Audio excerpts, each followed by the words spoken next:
go to the original link. Okay, to the one I posted it.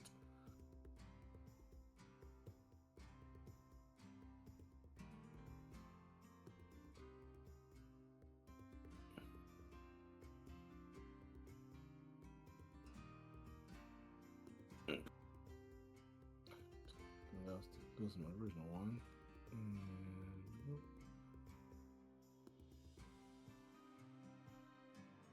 Okay, that's my original one.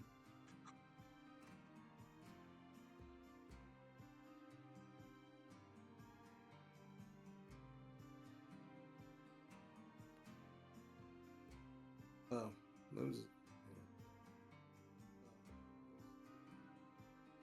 this is, but still loading, right?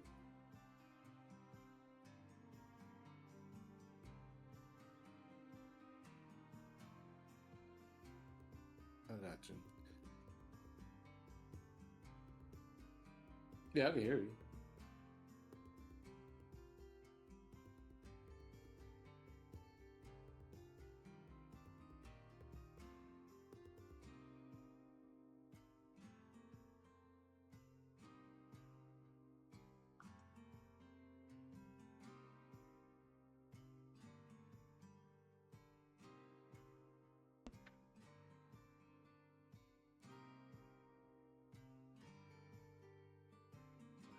I made a new one, so that's why I just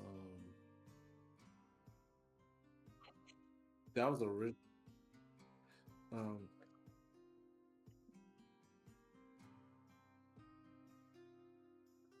Yeah, here's a new one.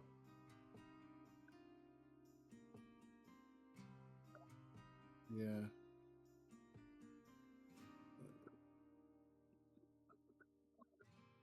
Yeah. Oh, zoom in is. All right. Okay.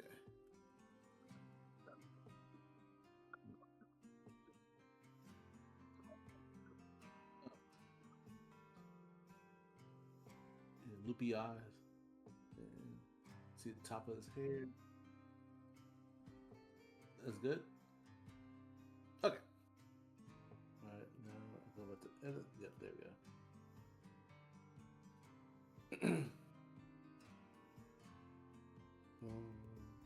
Bounce, bounce, bounce. Okay.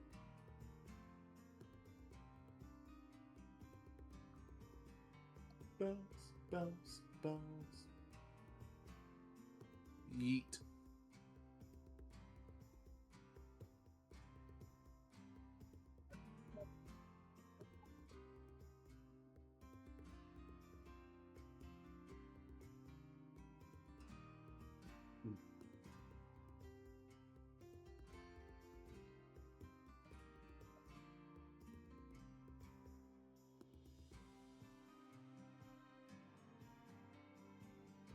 That's that. Close you out. Cool.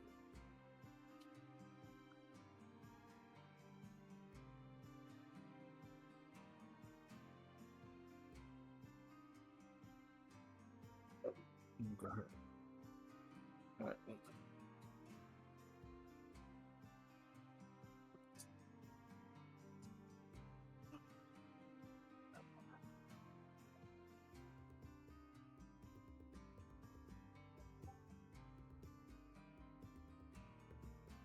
Oh yeah, I got start on my end. The collaboration part of the stream.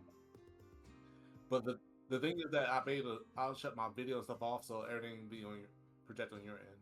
You just have the viewers in the chat.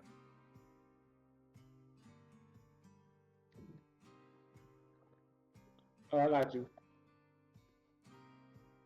Let me start booting up my thingamajiggy.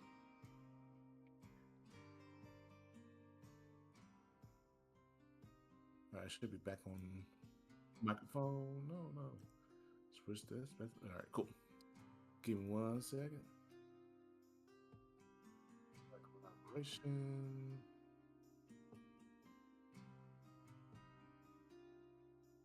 Invite guests. Boom. Send invite. And I'm going to start my stream. Oh, that's right. Hook up my You got the invite or something, link?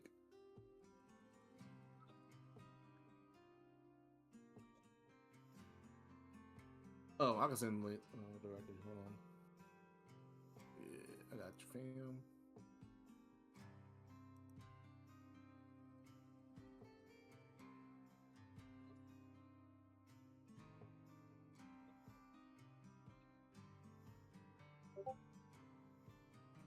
Yeah.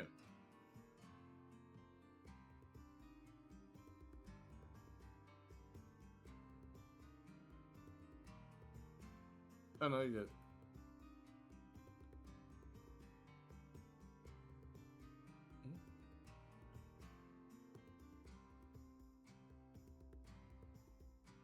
Oh, I haven't started streaming yet, so they won't see you.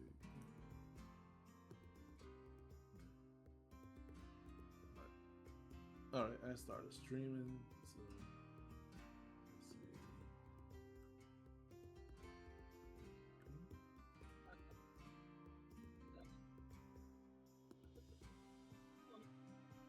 Wait, what happened?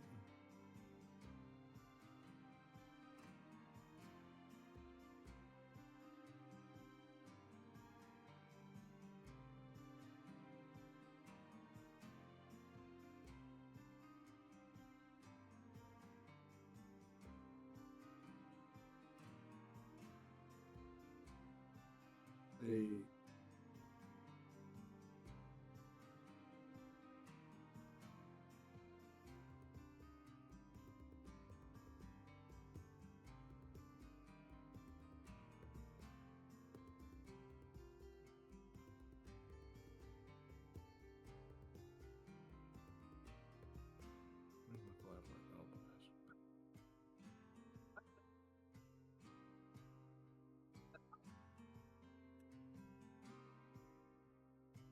Okay. Okay. Ooh, I'm echoing. Why am I echoing? Alright, I'm muting my end. Okay.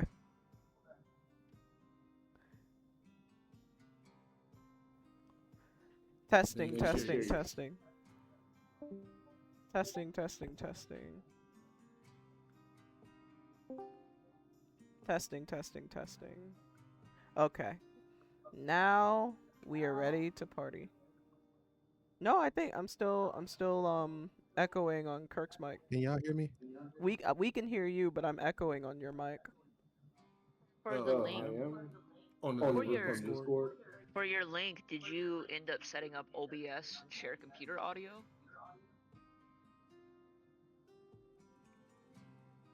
No, Diaboli. Maybe that's why you're echoing.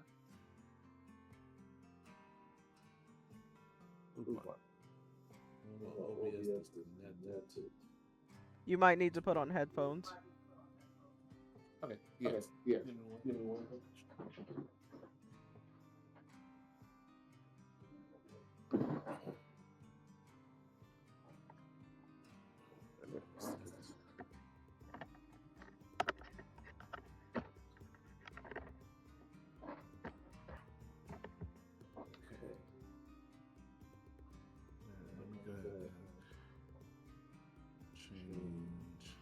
This.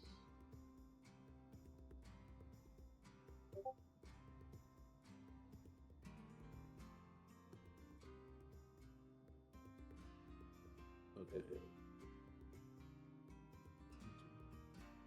Better.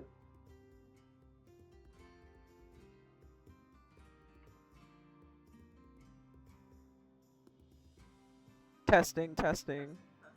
Testing, testing. I still hear myself.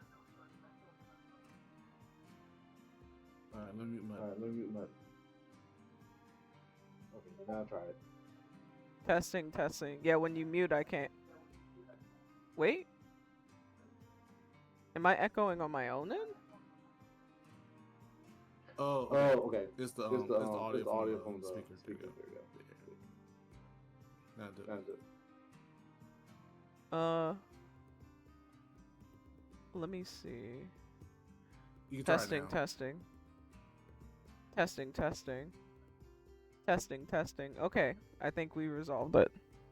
Yeah, my blue snowball mic picks up that very well, so that's what it was. Alright. Everyone's here. Twitch chat is up. Diaboli's gone. Yay! Disappeared. Diaboli, did you minimize your ninja window? Because if you do that, No, your it PNG. makes sense. It makes sense because he's a drow. We can't see him. Okay. Oh Am I my good? goodness.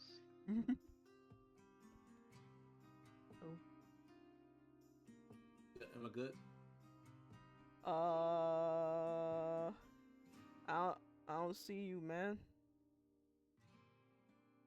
We almost lost Dion. I saw Dion's mouse on his face, and I was just like, let me see.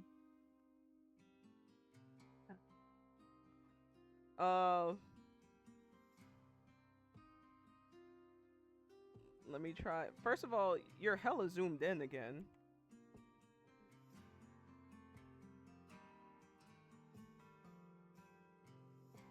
Wait, what happened? You're hella zoomed in again, and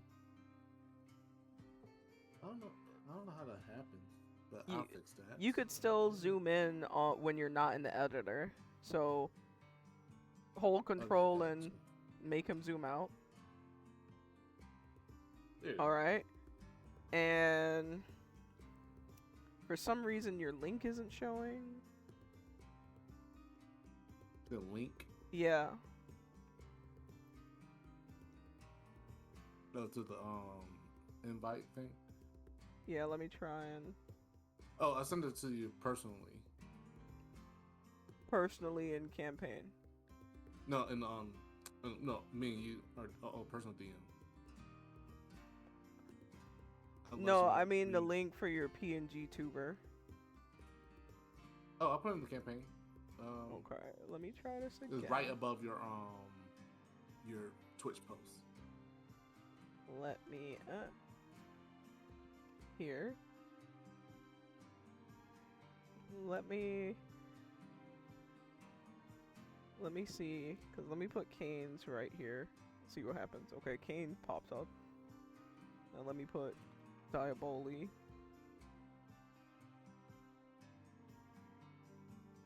Diaboli doesn't pop up. Oh! He did pop out. Okay, we're in business. He's back. Oh. Okay. Now the dog wanna snore.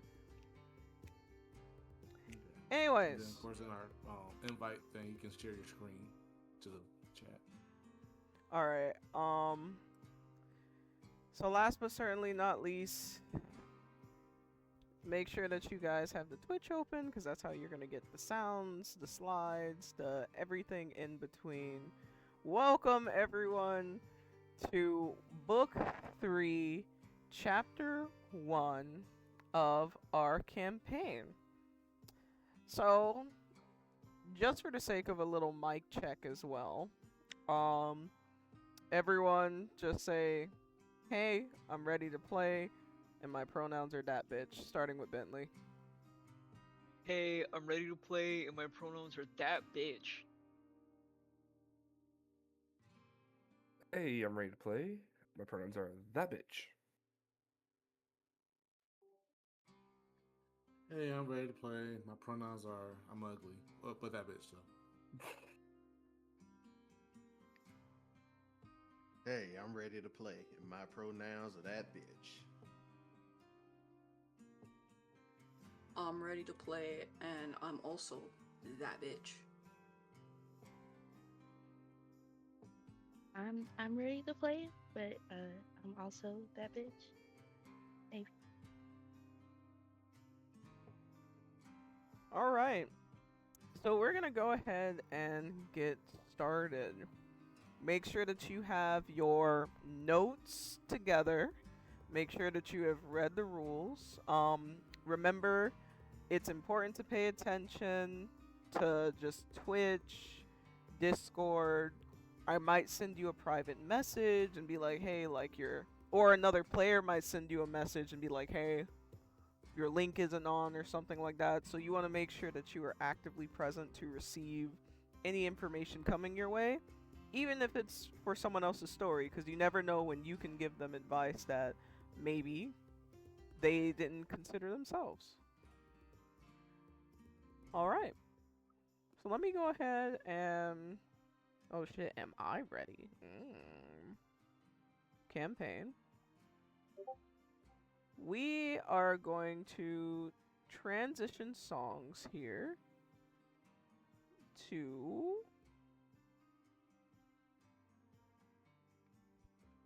Da, da, da. Da.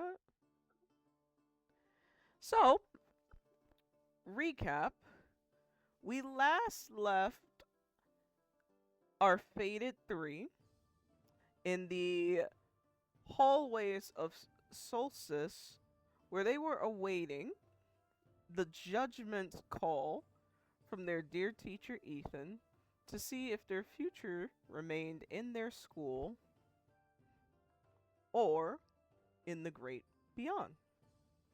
So, Fated 3, who would like to give a summary of what the decision was?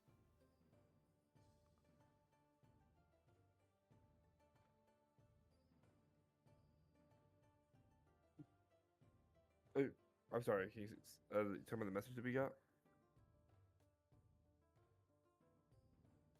Long story short, we got kicked out of school because we fucking suck. So we're going back to Avarus, and we need to do better, level up there, and then maybe they'll let us back in.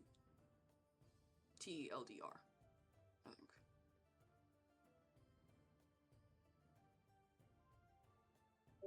I don't think we suck, but like we No, kind of we didn't finish. We kind of didn't finish our remedial course there, so technically we're just going back to finish it. No, we definitely suck. I mean, you suck, yeah. Okay. This is the kind of banter that has become normal for the Fated 3, without their cool-headed and slightly comedic relief known as Tim returning with them. Tim, by the way, has decided that upon return that he would not only drop out of school, but he would focus on his family and become a resident over at the Solstice campaign, leaving them to figure out how they were going to continue on as a throuple as opposed to a polycule.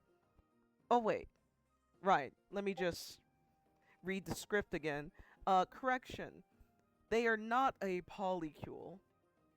That was a rumor back in the, and then you hear me like shuffling through the papers. Well, I can't find the notes exactly on whether or not they're in a polycule, so we're going to assume that this is true until proven otherwise. Anyways,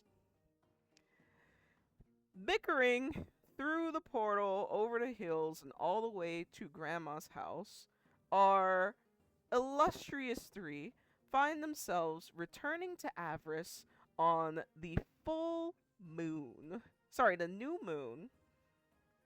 Let me just adjust a little campaign slide, because I couldn't help but notice that it's a little hard to see beyond y'all's big heads.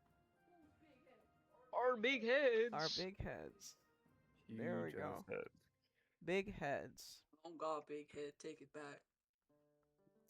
So, here they stand in Razor's living room. Razor, their former tour guide before the time of their remedial services, and now their current tour guide at the return of their remedial or way-seeking services. So as you guys enter Razor's living room, and this is for Bentley, Cain, and Misty, what's running through your head now that you have finally returned to get in touch with your wild side here at Avarus. Avarus. I can't help but think that I'm back in the fucking building. But otherwise, I had a lot of things that I wanted to do. There's like crystal care here. There is obviously a lot of stuff I can learn about my pack. I miss Miss Sandra, and I really wanted to wrap up the storyline. So I'm happy to be back. I feel like it's kind of forever. Wayseeker doesn't sound like you ever find your way back, you know?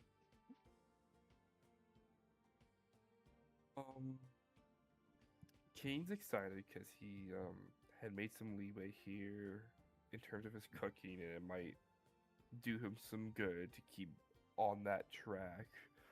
But similar to Bentley, it's just like the group keeps on failing, and he believes Misty to be a good leader.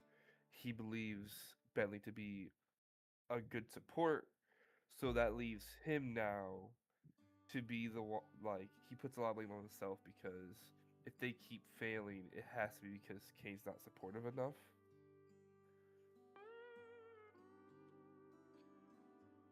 Damn. So we're back. Misty's back in Avarus, and she plans on having a great time. Cause she doesn't really, well, right now she's a lone alpha cause Bentley's with Miss Sandra. Cain got taken by Ivar.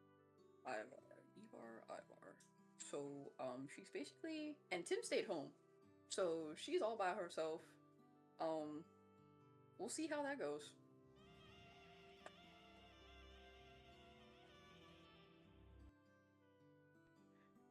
And so, as you all are settling into Razor's living room, Razor exits her kitchen area.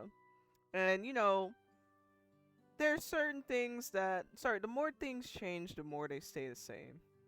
The first thing you notice is that she is absolutely booty butt naked, as if she had not been expecting company at all. She's picking her teeth, likely getting a second meal from her last meal. And she's scratching the back of her head with the other hand. And then she pauses when she sees all of you lovely students standing there. And you just hear that her picking her teeth. And she looks over the three of you. And she goes, what are you doing here?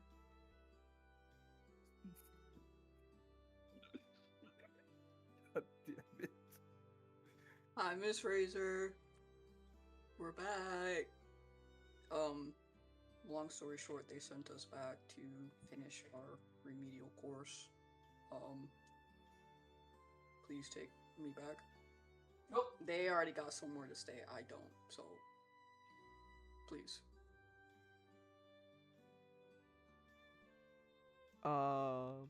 You guys have been gone for like kind of hot minute, maybe even a full moon cycle.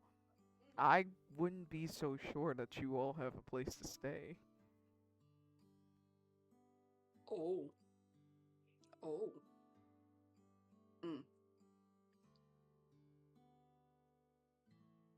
Yeah, we were kind of denied entry back to Solstice. They said you would be our official liaison to the academy. Okay, yeah, that sounds about right. I remember receiving the email about being your liaison. Oh, thank God. So they told you something? Yeah, they told me that you guys were going to be way seekers. I didn't know that you were going to drop back here in Avarus, though.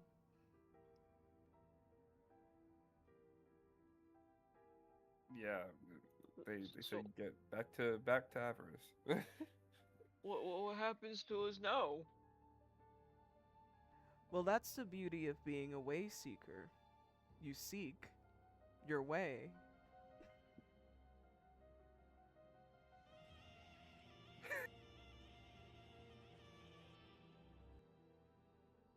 So, you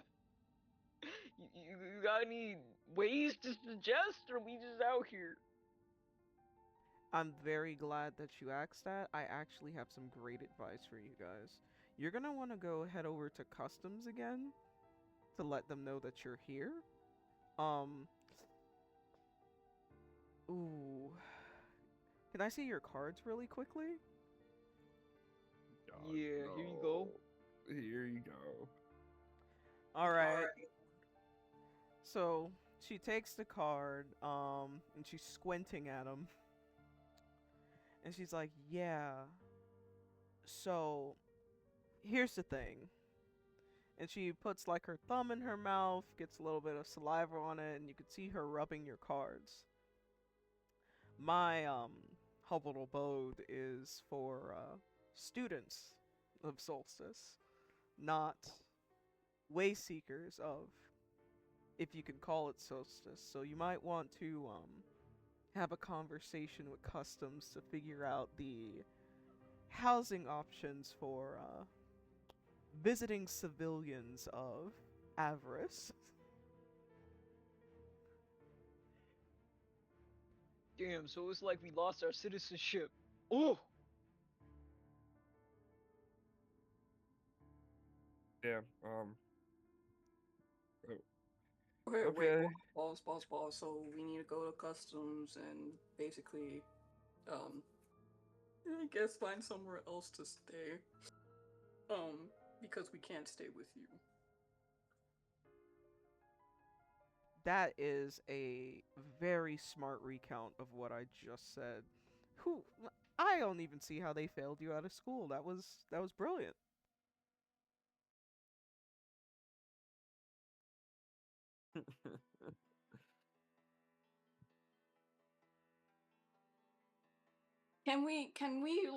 Can someone perception roll to see if she's really serious? Well, she is serious. She wouldn't lie, but man, what do you mean?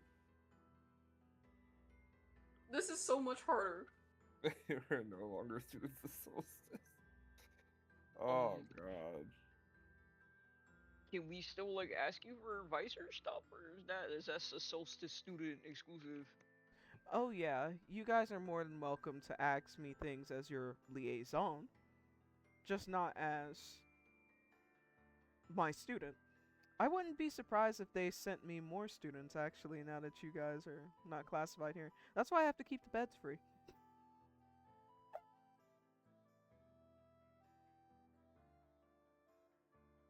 There was limited beds in that room.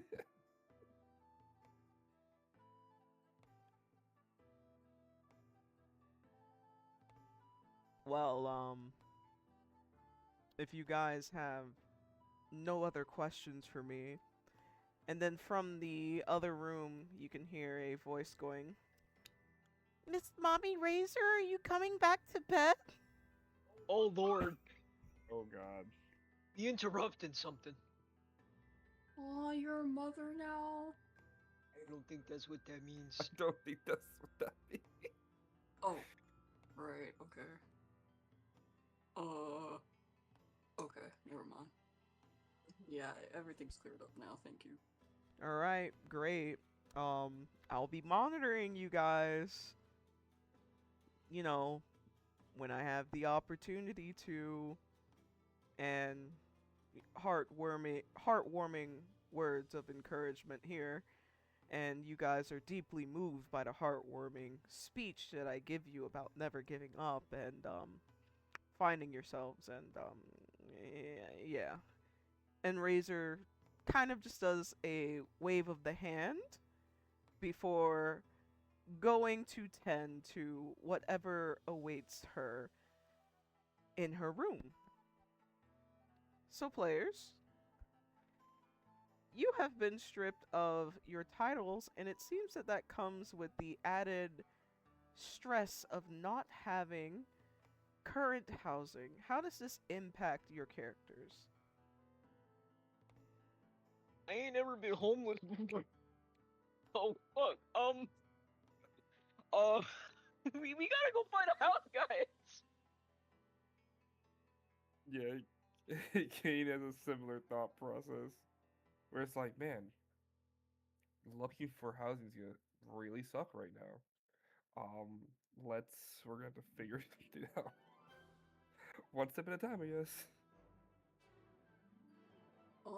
It really sucks because, like, I get it, we've been gone for long, and we need to, like, you know, do this thing right, but at least Ben's, he can just bat his little eyelashes and, like, you know, do the little cute little footsie tootsie thing, and Miss Sandra will forgive him, and he'll have somewhere to sleep. Cain is fine. I'm not fine, guys. I don't think you understand the level of beating I might get from Miss Sandra for this. I've been gone a while. I don't scared. Okay, yeah, you'll get a beating, but, like, you'll still be fed. Listen, I don't think you understand the backhand a woman have in that facility. And my ass beat many times. Well, left with no options, Bentley, Cain, and Misty make their way over to the Moonbound Crossing, otherwise known as the customs agency available in the werewolf nation of Avarus. Fortunately for them, they are there in a timely fashion, as they could see that the person who processed them last time is still very much present. But he also seems to be processing some new travelers that are together but not necessarily familiar with one another. So let me pull up this. Where is it? Ah. So, young new travelers, you are arriving to the walls of Avarus for the first time. In alphabetical order, starting with Diaboli, how does it feel to have finally reached your destination after a long, treacherous travel? Well, I'm glad I'm here. Hopefully, be by me some time before they have a chance to find me. Be able to relax. But I still need to find some answers on how to deal with this guild. But hopefully, some good food and drink and a nice sleep would do in the meantime. Stretching. Tired. I gaze around the area. It's a lovely place. Not sure it'd be a place I would belong, but it will do in the meantime for me. Well, hopefully that people are here are trustworthy enough. So I continue strolling about, looking around. Handing it off to Dion.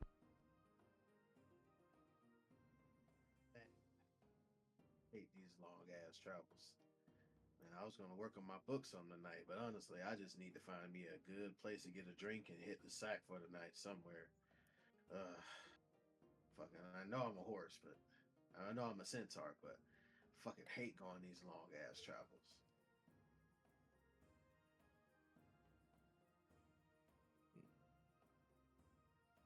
Yeah, me and you both. Yeah.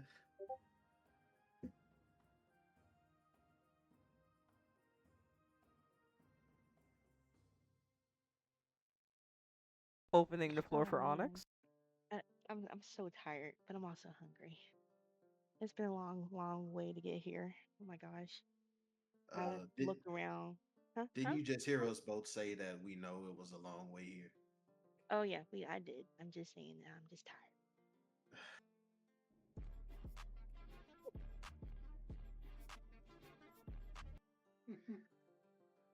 I'm with you though. I sure could use something to fill my stomach. I haven't eaten since morning. What's wrong with you? Why don't you have food on? Why don't you have food on you? Ask yourself that I question. ran out of food. I'm a No, panda. no. I eat. Well, damn, that don't mean you got to eat everything that you have. I guess so. I don't know about this chick, man. Funny that you mention that, because as you all begin to bicker, you hear the bickering of 3 other individuals who are approaching customs. 3 other individuals. What kind of conversation are you all engaged in as you reapproach customs for a second time? So like we really need to find a house, guys. I'm so fucking serious. It might start raining. I don't know what happens in the night. They just be throwing beer bottles everywhere. We gotta lock it in. We gotta lock down the house. And we gotta touch base with the people we have been spending time with before then to see if they're cool with us maybe crashing or if there's any bad blood, you know? You keep saying we, like they not gonna snatch you up. They gonna snatch you up, and I can't save you. Ivor lives like in the woods or something. I don't even know how I'm gonna begin to find him. He doesn't have a house. What you mean he don't got a house? Where he sleep? In the woods or something. Wait. So he's just raw dogging the forest floor? Like he's just on the ground. That's what you're telling me? He frequents the inn often, but it's not like that's his place.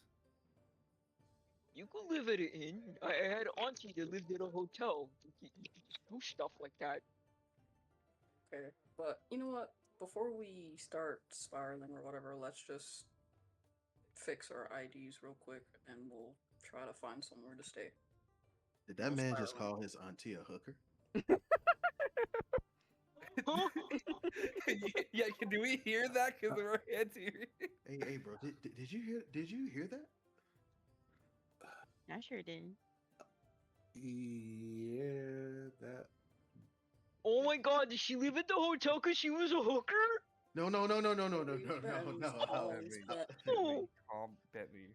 No. I was just saying that sometimes, some people that do frequent hotels do tend to have So right. I know where you've been, huh? No, damn it, Bentley, you're. Wait. Are you telling me you slept with my auntie? What? She like 5'4", long black hair. Interesting description. Oh my god. This person might be my uncle. No. So you guys said you were trying to find somewhere to stay for tonight because we just got into town and we're tired. What do you know about this place? There's a inn in the town that for a price lets you, crash or whatever. So what, y'all are broke? Extremely. Okay. About to say, sleep is the other way, but damn. How you have no money? It's a long story.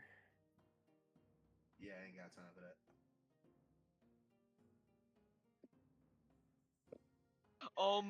I think the issue is not like a lack of money per se. It's more like we didn't anticipate spending the money so soon.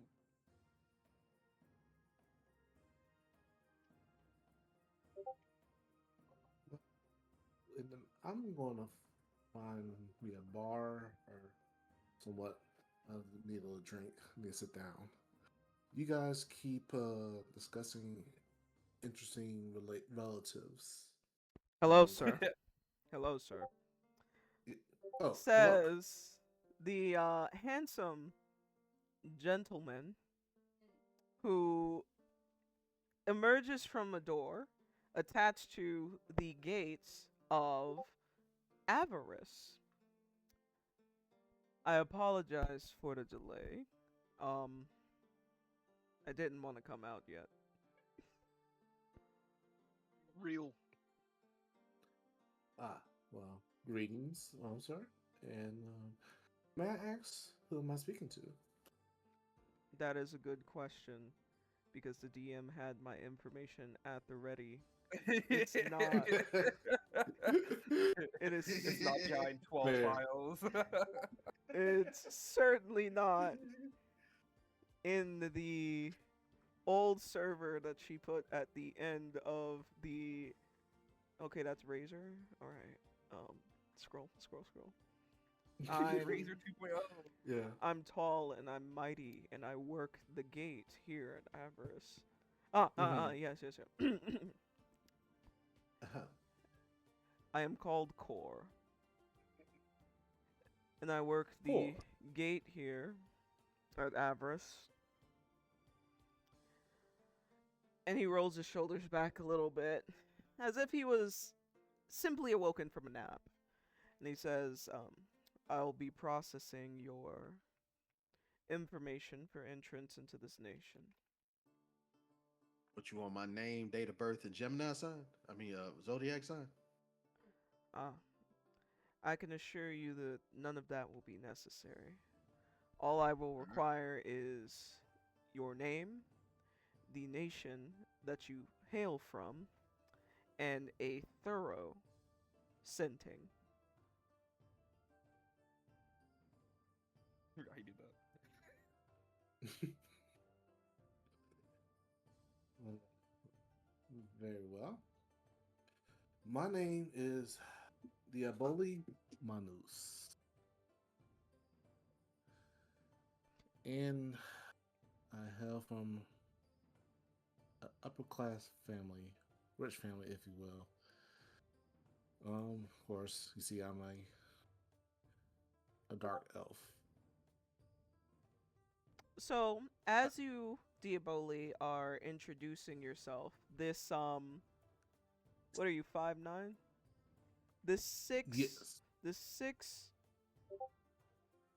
6'4" individual begins to approach you.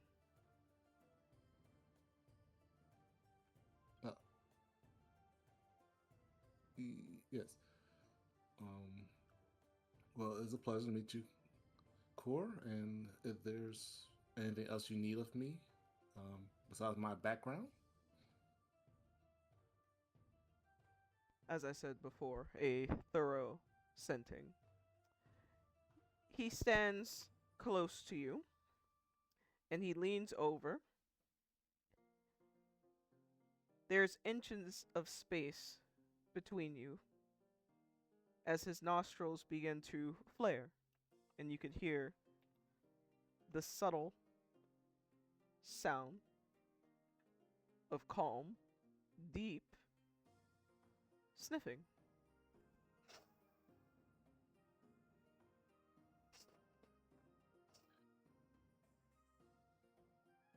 The best way to describe it is if he had to draw a chalk outline of your body, he is essentially doing something similar, but with his nose. I think he wants you, bro.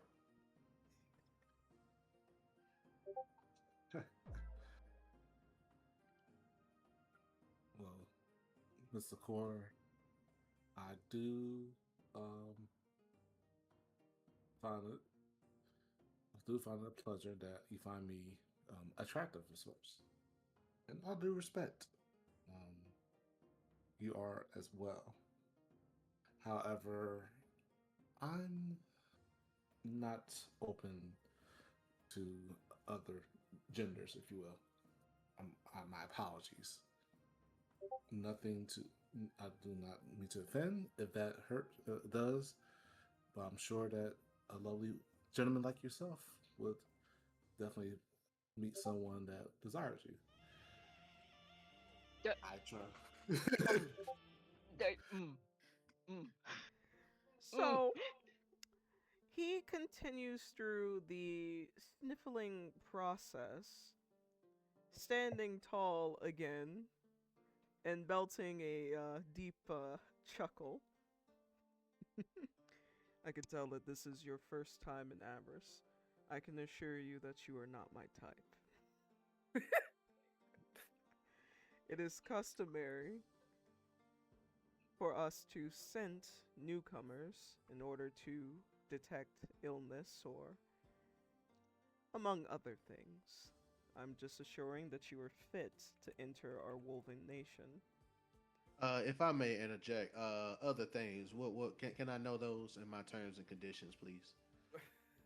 Yeah, I'm curious too.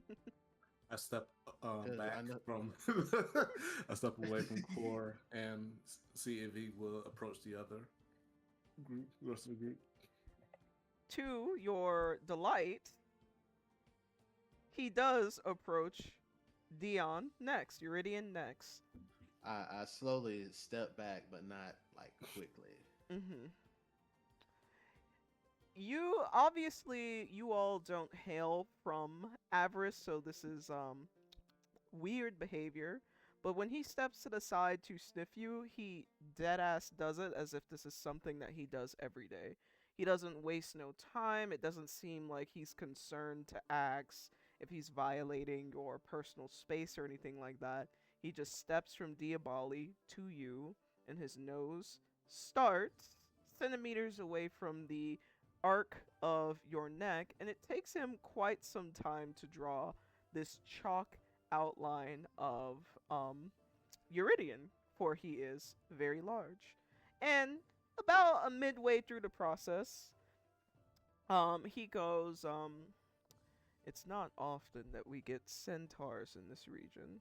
I must say that your kind has a very unique scent.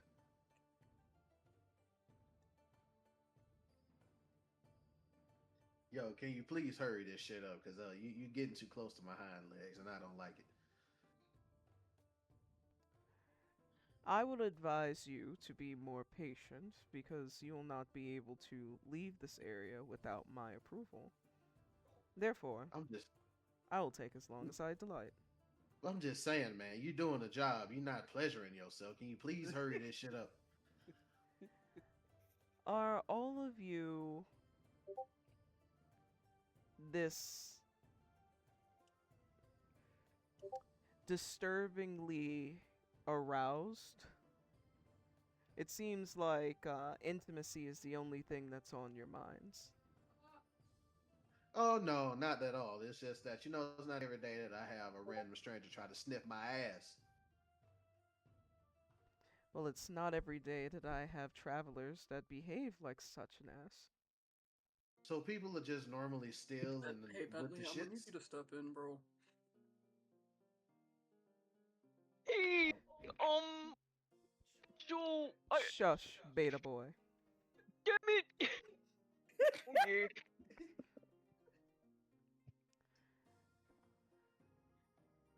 Your reputation precedes you. Core, well, you all have gone through this already.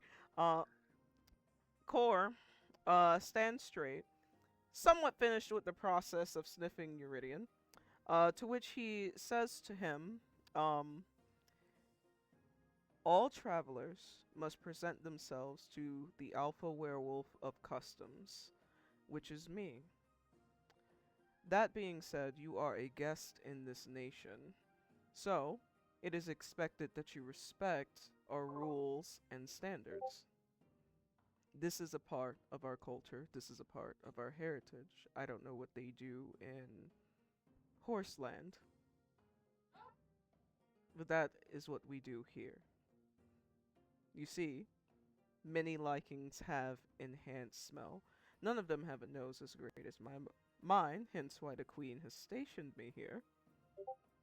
But I can assure you that if anything were to go astray, let's say you get into a hunting accident and people need to detect where you are, go looking for you, presuming that there will be anyone that cares for you, I would be the one that they come to, for I have scented you.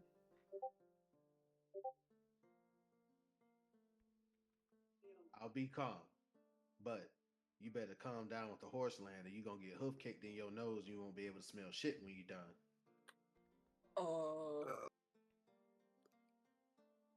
Excuse me, Mr. Core. Oh, Why don't we test that theory?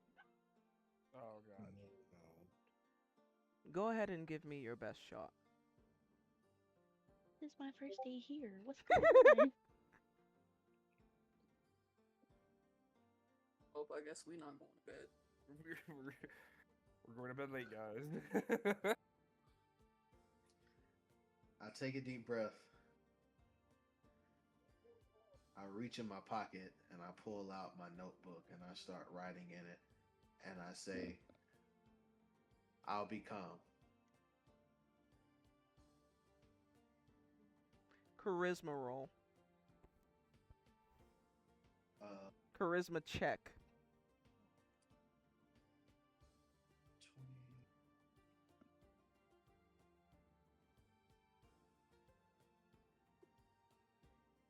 I see you typing. Make sure you do it in the dice chat. I'm doing it in dash check. Oh, did I do that wrong? Space between the 1d20. So like roll space. Gotcha.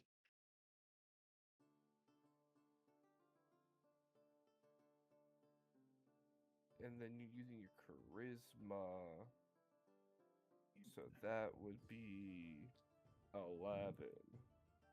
Your character sheet doesn't have the modifiers, but All right, there we go. 11, blah blah blah. To which Core is going to respond, and he is going to say, "I am the calmest wolf that you will come across in the early stages of this nation, and that is because I have been blessed by the Queen. I advise that you approach many more conversations with a certain level of elegance should you find yourself in an early grave."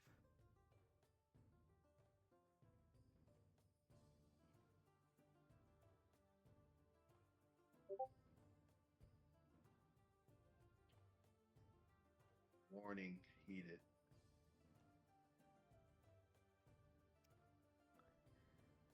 Now, Onyx, this is your first time here at Avarus, and at the gate, you almost witness a fight between the Alpha of Customs and a foreign centaur. You saw a little werewolf boy try to come to someone's aid, to which he was silenced by a hand. And now he's turning to you. How would you like to proceed? What's going on over here? Do you know what's going on?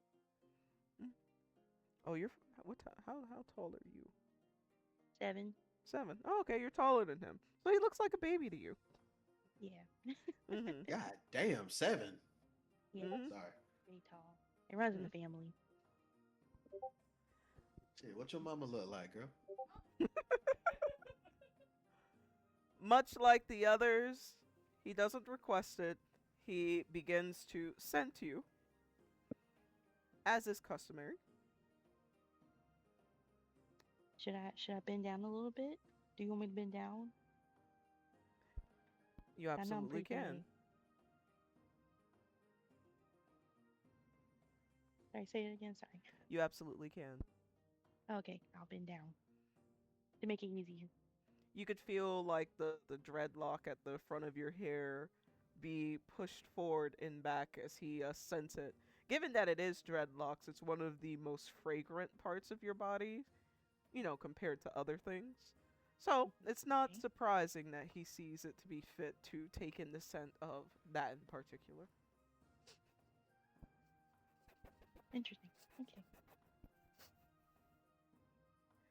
And as he finishes scenting the 3 newcomers, he directs his attention to the 3 returners. And he declares, Razor's former students. She informed me of your arrival.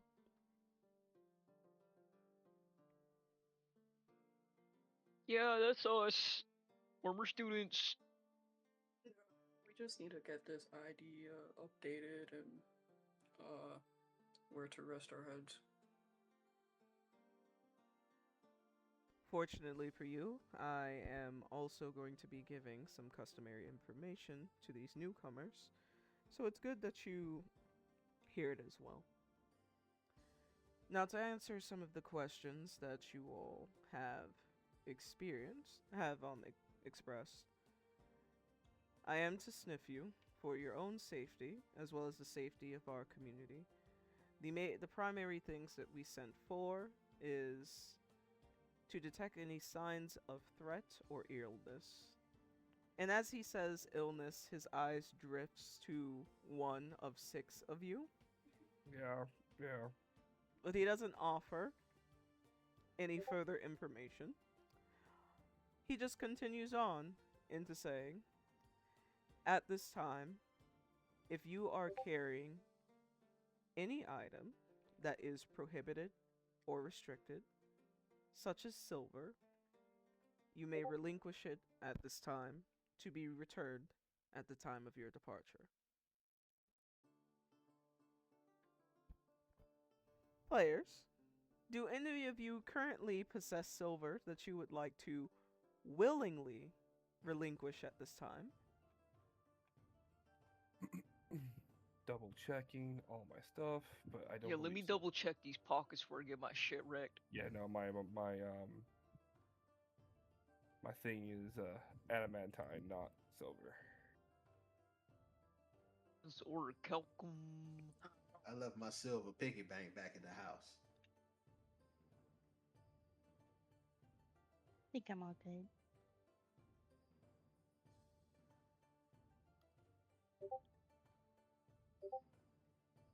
No, I don't think I got anything.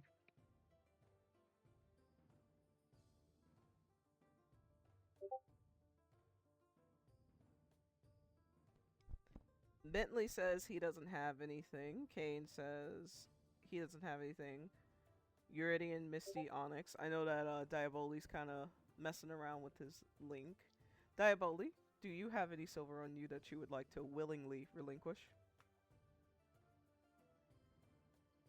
Very well. I ruffled through some of my change, well, not change, my bag.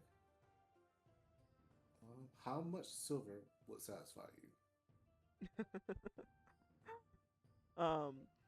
I am not looking for silver in terms of currency. I am simply stating that if you have any silver in your possession, it is to be relinquished at this time, as it is prohibited in our nation. I'll look through my inventory and ruffle through.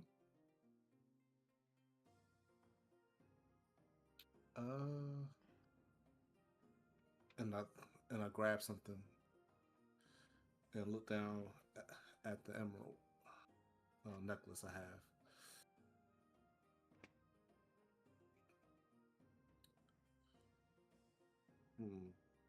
It's Diaboli. Jesus. Oh my god, how did that happen? So, look, I glance on the necklace. I understand that you do need this. I will say this. This necklace is very important to me. And I do respect and understand the reason for prohibition. If there's a safe place you can keep it for me, then I'll definitely do my best to respect your wishes. It's a very good reason I have this necklace. And fear not, it's not for anything threatening for anyone else or anything. It's personal. Charisma check. Let's see. Dice.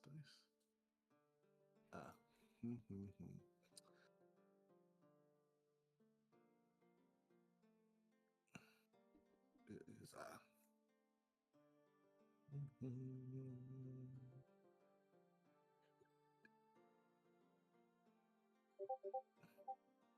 7, and my charisma is. It looks like you're also missing your modifiers. Yeah. So Yeah. 12 is a +1. Plus myself 8. Yeah. Okay. While I respect your history with this item, at this time, it is only cautionary. Understood. But I Yes, appreciate your compliance. I can assure you that I will keep it safe, and at the time of your departure, you may return here to retrieve your item. Yeah, my gratitude, sir. All right. Now, for all of you non-werewolf travelers, and his eyes kind of shifts to Bentley. Bentley waves. It is important that you guys understand the parameters of Avarus. I will quickly take you through a brief lesson on our geography while my little beta, and he motions to someone who you might not have noticed if you weren't paying attention. Admittedly, this 6'4" werewolf is a lot. Needless to say, he points to the pink sheepish boy girl, they, them, it's hard to tell, that was standing behind them. The sheepish boy girl bows their head before making their way to the back. That is Tilly. Tilly will be creating your Avarus custom cards, which you must have on you at all times. If you do not have that card on you, you do not exist in Avarus, and therefore you should not be in Avarus, which can expose you to some very uncomfortable forms of discipline, should anyone make note of that.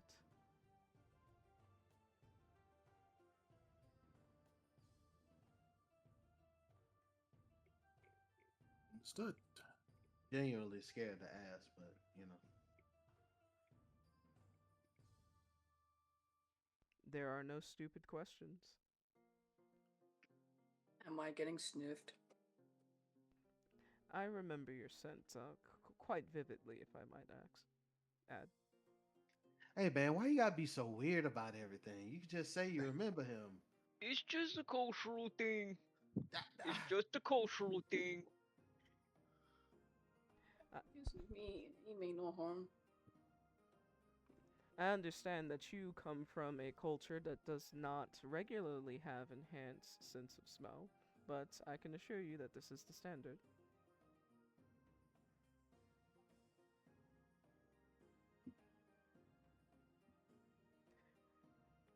Anyways, let me just go ahead and change this slide so that you all may receive a lesson of the geography God. Jesus. of Avarus. Let me just boop. Boop. It's teaching time. Alright. So, the nation of Avarus is divided into 3 distinct factions. There is the exterior city, the interior city, and then the royal city. You are currently standing at Moonbound Crossing, which is the only entrance to Avarus. You'll notice that our perimeter is scaled by large set walls. We've spent many decades creating such infrastructure to maintain not only the peace on the inside, but to assist with some of the control that needs to be maintained on the inside. So this is the location where you will be able to receive your customs card. The exterior city is friendly not only to travelers, but it contains many of the people who are still figuring out the circumstances that comes with lycanthropy. So you might find yourself frequenting the area known as the Commoners District, indicated by the number 2 on the map, because it contains the Howling Tavern, where Diaboli might find himself a decent drink, the Wench's Cavern, which is the only location where you might find a how do you foreigners say, bathhouse? Yeah, that's Yeah, right. you spitting, you spitting. You got it right. Alright. A It is. bathhouse. Yes, is there a question? No. Okay. There is the combat square where I'm certain that, I believe your name is Eurydion, will find much pleasure in participating in. And of course, there is Lyrian's Wares, which is a location where many of our citizens are fond of ordering items from foreign nations or selling items that they feel would benefit foreign nations. In addition to this, there is the business district where you will find the Warm Den. That is where you will find hostile style lodging, and the butcher shop where you can purchase and sometimes sell the meats from your hunt. Then there is the fishing district and the hunting district. These districts are available in the exterior city. However, we do not allow people to enter the hunting or fishing district without first receiving approval and a sign off, which you will see indicated on your cards, from a respectable civilian of our community.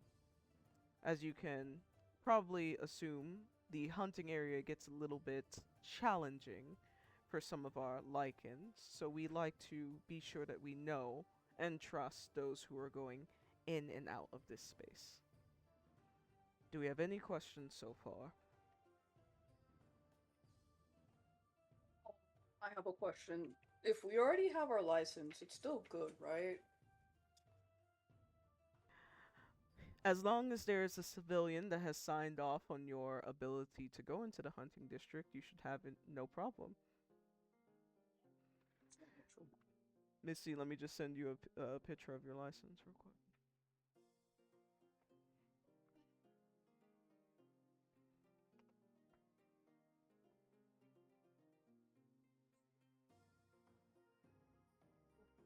Okay, okay, okay. What is saxophones playing? Right, that's what I'm playing. Mm-hmm. Ah, I see that Razor has removed her name from your card. Right, okay. Fun. Well, as soon as you find a respectable citizen to sign off on this again, you should have no problem accessing the hunting and the fishing district again. Oh, I see. I see. When we first came in, Razor came up with us when we were being checked in, so she probably just signed off on our license.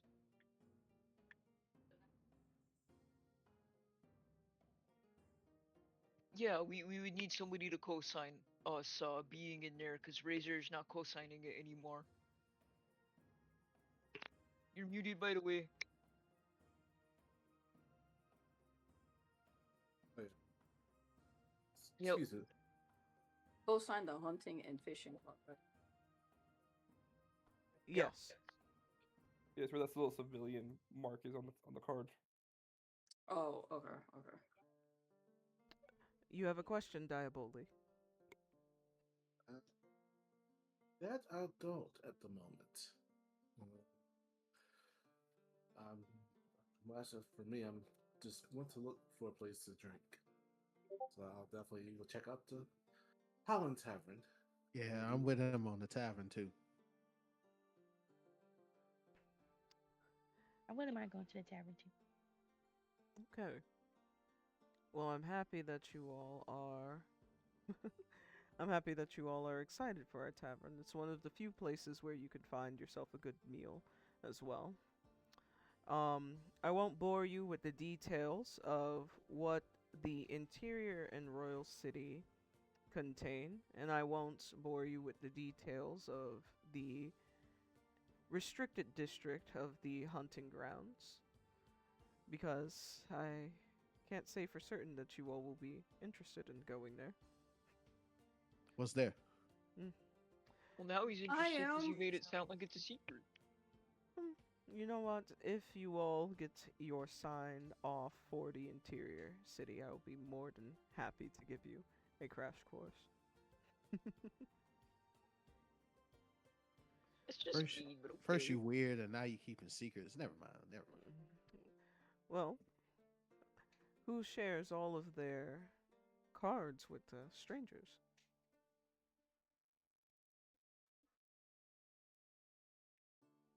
I mean, he's kind of spitting with that.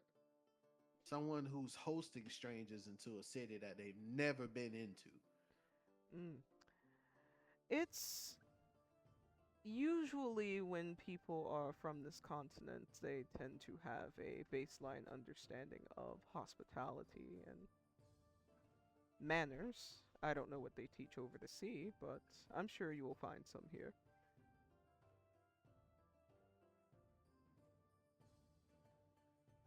Mr. Core, if I ask kindly and say please, can I know a secret? Yes, I actually have one that I'd be more than happy to share with you all. I noticed that you all mentioned a little bit about housing. I can say that much like your wares here, it's not uncommon for people to spend a brief amount of time here in Avarus. Many people vacation here from other nations, or they decide that this is where they want to call home. Should you end up purchasing a home here in Avarus, you'll find that many of them require that you put down a deposit to be returned to you at the time of your departure, so long as the home is in the condition, the proper condition at the time of your departure.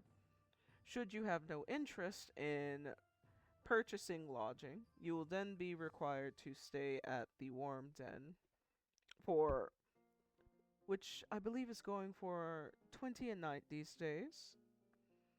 They have hot meals there for purchase, and it is hostel style. So I will say that there tends to be a variety of travelers and let's just say civilians who aren't quite stable enough to maintain their own humble abode. So it can be quite challenging there in the Warm Den, but if your stay is brief, then it will do. You for that secret.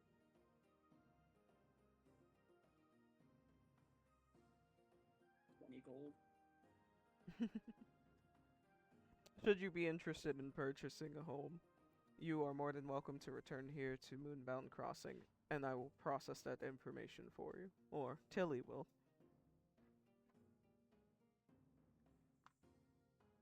Hey, that's a lot to think about. How much is the lodging? Well, for now, I do know that a studio cabin is going for a 600 gold deposit, of which you are to pay a tax of 60 gold every 3 days, so every 3 campaigns. If you want a 1-bedroom cabin, it is 950 gold deposit, of which you will pay a 120 gold deposit every 3 days. And if you want a 2-bedroom cabin, this 2-bedroom and 1-bedroom cabin comes with a living room space. You would have to pay 1,400 450 gold deposit, and 180 gold every 3 days. I will say that the quality of sleep in a private and secure lodging is much better than what you would find in a low quality, in the warm den. The warm den, I can't guarantee that your possessions will be safe there. But there's no sweeter security than a door that you can lock at night. So, for the cabins, do they come with any sort of like cooktop or like cooking area? Yes, all of the cabins come with a personal kitchen. Hey, it's kind of nice. Cain, that's something to think about.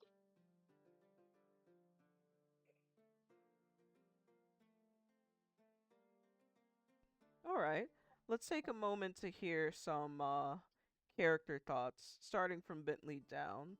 Bentley, you are newly homeless, and based off of what he has said about the warm den, what is your concerns about housing at the moment? Um, Given the fact that we need to rustle up some signatures, and I don't know how mad everybody is at us for like dipping and not saying anything, I'm a little scared of putting down a payment on a cabin and not having any money to pay that tax and losing it anyway. So I really don't want to sleep in the worm den. He makes it sound like they kill people in there for fun, but I don't want to be homeless 3 days from now. No, not the saxophones, please. Not the saxophones, please. Uh. Yeah, Cain is kind of trying to put it logically, knowing roughly how much money they were making last time they were here, on how easy it would be to achieve some of these cabins, so they could continue their journey here in Avarus and dive deeper and explore it more and get to really get to know the nation. But like Bentley, it's like the numbers are crunching in his head. It's like we can't only have 600 because the 3 days that's gonna be a problem. All that stuff, all that stuff, all that stuff. So he's kind of like thinking to himself on how best to hit those goals.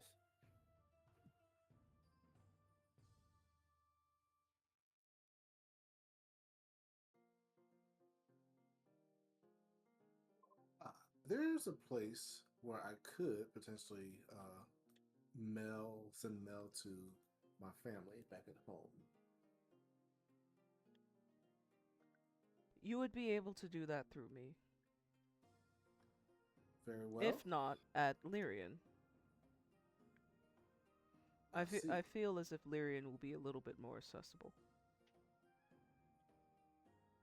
Understood. Well, I mean, I would see if I could send a letter to my family back at home to,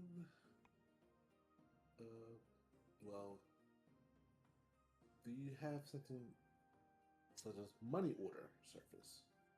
That would also be handled through Lyrian. All right. Well, thank you very much. I will point me in the right direction, and I will proceed there. I will look into at least get the studio cabin. That is an excellent choice. As I said, there's no sweeter security than the door that you can lock at night. Hey, in the very least, it keeps the vampires away. Oh damn! Wait, Diaboli, did you just say you're going in on a cabin?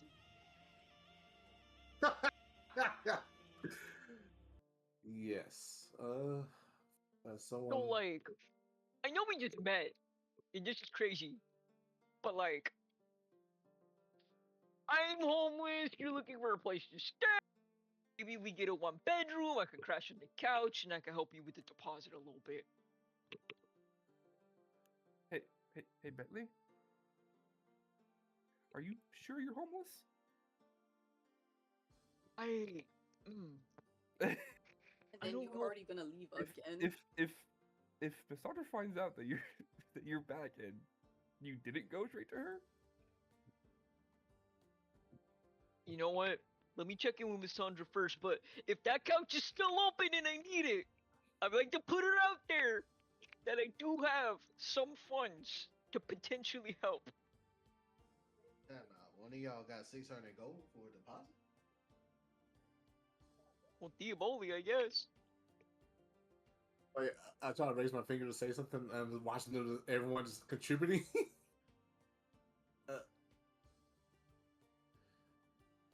Well,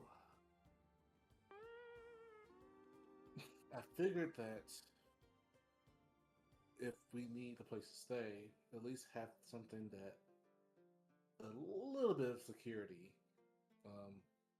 Well, especially for me, by the way. But definitely, of course, my family, as much as they may not supportive of who I am as a person, they may hope to be able to contribute as well to helping out.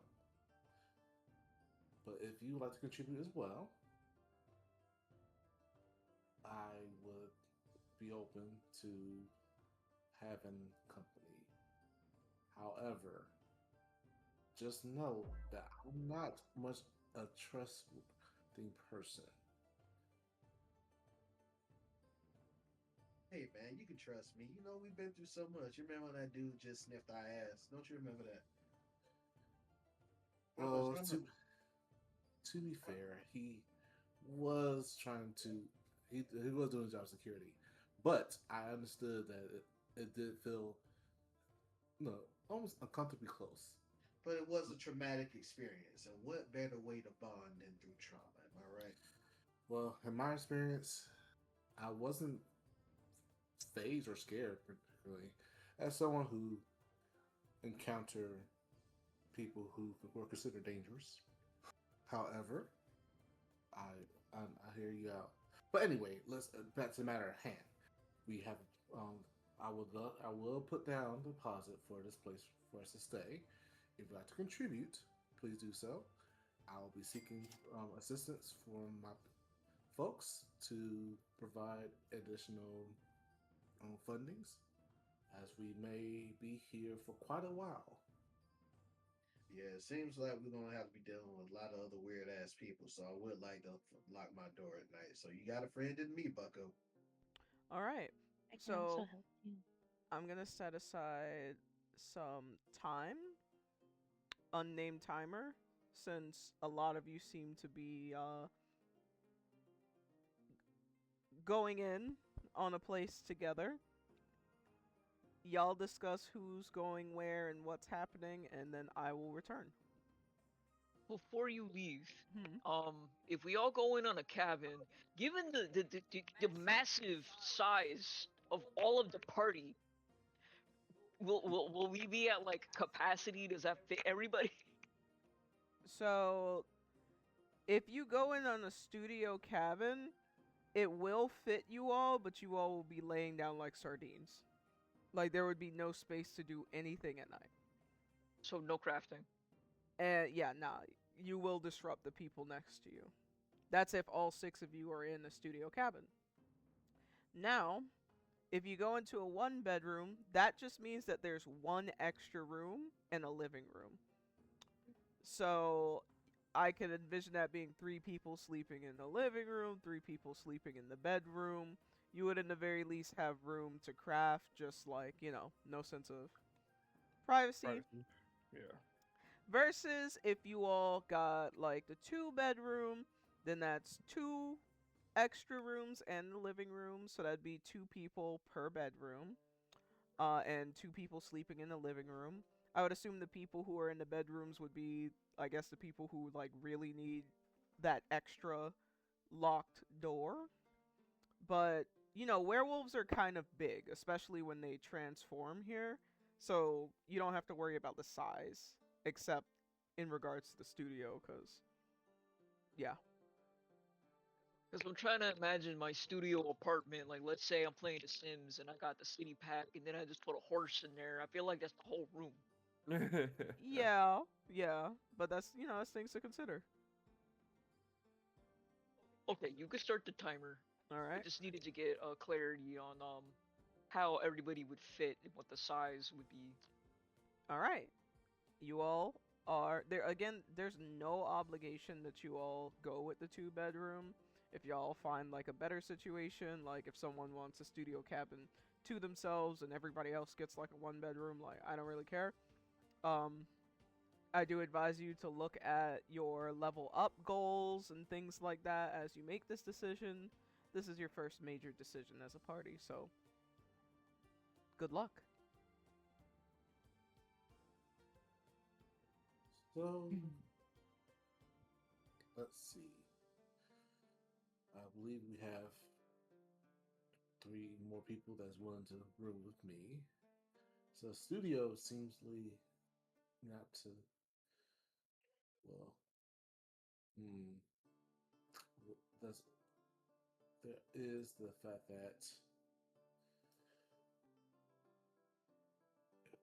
looking around the rest of us, well, some of us are taller than others.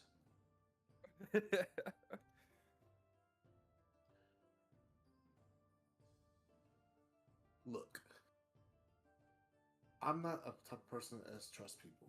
There's a reason why. I may explain later. And Was your girlfriend cheated on you, man? Me too.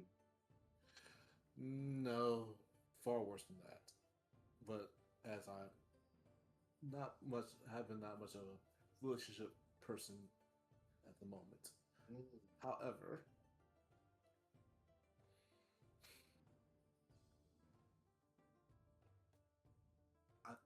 I would be open to upgrade to the 1 bedroom.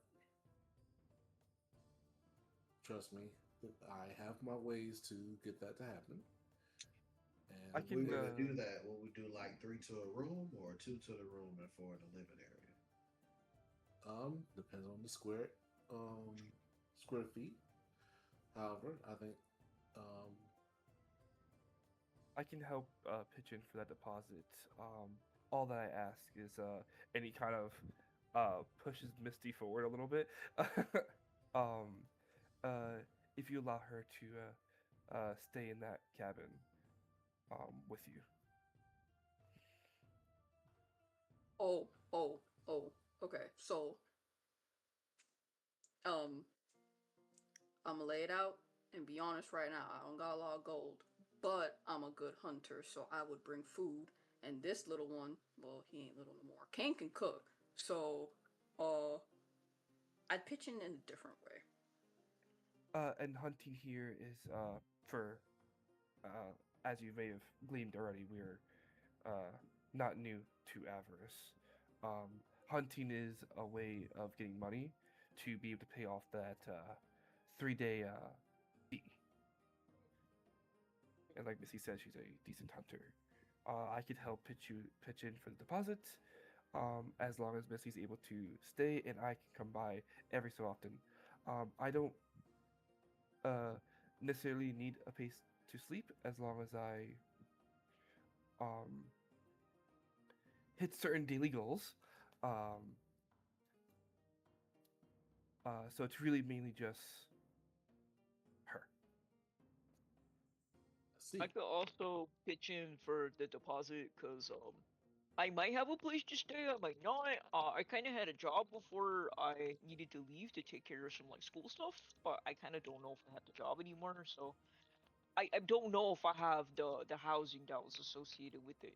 If I don't, I'll probably be crashing with you and Misty. If I do, I'll just help out with getting Misty into that place because I'm pretty sure Misty didn't have an arrangement. let's say you, sorry, Eurydion and Onyx. Would you like to contribute to this? I would, Yeah, but I I'll could be pitch honest in. with you. I only got about 50 gold, my brother. Well, if anything, Wait, I would at least take care the deposit and the first day. I can to I'm not sure how much you're willing to put down, Diaboli, but I can put down 300 if that helps. I don't know how much about Bentley, but if it's everyone here, obviously the more space is welcome. So probably the 1 bedroom or 2 bedroom, and I can help the deposit cost by 300, depending on which one you are most comfortable helping yourself to. Yes. So, Bentley? I could do like 200 as long as Misty gets a place to sleep and you have like Cain so he could use your kitchen and stuff. Yeah, yeah. I mean, I don't think we should go too big into the 2 bedroom until we figure out where we're gonna get the signatures to go do the hunting and the fishing. Cause right now we're kind of dead in the water in terms of the income. Correct. understood. So, I can give 120. And Come on now, Did- Bamboo baby. You can get more than 120. if I that's I'll try. if, I'll try. if that is the case, what is 950 divided by 3? Or more or less. among 3 people, that would be I don't have my calculator and I can't do math right now because I'm tired. 316 per person. However, Okay. the more you add, the less. As with Correct. The 5 people, for example, 190 each. I see. Well, the offer stands. 300 is what I can spare. For the deposit, and I'll be willing to help out for the 1 bedroom. I will tell you this. I basically was reaching out to my parents to provide additional funds as my parent, rather, I was able to provide me some fund for housing. Mm-hmm. So, as someone who understands what it's like to not have any,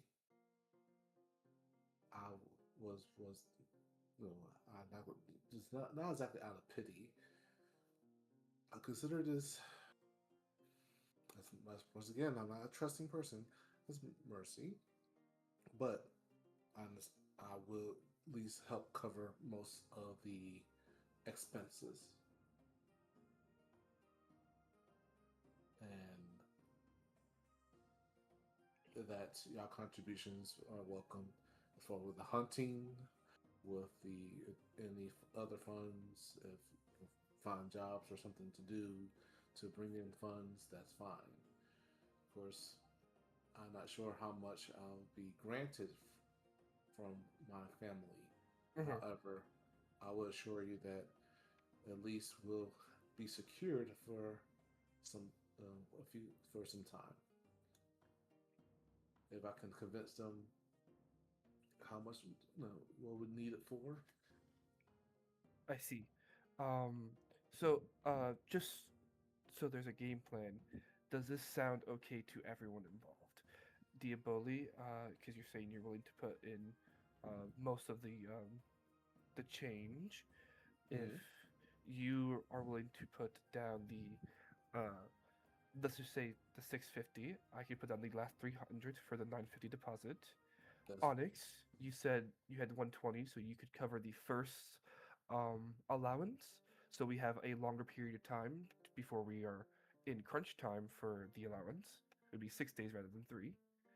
And Bentley, the money that you'd have could go towards helping the good hunters like me, Misty to be, getting that requirement done to gain into the hunting district during that time. So y'all want me to just split this between the two of y'all so you get some like hunting equipment or something? Uh, Haunted equipment, or you know, flaunt the money a little bit so someone would sign off on our cards.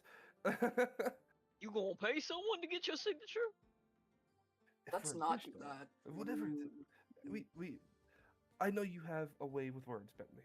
So, if you have a way with words and money in your pocket, it might be good. Yo, what am I doing with this 200? I possibly save it for the hunting equipment when we're there, as long as you help me and Misty get our thing signed. Okay, so 20 words or less.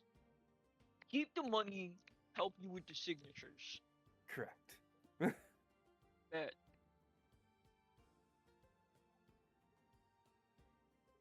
Does that sound good to everyone else? Sounds good to me. Hey, I'm just along for the ride at this point. Absolutely. If everyone's in agreement, then I think we are ready to go. Okay. So shall we split this, do this breakdown for the hosts and to the person? I will speak with Miss Lyrian to request additional money funds from my family. Hopefully, I'll see I can provide just enough to cover us maybe additional days in case of emergency.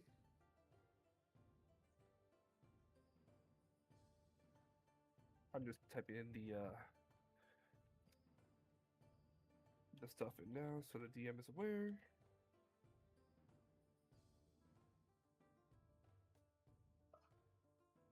I know we're strangers, and from my history of trusting people has not been quite pleasant. However, for many of us, we're in a foreign land. We're not, we don't have all the best resources on our own individually to thrive off on. But so I understand that some type of teamwork, starting with this project, will be very vital to surviving, well, especially for me. So,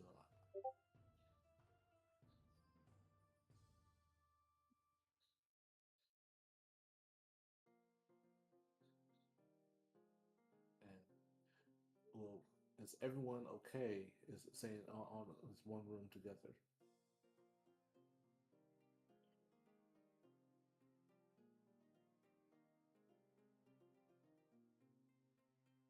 Yeah.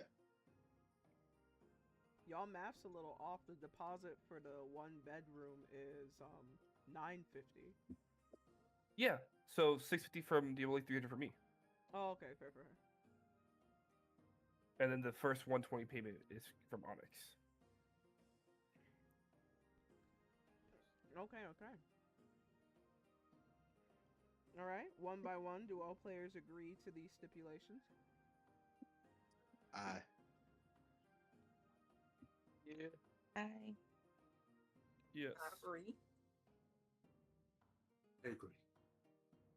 All right. Who would like to talk to Core and establish this to him? I will. Mm. Mr. Core, I would like to request, If it isn't my As- favorite eunuch. and I double check and gather the deposits and the money from the members. We present to you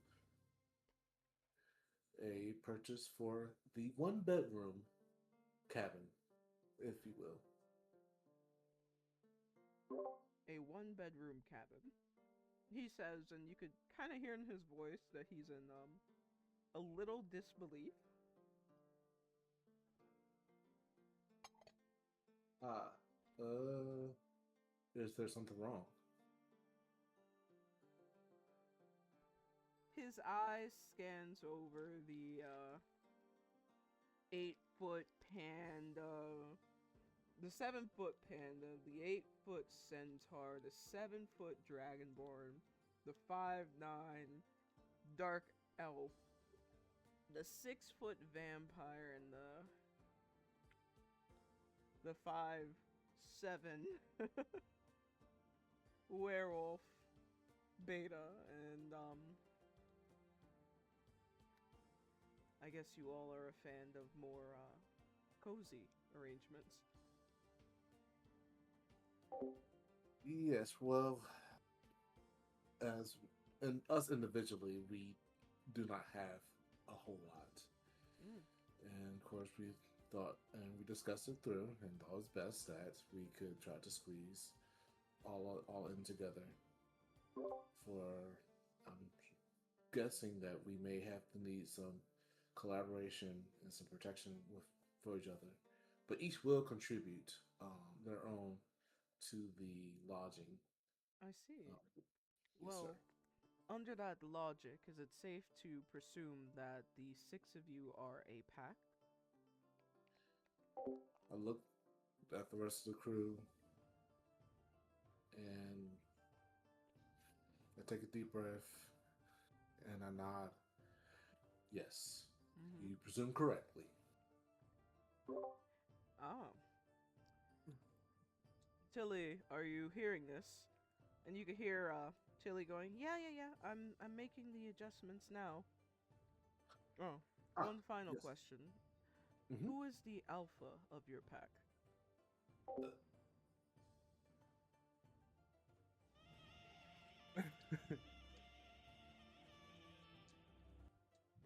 That is something we never really. Well, I have a question, DM. The card had Razor's name erased. Is Ivor's name still erased? Also erased, or is that still there? That is still there. Razor doesn't really have the power to erase that. Okay, I'm just being okay. Before the alpha question, um, Diaboli, I appreciate you taking responsibility, but I already have a pack, and transitioning pack members is a little bit of a thing that we can get into later. But I don't need to be part of the pack. I have one already. ah, I see. Can Bentley check his card? Because he was courting with Sandra's pack, but he wasn't claimed by Sandra's pack, so he just wants to make sure that there's nothing on his card indicating Sandra's otherwise. name is not on your license. Okay. Okay, I'm back in this. Huh. What? What do you I say, see. Bentley? He's back into discussing being pack with them because he's technically not pack with Miss Sandra. Because Miss Sandra was just putting him in a trial period.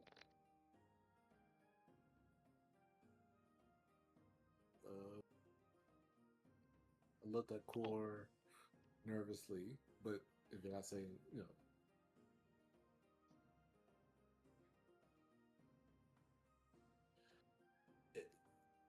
and looked at the rest of the people.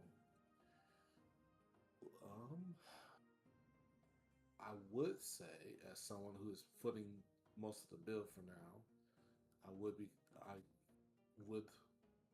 maybe be comfortable being the leader of the pack. So, do you know what it entails being the alpha of a pack? Like, have you ever had that discussion with anybody before? I have, but not with a pack with, in the sense, more. I did have a situation with leadership in another. Look, wait, hold on, pause. I'm gonna stop you right there. Because I will say, I definitely appreciate you putting in most of the money in for this room, right? But being an alpha is not easy. So if this beta fucks up, it is your responsibility. You are responsible for all of us. So I want you to make sure you know what you're saying. There is some truth. Oh, wait. There is some truth to what the large one is saying. Should you have a member in your pack that proves to be a little overzealous, it is expected that the alpha not only corrects the behavior, but takes responsibility for any damages that should occur as a result. But 'tis the responsibility of being together in such a way. I don't have any objections to anyone else who would step up to this plate. That I definitely do not. Not that I would like to be a follower for the rest of my life, but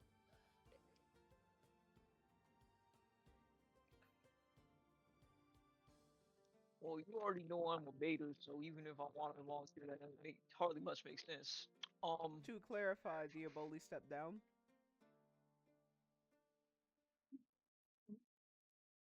well, I'm just offering if anyone else will take the, like to offer themselves to be considered the alpha. Alright. Misty, you didn't want to be alpha? Oh, I was waiting for Homeboy to finish, cause I guess I already have experience being an alpha and already been through the betas, or ex-beta, because he's not here right now, going through stuff and how I had to take responsibility for that. So, I mean, and I understand that you want to like probably be the alpha and spread your wings or whatever. You could still do that, but as of right now, I think it's best if I remain as the alpha of this group. I mean, definitely. I have no objections. Once again, this is just something that I had to get accustomed to.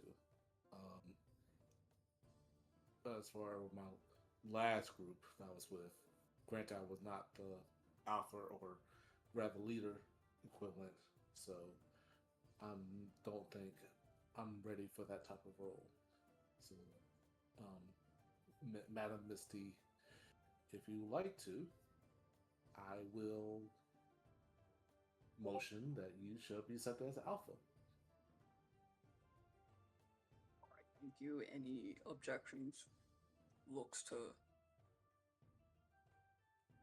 Dion and Onyx.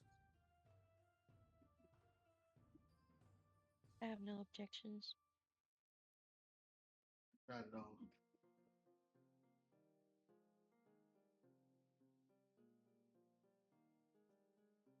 I would settle, I guess. Well, Mr. Core, there you have it. I believe Miss Misty is the dedicated alpha of this pack. I appreciate your willingness to submit to her. The position of beta suits you, he says to Diaboli.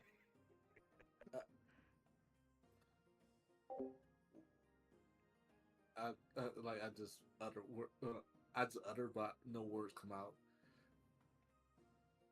I just nodded.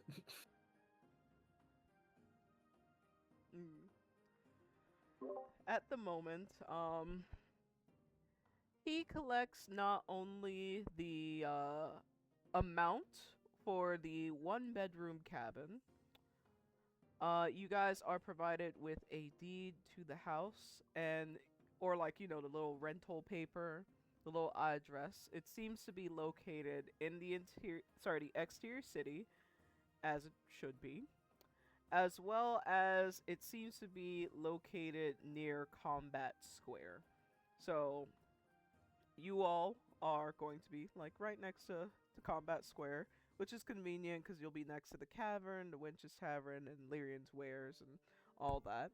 He says the housing will be prepared for you by nightfall. We just need a little bit of time to make sure that it's secure, make sure that it's presentable, and make sure that the scent is not overbearing.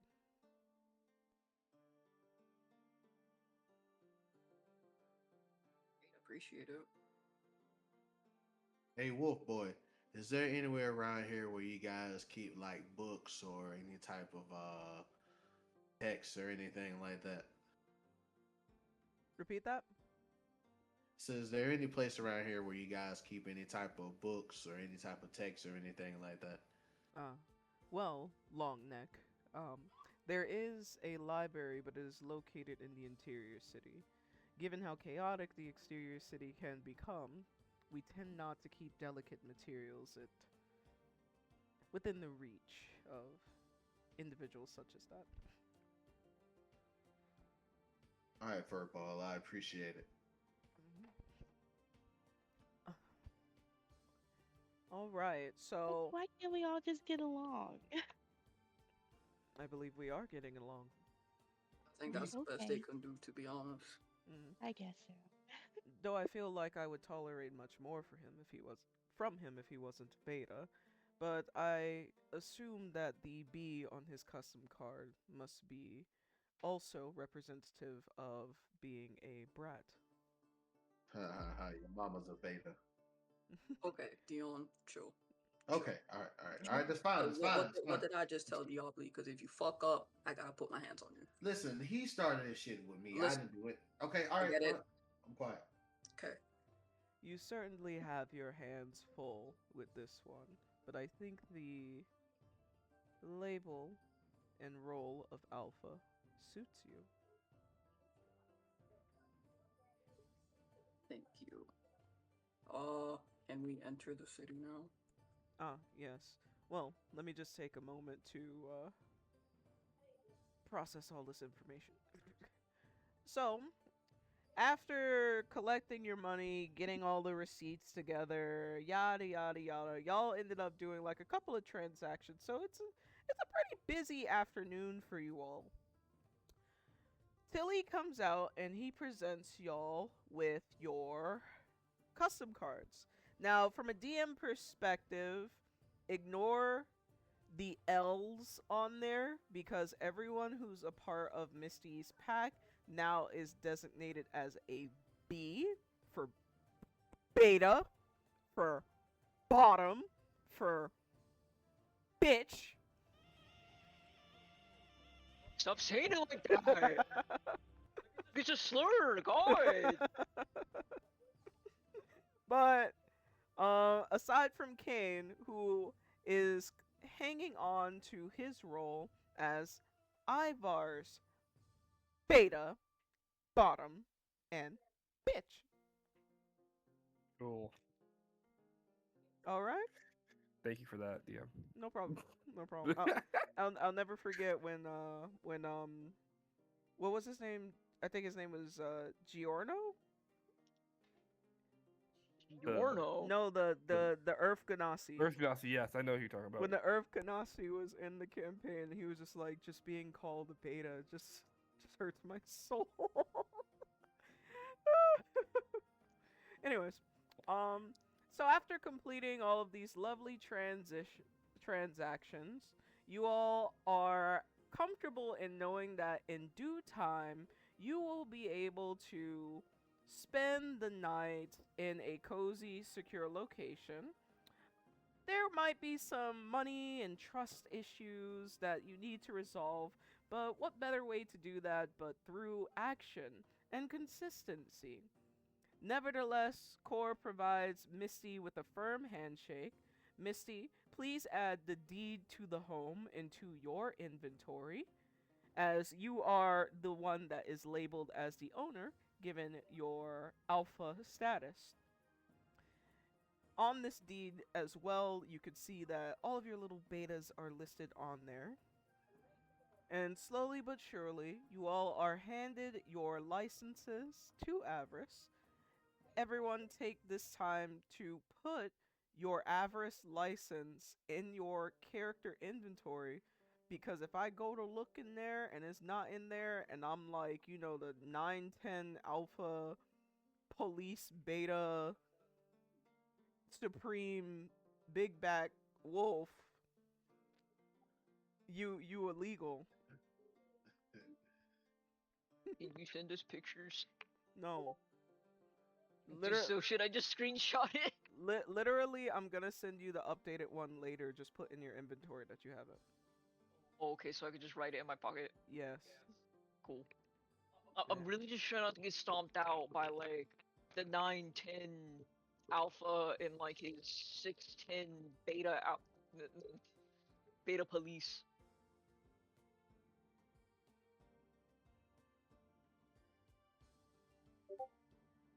Which brings us to you all finally being able to enter Avarus. Let's find a nice song. Yeah. Yeah. I'm on my way back Yeah. to claim. Okay, let me get the image up. Yeah. Stepping into Avarus, and I'm a little hungry. Someone's gonna stop me, but they can't bug me. That's all you get. When the mixtape dropping? Let's see. So, our young heroes enter Avarus. And then entering Avarus, they are met with the, first of all, the overall stench of the place. Now, while there does not seem to be any, like, trash or, like, unsightly things on the floor, there's definitely a pungent, earthy scent to Avarus. And you all can't help but think back to how Core could not seem to find the proper word for bathhouse without any thought.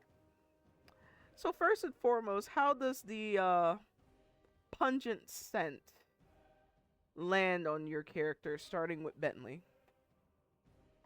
Smells like the men's locker room. And like, I don't want to say that that's familiar, because obviously it's like really a lot, but it's not my first time here, so it's not a surprise. It's just very pungent.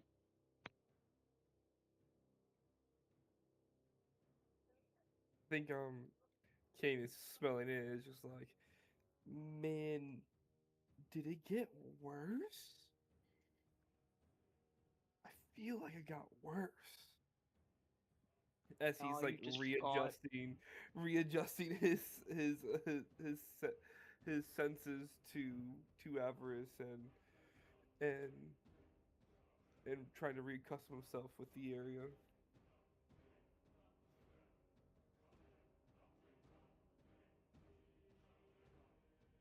It's smell in a while, but definitely is not pleasant every time I run to the scent.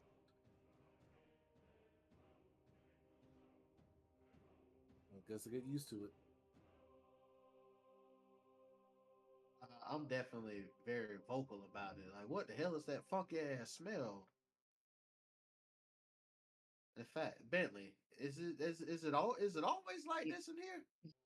So, I want to tell you no, because I can tell it's what you want me to say, but like, it's like people identify each other with scent, and you kind of don't smell good if you're like covered in soaps or perfumes or shampoo, because you don't smell like yourself. So everybody here smells exactly the way they intended to.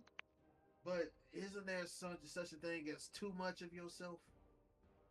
Well, once you hit like 3 or 4 days of not bathing, I feel like that's kind of pushing it, but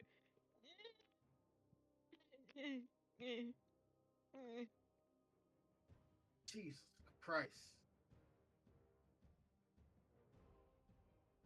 yeah. Misty. Sorry, hold on. Too high. Reminds me when I got stuck in the barn a couple nights. Yeah. Same thing. Oh, that smells terrible. How do they deal with this? Oh wait, pause. Okay, guys. We need to be careful because they do have enhanced hearing, so just be mindful of that. Okay. What, are they sensitive about the fact that it smells like shit in here? Listen.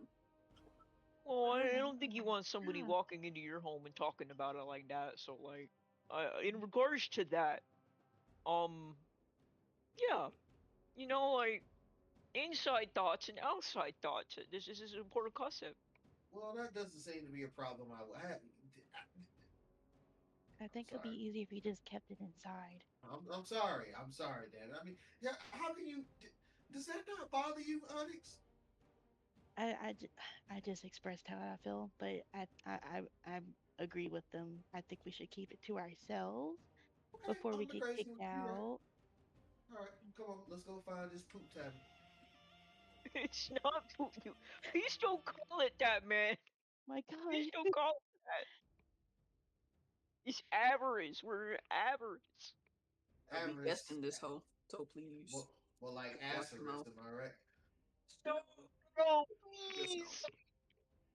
You're making it worse. Why? Say something again. Ah.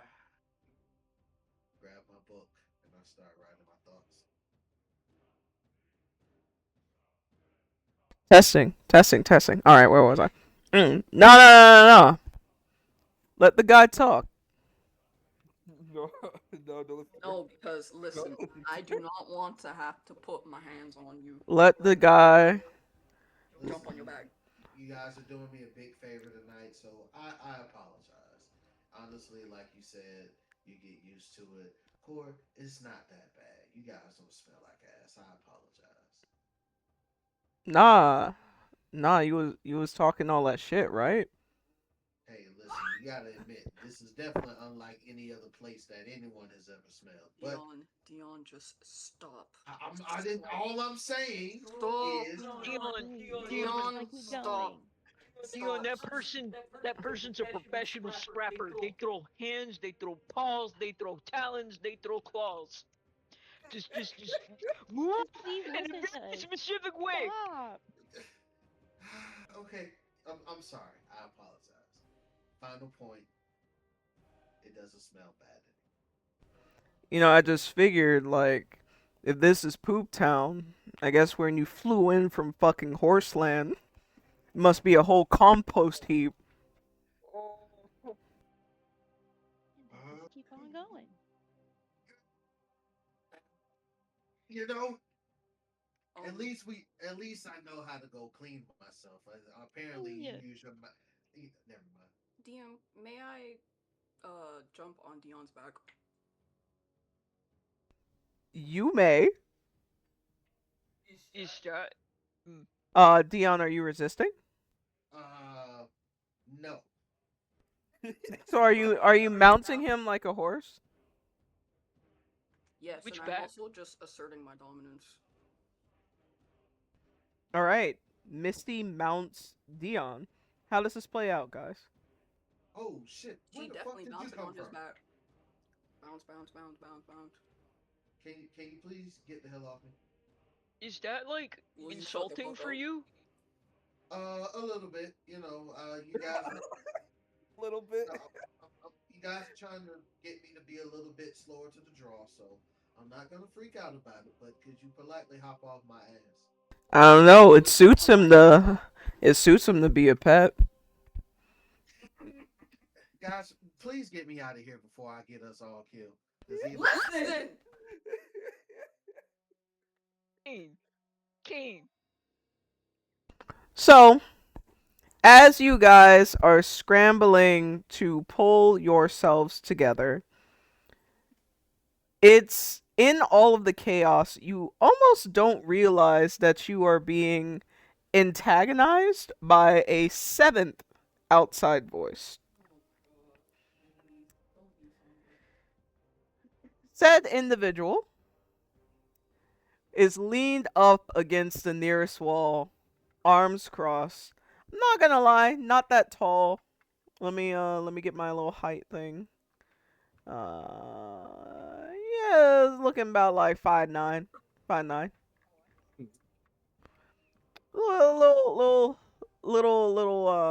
Little thing, little short thing there, and he looks to Cain, and he says, "Welcome back. You weren't gonna tell me that you were in town." I just got back. Oh, brings me to my next point. You weren't gonna say shit when you left. It wasn't intentional. I understand. It was a mess up on my part. He like looks down, all betally. Mm-hmm. Sorry. I want to lean back to Misty. Hey, who the hell is that? Talk about this later, bro. Just wait it out. No, cause you also about to be a part of this conversation. He says, towards Misty, cause they told me about you. You that girl that like to go into other people's packs and try to tell they betas what to do. Okay, not true, but I get it because Cain did leave without saying anything, and he definitely should have. I I take full accountability for that. Should have said something. Cain, why didn't you say anything? I was things happen really fast. I'm really sorry. Oh It's wait, not his fault. not true. So you calling Miss Sandra a liar? No, Just I hanging out. did not say that. I did not say that. I did not say that. Oh, cause she's the one who told me about you, and you saying that it's not true. So it sounds like you calling Miss Sandra a liar. Diaboli, you see this shit, man? It was just a misconception. Again, it's not her fault. It's my fault. It's really my fault. I'm sorry. Nah, as a beta, you don't know better. You know, your brain's small, you're feeble, you're weak. Anybody can just take advantage of you, and clearly, this I don't even what to call you. I don't know what I'm looking at. Took advantage of you. You know what? Cain is, you know, healthy still. You can take him back. He's all yours. I don't recall loaning him to you. And see that's the thing about y'all foreigners. You come into our area, you have no respect for the way things are done around here. You asked for books, but it seems like you didn't pick up one before you had the audacity to come to this nation. So I'm gonna give you all a little lesson here. There's one thing that Mr. Horsass over here has correct. We're settling this in the combat square. How much of this are you guys expecting me to take right now? Listen, Jan, wait. Oh my gosh. Okay. Um. So I definitely understand that we should probably settle this in the combat square, and we'll just lay down some rules or whatever. And sure. Alright, players. Misty has agreed for you all to participate in Combat Square as her first decision as your pack leader. How does this make you feel, starting with Bentley? Um. Uh. I'm gonna have faith in the system. I'm gonna have faith in the system, and if it ends poorly, it ends poorly. YOLO, we ball. I don't know. Something around those lines.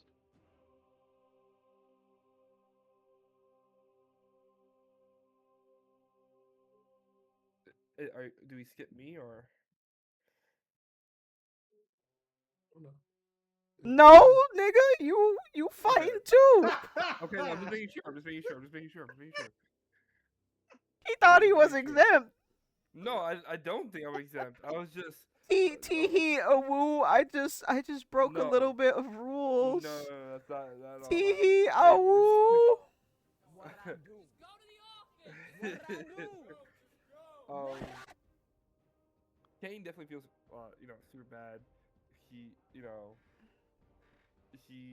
should have spoke to Ivar. He got really caught in the moment. Everything happened, and it's already causing a problem for the new people he just met and his dear friends and Bentley and Misty.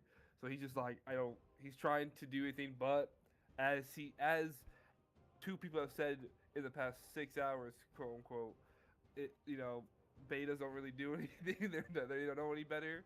So he's like, his word doesn't really mean much. So he's just like, he's really upset that he's already causing problems for everybody on both sides.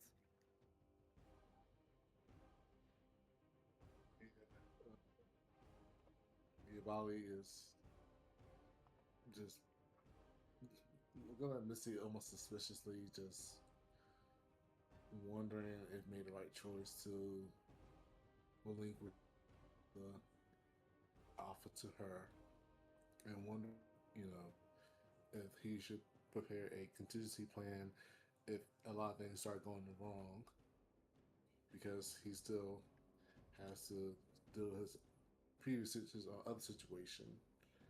So he's basically now like slowly being almost not on edge, but kind of like, okay, I think this might be direction and going. This be going in a direction that will get a little dangerous. So let me just just observe and just be ready, just in case.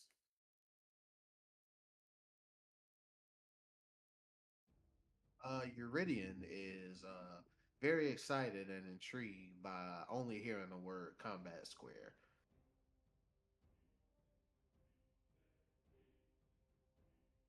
Um, so in character, in mind, it's just like she gets it as an alpha perspective. She took Cain away, but it's just there's just some things that can't be explained to these people because they will not understand what we're talking about, how we're not from here and blah blah blah. So, um, in her mind, it's just like, let's just settle this. Obviously, Cain still belongs to you, but once this is done, Cain can just go back to you, and we won't have to deal with this back and forth anymore. Because this is not the first time that we had to fight for Cain. So, let's just get this over with. Definitely my fault. And so now Misty's getting off Eurydion now.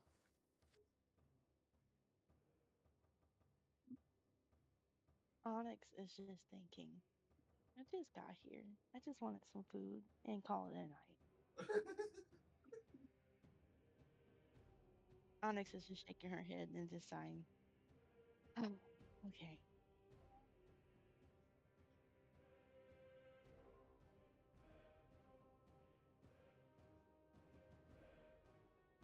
Well, I'm glad that all of you were up for a fight.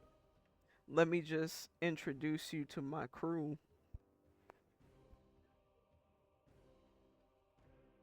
And then he guides your attention towards Combat Square, of which there are some familiar faces and some unfamiliar faces. The first one is... Oh, hold on, let me get my notes. I'm looking in 5 different places. It's a 6'2" guy. It's a 6'2" guy. He's got a lot of scars on him. He looks confident, easygoing. But most importantly, he looks like he loves to fight. Then there is the biggest woman that you all have seen since Misty and Onyx. She while not quite at 7 feet, is pushing quite closely to it, and she is wielding one hell of a berserker sword. Then there is a petite woman. She's like length and like spry. She's very well toned, but she also looks as if she's gotten into a fair share of fights in her days. She looks aggressive. It must be her height. She looks like she's got something to prove. And last but not least, there's someone who looks like they're not a fighter at all. They're short, they're very pretty, they're lotioned up, like it's as if they've never seen a battlefield a day in their lives. But that doesn't deter them from looking oddly confident in this moment. Is there anyone that stands out to you all amongst those that you need to engage in a spar with?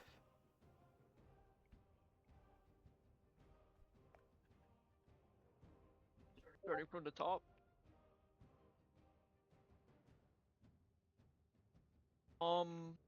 I'm terrified of Nala. Nala scares me. Nala be doing shit. It hurts. And that's gonna be the person with the brown hair and the blue to yellow gradient background. I know the person on the end. They're from the Winch's Cavern. I don't know fuck about these first two people, but they also probably hurt. Yeah, Cain is seeing all these people who are clearly like really into fighting and capable, and obviously the last one he's like seen her in passing or whatever, but it's just even if there's always everyone here knows something how to defend themselves. So like, even though it's not apparent right now, it will be in a few minutes. So he's just nervous.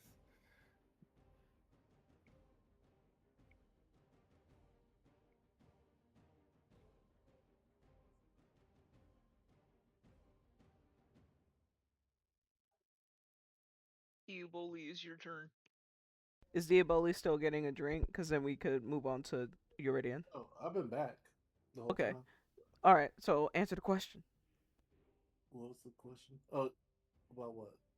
Your impression on those who you're scheduled to fight.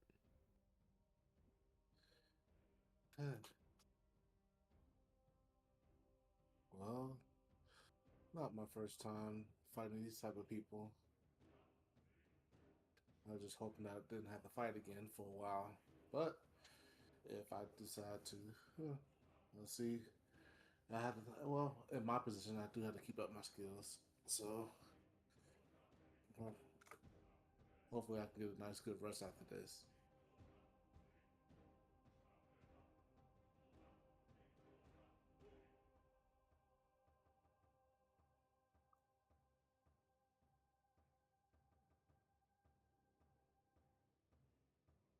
Eurydion. Eurydion. Oh, my bad, my bad. Um, huh. My attention is kind of dumbfounded on the Berserker sword that the chick has. She's kind of the one out of the group that stands out to me. But overall, as far as the potential sparring between us two, there's no reluctant bone in my body about once this goes down.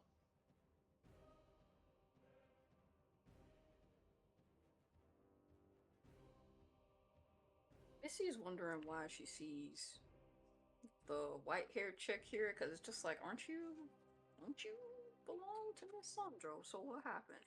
But that's also none of her business.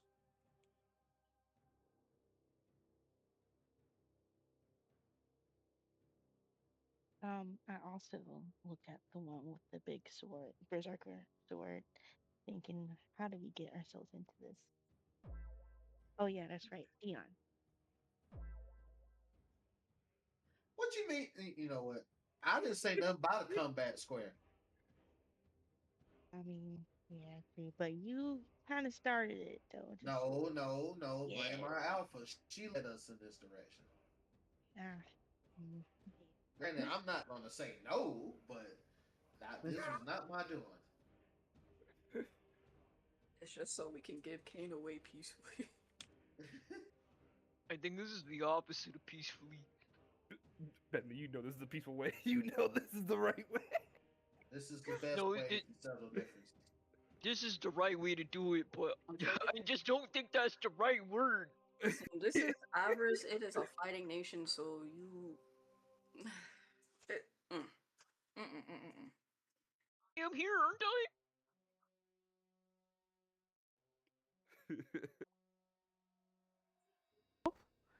So as you all are coming to terms with that a combat is inevitable, a scuffle, at least it didn't break out into an all-out brawl. At least they're kind enough, quote unquote, to take it to combat square.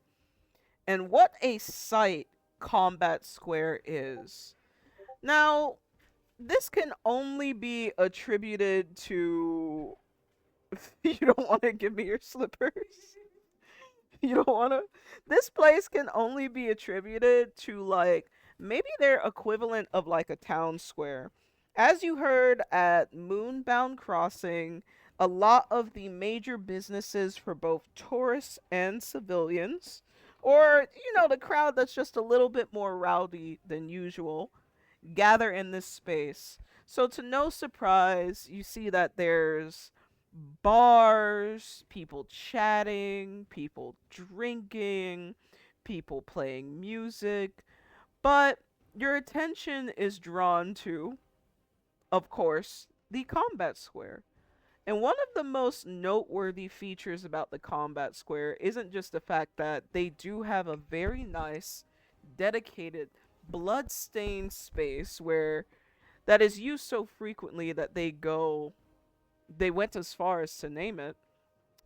But the fact that, to an extent, it looks like their way of life. There are some people lingering beside the combat square, carrying worn instruments as they chat with some of their friends, maybe make out with like some fellow people. Some of them are also draped in like dancing garbs of like shiny materials, just kind of like tasseling, as if they're not only waiting for the next fight, but still riding the high from the previous one that was in the space. Ivar and his crew trek on over to the combat square, and I want to first ask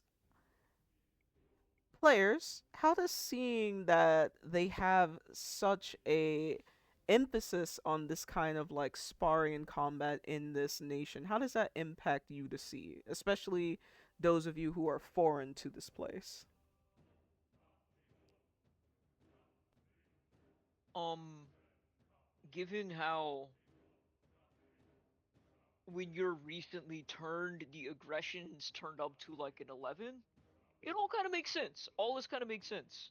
It seems like from what Core was saying at the gate, a lot of people who are still figuring that out live in the exterior part of the city, and you just need to blow off some steam. Everybody's just trying to figure out how's the best way to do that.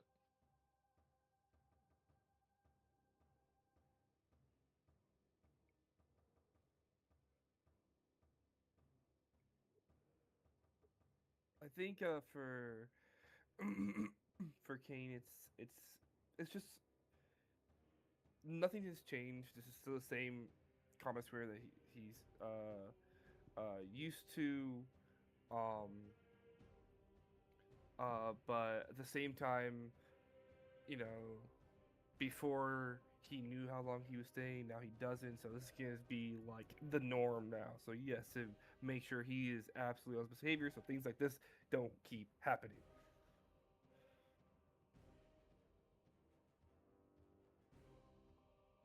Diaboli, all this, the setting of this area and emphasis feels very, very similar to him. To where he has like a almost a weird flashback of his backstory being the thief in the guild, and it's not exactly traumatizing, but it's basically, you know, seeing that like he feels like a weird sense of being uncomfortable in an environment where he had to survive to in order to win. Granted, this may not be the same setting of surviving to, you know, it's more of like an entertainment, blow off steam, therapeutic. But to him, it's kind of almost like, yeah, almost trauma effect. So he's like taken aback, and but he tries not to say anything out of, you know, he keeps his thoughts to himself as a, you know, trying not to cause any suspicion or any, you know, this any showing any sign of disrespect to, as this may be the, you know, the culture of this place.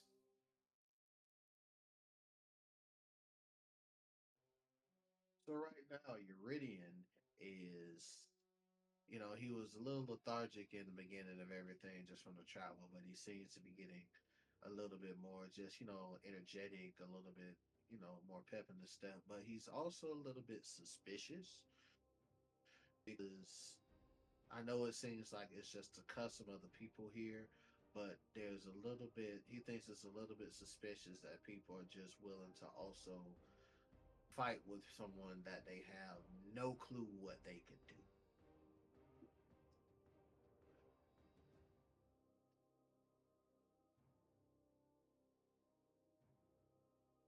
Um, like Misty, uh, in her head, she's already been in Combat Square a couple times already, and this is just how they settle things. Um, so she's just like trying to figure out who's gonna sit this out because I don't think it'd be fair for all of us to be up in there. She's still thinking.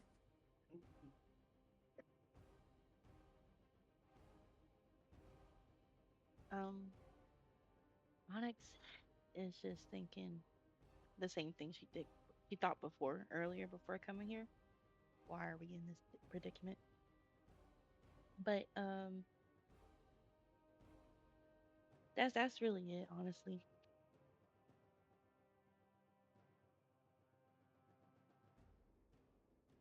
So as Ivar skips into Combat Square, he makes a declaration.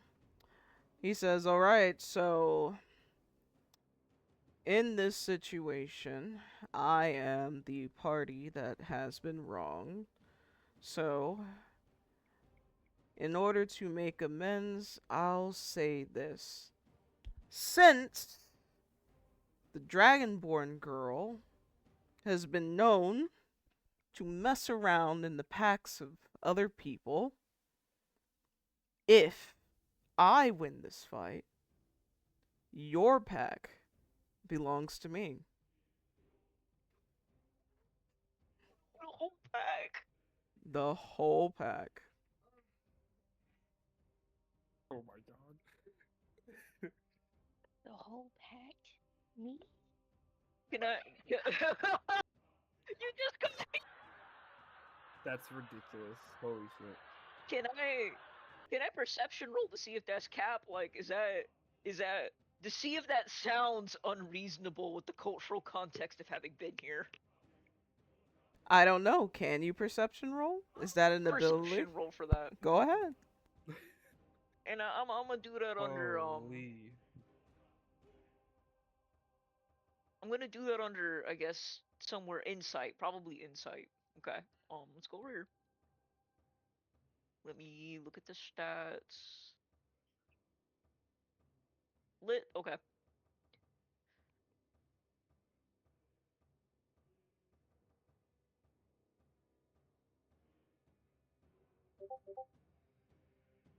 I'm scared.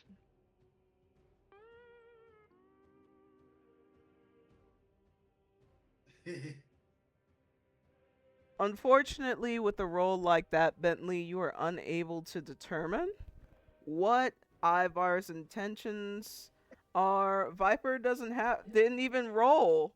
It's Bentley that rolled. I'll take it. Do you want to give your re-roll to Bentley?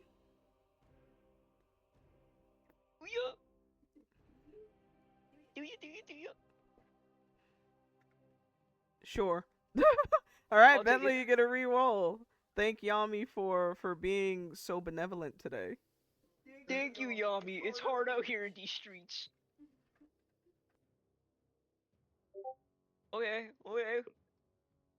Hey, that's a bit Yeah. better. Hello there. With that 15, as Bentley channels his own culture and looks at Ivar in the face, you realize that Ivar is dead ass serious. Why try to recruit betas of your own when you can just steal someone's pack of nearly 6 people? He has everything to gain and almost nothing to lose in this situation. Misty, you're gonna have to counter offer because that's kind of crazy, and I don't think you're gonna step down unless you say something. I'm like thinking here because it's just like Cain technically already belongs to him, so literally you could just have him, take him, but it's just give me 1 second. I'm taking options though, cause like Question: how is Cain his? okay, How so did that in the happen? beginning we Mhm. lost a fight and she had to give up Cain, so Cain went to Ivar, but we had to go back home and travel together. So Cain came with us and we all went together. But now they're saying that Misty stole Cain and stealing other betas and blah blah blah, which is not true, but it's what's happening, what it sounds like, I guess. So, now she's just trying to think how to settle this. Like, if she loses, she doesn't want to give y'all up.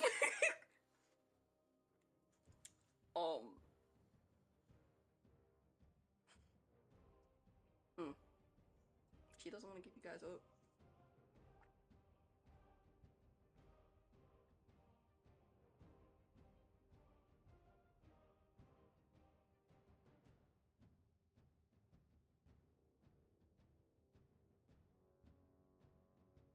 I guess what I could say, not in character, if she does win, she'll just have to take Ivar as a beta. But you're trying to. Well, okay, out of character. Bentley is saying that if the pack that you established with all of your betas loses, he's very dead set on the condition that he is going to get all of these members. What he was suggesting is that you try and talk him down from that into maybe taking like one, or maybe you pay him like a tribute until you could beat his ass, something like that. But, you are the alpha, you can make those decisions. It's up to you. It's up to you. So there isn't a lot of funds to go around, but I see what you're coming from. Um, Is this in? no, it's not. Still out of character. Okay. You see where you're coming from?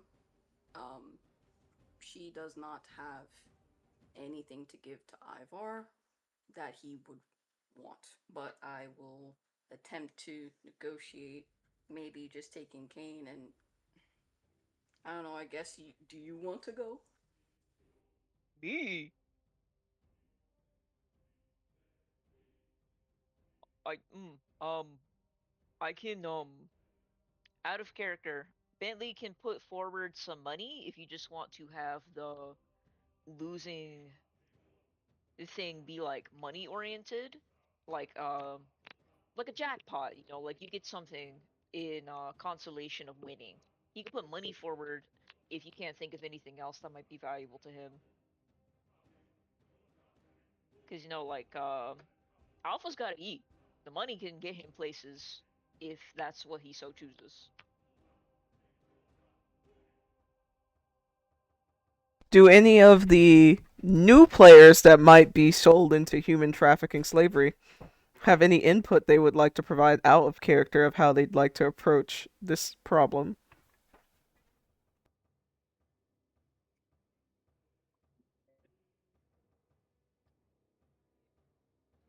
It's very complicated. What?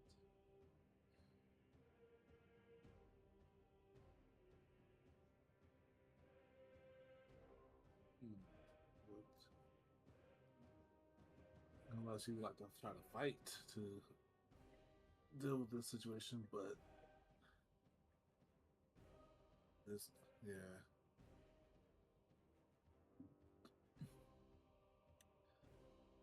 There's a lot of responsibility to have the alpha to figure all this out. See, I told you. Yeah, the whole thing.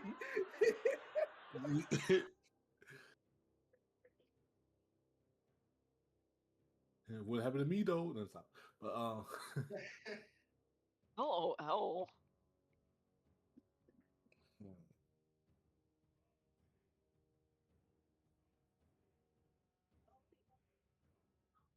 I mean, betas could also provide advice to their alpha, since technically their interest is also a part of this.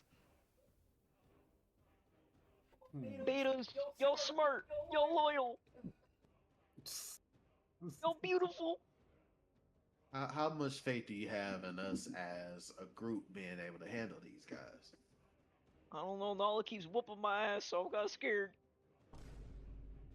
Yeah, Nala knows some pretty good air magic.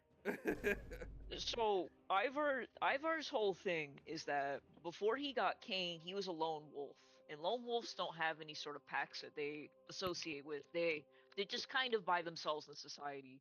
So what Ivar used to do is he would just call people and see who was available to fight with him. So it's kind of like a random toss up of who would be in his squad, his jump squad, I guess. I can only assume that because Nala's already here, he's jumping us with Nala and maybe these other two combatants. The blonde girl in the square. Um, Bentley's not aware that she's a combatant under his impression because they've spoken before. That's a hard no from her, but things may have changed. He knows Nala's difficult, but he doesn't know anything about these other two.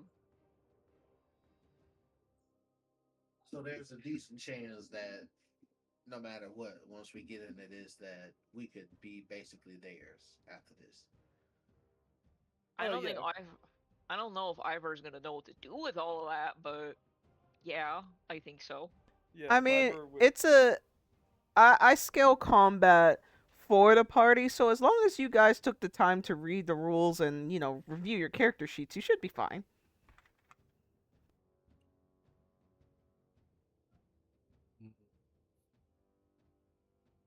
The Okay, silence so is what I really was assuring. also thinking is that I'll just say, out of character, still out of character, if Misty wins, she'll still keep Cain, but I'll have him sign our card so we'll have access to like the hunting district and fishing so we can make some money and pay our dues when we have to pay for the rent, house. the house and But- stuff. So the Well, is it- winning condition would be we get to keep Cain, we get Ivar, and Ivar signs our cards. No, we don't get Ivar, we just have him sign our ID cards. Bentley thinks because we're talking mano y mano, and we're trying to get Cain back. Cain's kind of like pack bonded with Ivar, so we should take them both. This is how this shit started, bro. Because I asked for one, we lost, so he ended up like. Well, he's already taking your entire pack, so you might as well ask now. Okay, fine. This is not. I'm not asking because this is related directly to one of my goals. Yeah, take Ivar.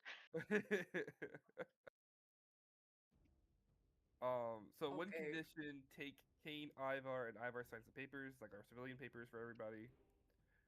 Yeah, 'Cause so we he's can a- be in the hunting and fishing district a little bit sooner than. And then you can propose the money thing, but since you're taking people, he's probably gonna want to take somebody. you can maybe still like be like, oh, just take 1 or 2 people because you're taking 1 or 2, but I don't know how you can buffer out the losing condition right now. I'm gonna try and negotiate. Does Dion and Onyx have anything to say before I try to start negotiating here? Oh, you pretty much know where my stance is. If we gonna fight, then we fight. He's ready to fight. He's like, yeah. He's excited. I honestly have no other thing to say, but I have no objections or nothing.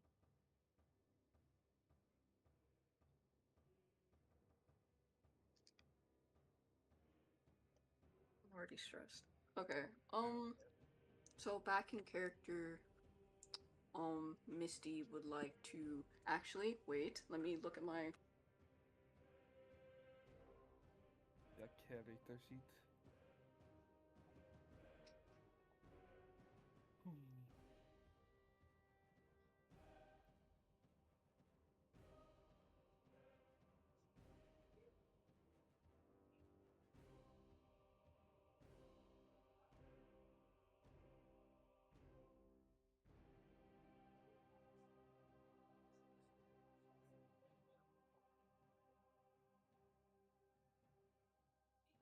Okay, so Misty would like, if this is possible, I would like to use logic here, which is my math grade. And I would like to suggest that if she wins, that Ivar has to join her pack and he would have to sign all their ID cards for the hunting and fishing district if she wins. Unfortunately, that's not how that would work. Okay, hold on. Let me. Approaches problems with logic, structure, and careful reasoning. Would this not be considered as careful reasoning with Ivar in this moment? Careful reasoning, yes, but logic isn't. You're trying to persuade him to understand your logic, if that makes sense. You can present him with all the facts, yes, but that doesn't persuade him. That's under the assumption that his logic is the same as your logic. So if you wanted to do a logic roll to get like me to tell you what might be an effective strategy, yeah, but to persuade someone else, no. Logic is how we're going to approach a problem. Okay, so if that's the case, then I will just switch to persuasion.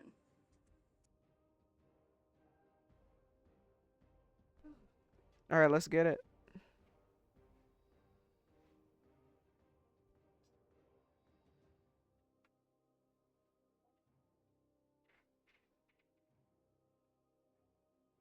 My eyes on OBS.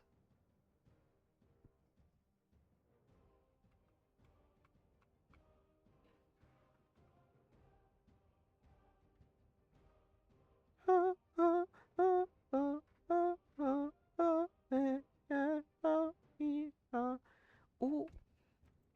I done fucked everything up. Oh, God. Ooh, shit. Okay. Don't like Beta, that. help me. Alright. So yeah, so could you present your plan in character so that I may respond as Ivar? Is it before I do that, can I ask a beta Bentley to like help in charisma since he's very theatric? You have to execute your plan first. Okay, Cause so you know you're an alpha, and Bentley technically doesn't have like an assist right now. I don't have right assist. Yeah. So there's two things conflicting right now. Technically, Bentley has the charisma in this situation, but Ivar's not interested in talking to a beta because it's werewolf to werewolf, like alpha to alpha. Okay. So Misty, you know, looks to Ivar, and as she tries to think of a plan that she assumes would be for the best, so she suggests that if she wins, Ivar would have to join her pack. In character. Okay, Ivar, if I win, you would have to join my pack, and you would have to sign all our ID cards for the hunting and fishing district.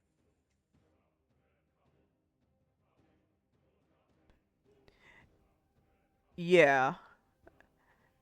As if that would ever happen. He seems to be a very inflated sense of confidence. Like, there's no doubt in his arrogant mind that that would happen. Because if I were your beta, you could basically do whatever you want with me. But it's not like that's gonna happen. I so I hope worry we for win. him I someday. so hope we win because he's gonna die out there, guys. He needs to be. Quinn, you understand now! Planty, you understand! He's gonna die out there. Listen, I've been on the Ivory Trade for a while now. Okay, we know this. Just nice seeing it in somebody else. Misty, you're saving him right now. He doesn't know better, but you're saving him in this moment.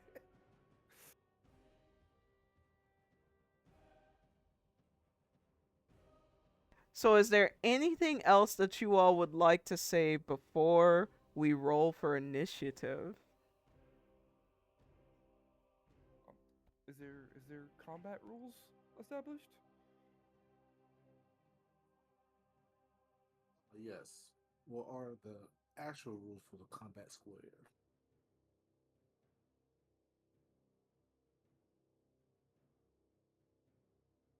Obviously, no death.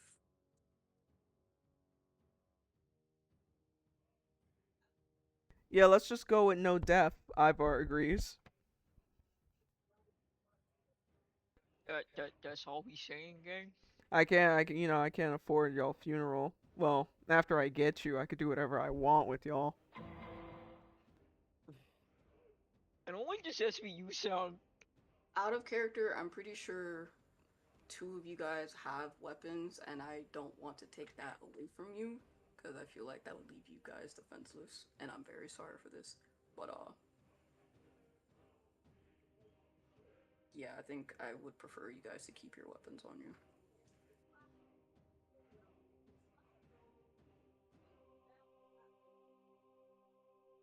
Okay.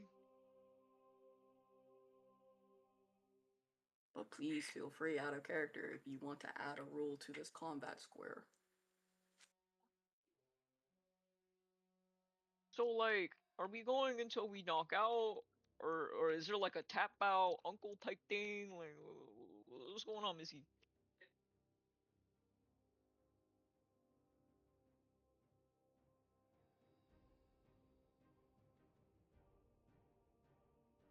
Diaboli, what rule would you add to the combat square? If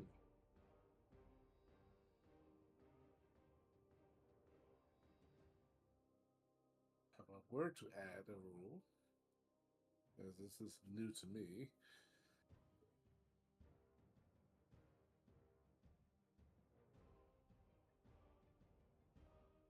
it has to be 1v1 if and not have your teammate jump on someone.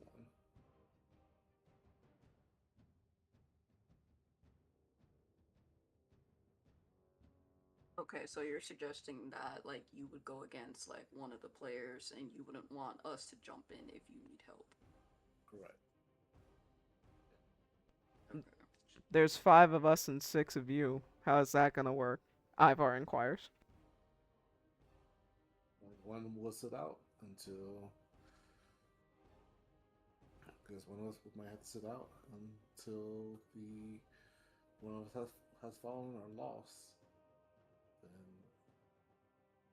there's a replacement.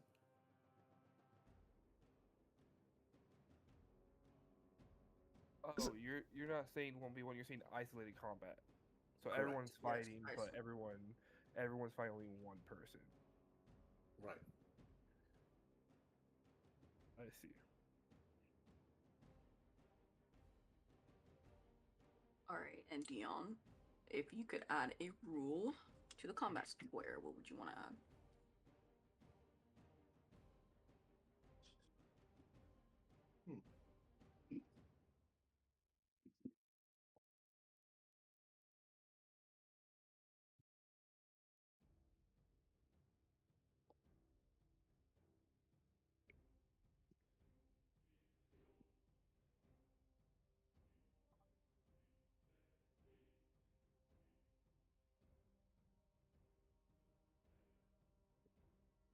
I think it's fair game. And Onyx, I will ask you the same question as well, unless you would prefer to sit this one out since we do have 6 and they only have 5 to make it fair. Um, I was gonna say I'm not really the combative type. I'm more of a healer, so I will sit out. But well, that's probably a rule. I can't help anybody, right?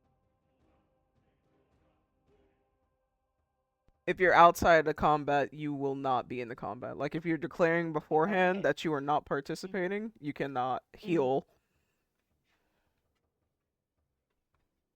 Okay.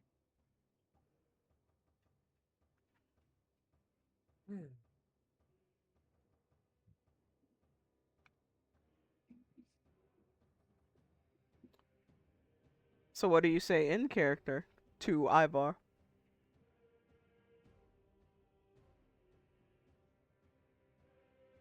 Me or see. Anyone, Misty? Dion still hasn't given me a rule that he would want to add to the combat square. I think he said that he didn't have a rule, like he's okay with everything. Okay, and hold on, let me look at Onyx has a weapon.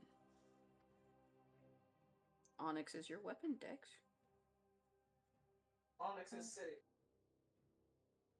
So I Is can't what? use the weapon?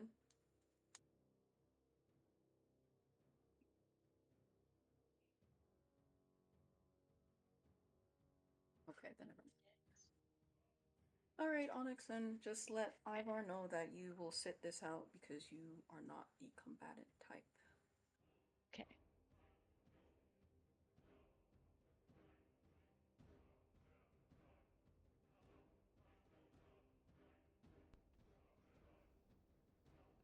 I'm waiting, Ivar says to Onyx, who just received a direct order for her alpha to talk. I look down at him. I'm gonna sit this one out. He says, that's alright.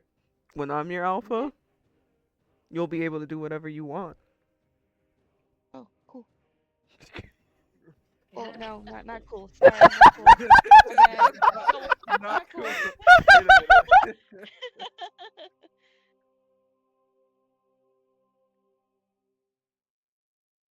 So, to clarify, the rules so far are no death, everything goes, but when you are fighting a person, you are focusing on that one person.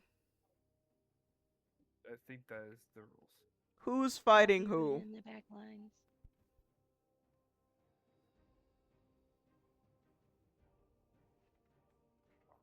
Fucking no. I don't know what any people do. Man, Ooh! Oh! Oh! Bentley, I think you should, out of character Bentley, you should fight the blonde chick. I think we should repeal the one-on-ones because some of my skills are better as support for a combatant. Like I roll advantage when I'm assisting Alpha, which would be Misty. So I feel like that would be a detriment to myself. We technically still, how do I explain this? We'll still be close enough for you to get the advantage. Where's Bentley? feel comfortable that way, I can retract my request. Oh, let me read this.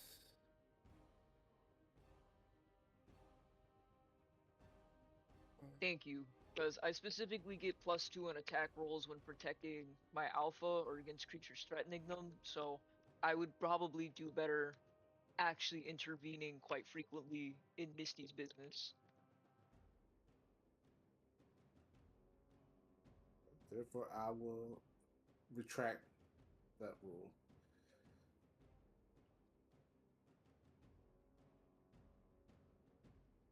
Even Okay. better. So let's go ahead and get these initiative rolls out of the way. Oh boy.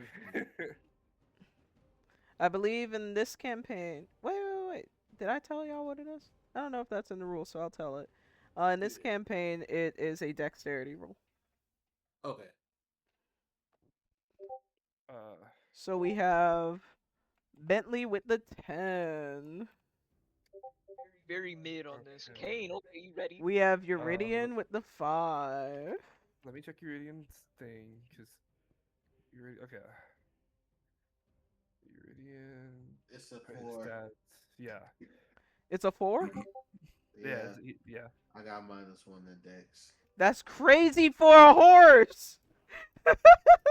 16. He just big. Yeah, What's okay. your dex? Cain with the 17. Diaboli's a +2.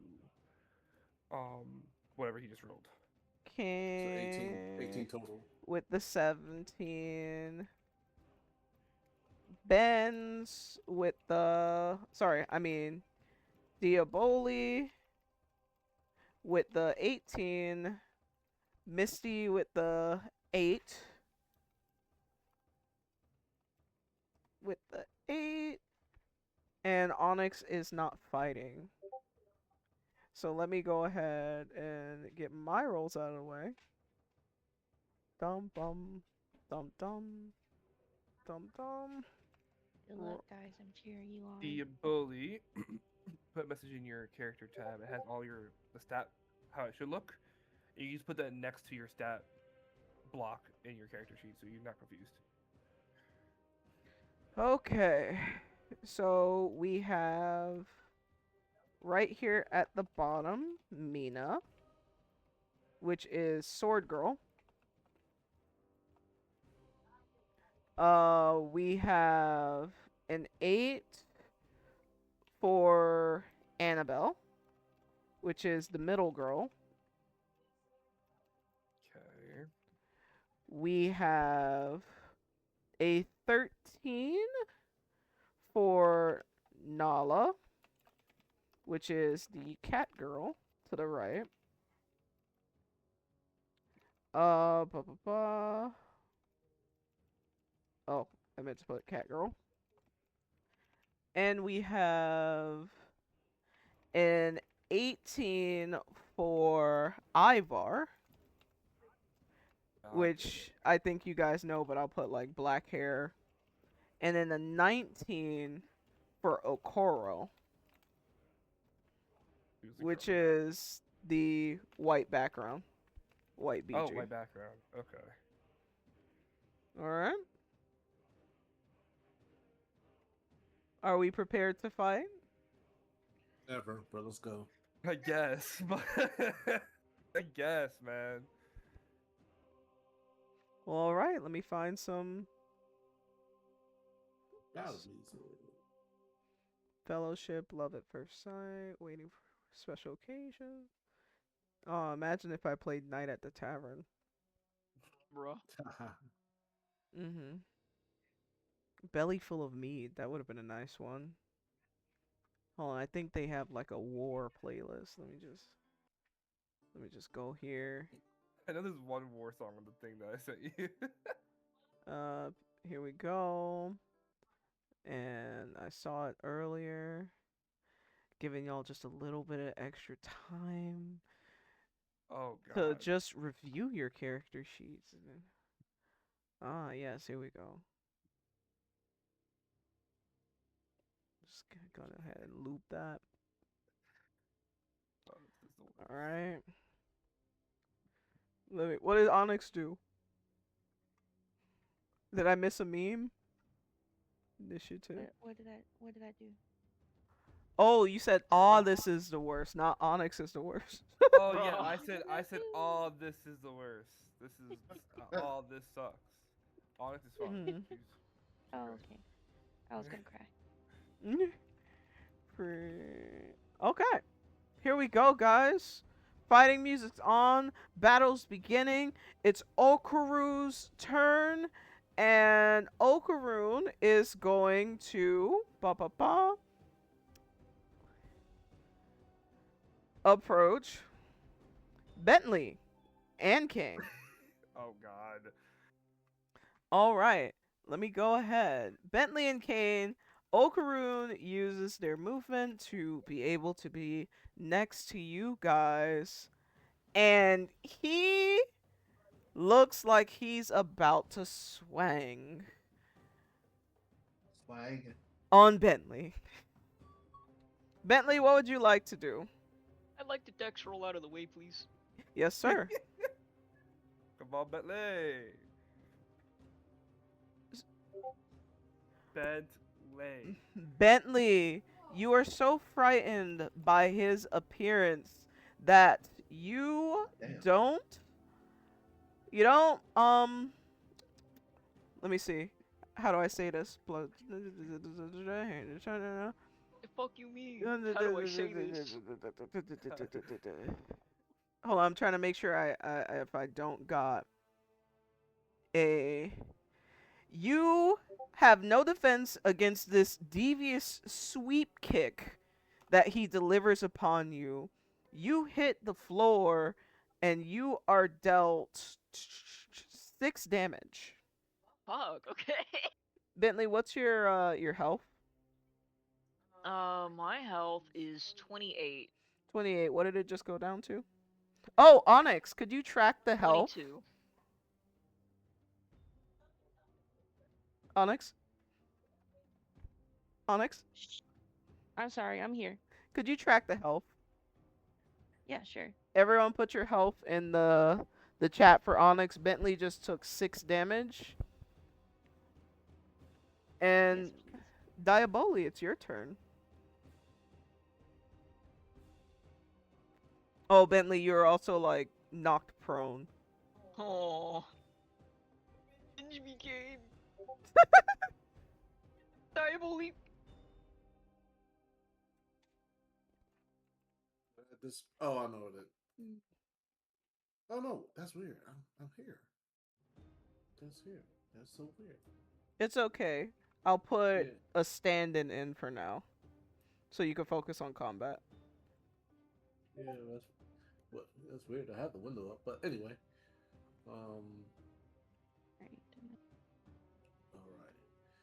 So I see Bentley knocked down. Mm-hmm. I looked over and I glanced over to the rest of the crew. The rest of the opponents. And look at Dion. And let's ask him who you gonna go for. I'm probably gonna go for the chick with the cat ears on the right. Misty, what's her name? Bentley on the He's floor. floor. Bentley on the floor.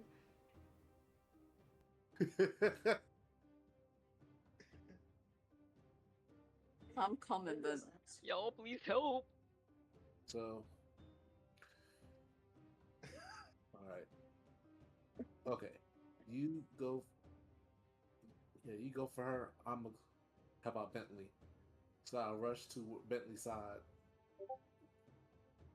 and move to. Who's going to attack Bentley?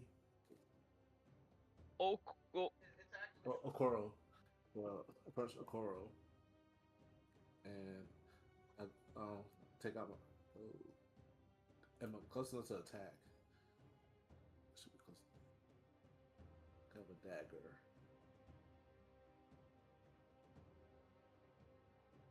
And I take a swipe at Okoro. So roll for attack. That is going to be blah blah blah blah blah.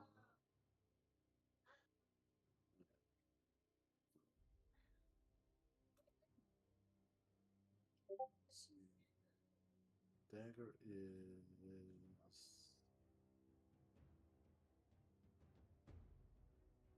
What's happening to the screen?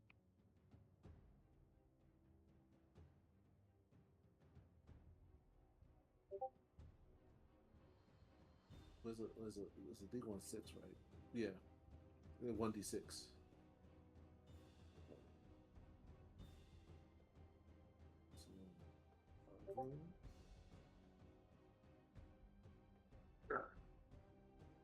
Wait, I hit the roll for armor, right? Does he ever hit the armor? Oh, you talking about AC? That's not in this campaign. You just roll the attack roll. Yeah. Okay. 1d6.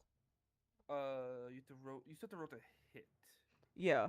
Oh, so 1d20. Oh yeah, 1d20. Okay. Yeah. That's right. Whatever you're doing. So what are you using right now?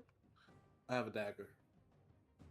It's a dex roll. 1d20 dex roll, and if it lands, we'll roll for damage. 1d.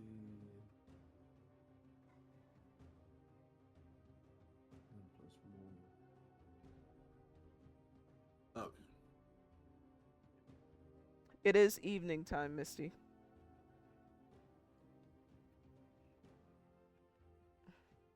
So I'll put it'll be 1d20 plus the modification. Yes. Yeah. So for you it'd be 2. Yeah. Opposed to. Oh my god. Is that a nat 1?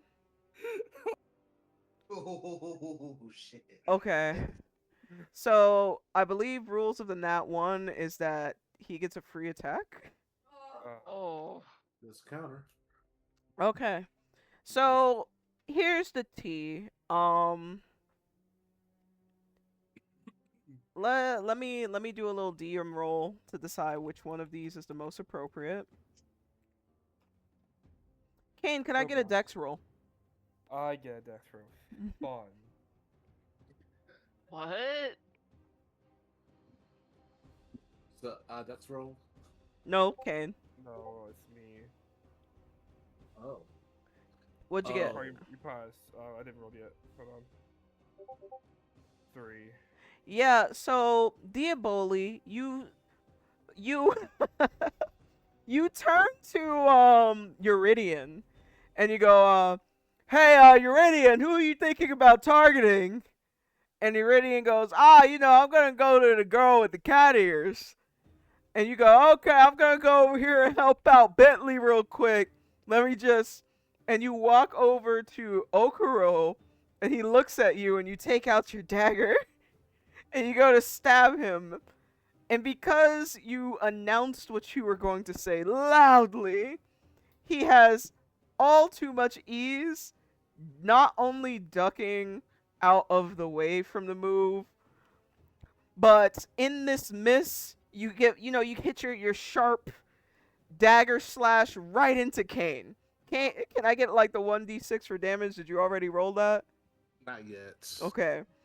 But in addition to that, while you are shocked from hitting Cain, he delivers a disgusting elbow to your back, like your whole spine is exposed. So he just takes that elbow and hits you as hard as he can in the middle of your shoulder blades, dealing you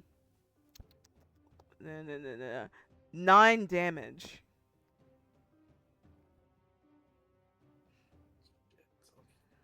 Sorry, Cain. It's fine. And Cain, you have been stabbed for 3 damage. So my armor's already gone. So I took 9 damage. Yup. You took 9 damage. It is now Ivar's turn.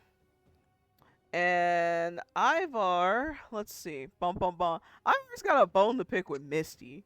Misty out here stealing bitches. So Ivar's gonna come across and be like, Misty to your left side, you hear like screaming and hollering. The Diaboli just stabbed Cain, and Bentley's still on the floor. It's just so much happening to the left of you.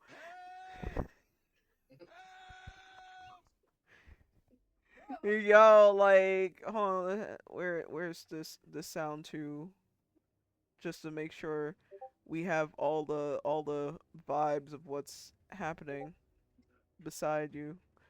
Here it is. The worst. And as you have a, I'm not gonna say you pick favorites, but you have a special connection to one of those screaming voices. So you want to look so bad, but then Ivar pops up in front of you and he's like, hey, don't look at them. Look at me. I'm imposing disadvantage on that man. He's gained disadvantage with my lure raise reflex. That motherfucker wants to kill somebody. Don't look at them, look at me. Okay, let me look at the attack he was going to do. That's not applicable right here. Ba ba ba ba ba ba ba ba ba ba ba ba ba ba ba ba ba. Yeah, okay. Misty, he's obviously going to attack you. What would you like to do? Misty. I would like to dodge.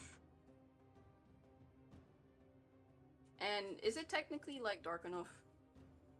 Dim? It is dark, but where would you stealth to? No, I'm not stealthing. I'm just wondering if I would get +2 if I were to dodge. What does the thing on your character sheet say?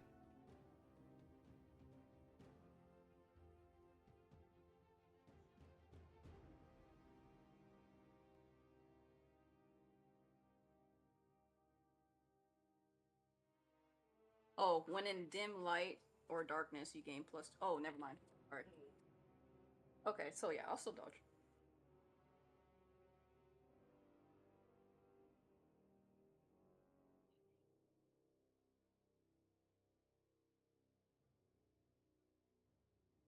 I hope my disadvantage is something. I hope this helps. Oh, okay. You probably didn't even need it, but.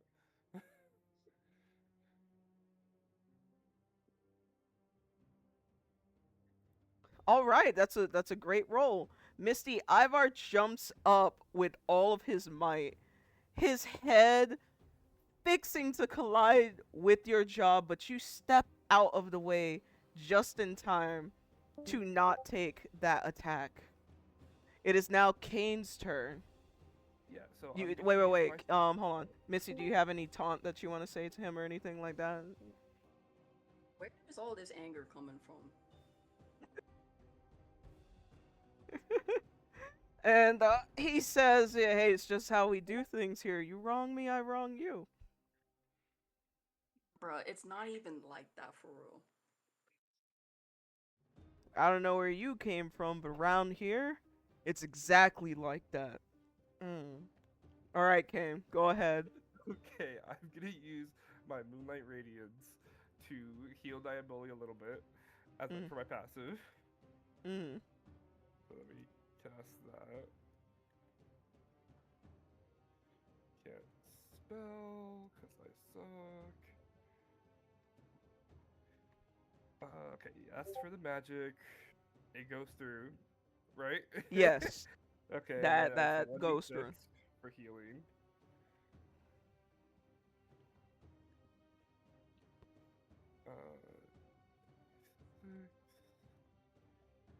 Sticks to Diaboli. Okay, 6 healing to Diaboli. And then for my action, I'm going to be using my telekinesis to lift the creature. They have to make a DC 14 strength save. Okay. I'm doing that on the blonde girl in the middle because I know a support person when I see one. All right, go ahead. Okay, so then D20. this, for this. And she has to roll a strength. Got it. Yeah, if I'm successful. Which I'm not. Reroll anybody in the chat. All right. These nat ones are killing us. That one was not Good okay. Ooh. If there's someone in the chat. Ooh. W roll. Tim, please. Yo, Max. Ah. Fellow old party. Hey, thank you. Go ahead. You gotta reroll. Let's try that again. Oh my god. That's better. Okay. Let me right, I'm getting distracted by stickers. All right, so she needs to make a DC 14 save. Let me just reach. Yeah, target must succeed a DC 14 save. Believe it or not, she hits it on the dot. God damn it. Damn. All right. So, well, it's not strength, it's just she has to roll it. Let's see. So that is -3, 6 mana. No. No, I'm 6, minus, 12? 12. Yeah, I'm minus 12. -12 mana for you. Yeah, I got it. Okay. So next up, we have Nala. So Nala can't even get to most of y'all. Cause y'all over there with The dirt cloud. yeah, the dirt cloud.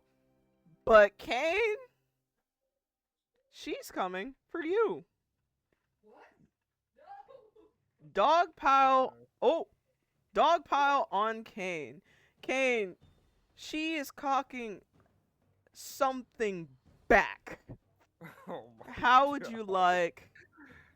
The way we're Okay. all crammed into this corner. Okay, let me see what I can do here. Let me see what I can do here. Mm, Let me.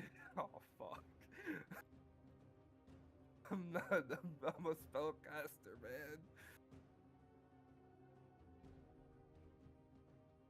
Oh no.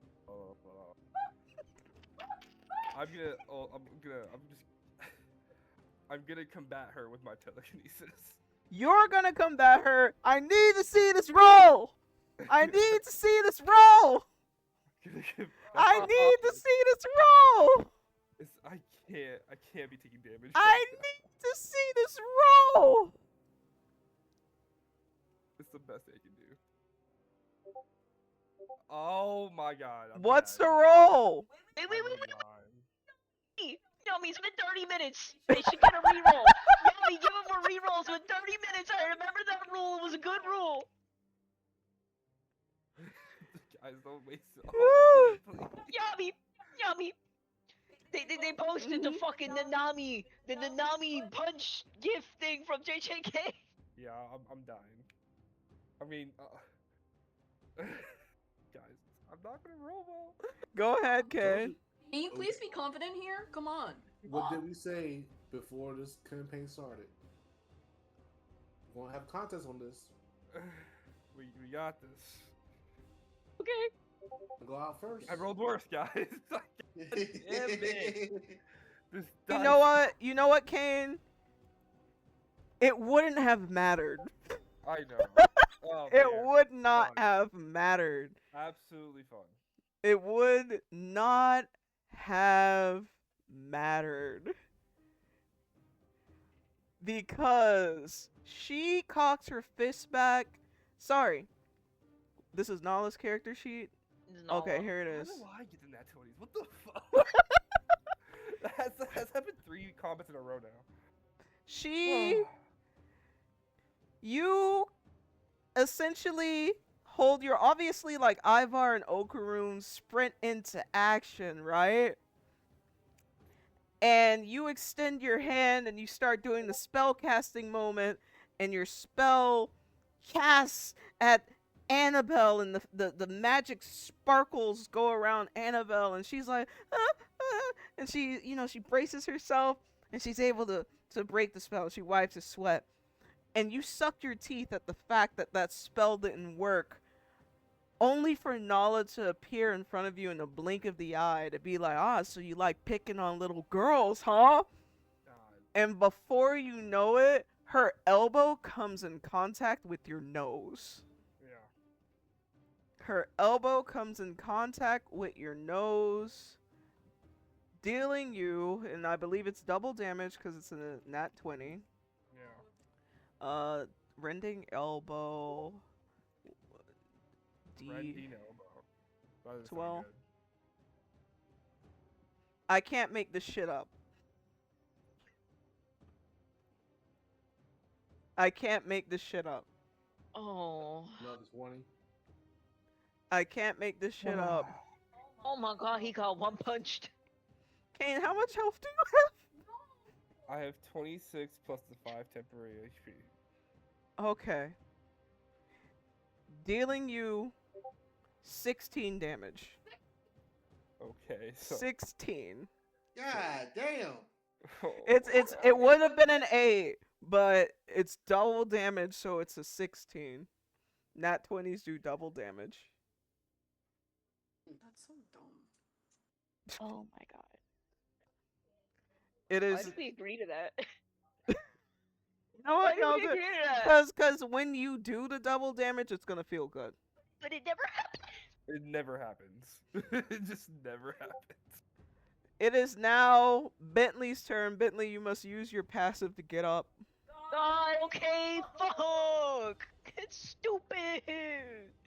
It's so stupid. Okay. So I guess I'm getting the fuck up, because it takes a whole turn. And I'm going to declare Misty my alpha for the moon cycle with my necklace. It doesn't specify as a passive or active, it just says I need to declare it, so I declare it. And Actually, can I move to the tiles underneath, or does that not really exist? Okay, so I'd have enough movement to, like, actually attack Ivar. 5, 10, 15, 20, 25, 30. Let's see.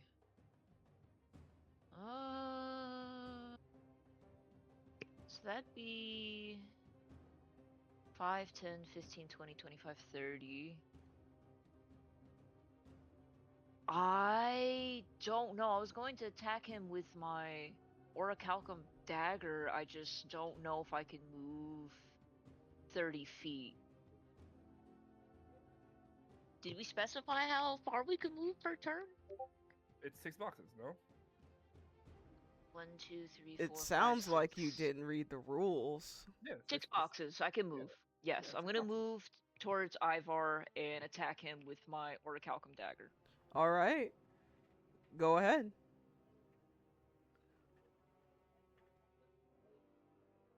And I'm doing that because he's threatening the alpha, so I get a +2 on my attack. Go ahead. Wait, but when it says when fighting beside an ally within 10 feet, which would be Bentley, +1 to attack rolls. Oh, okay.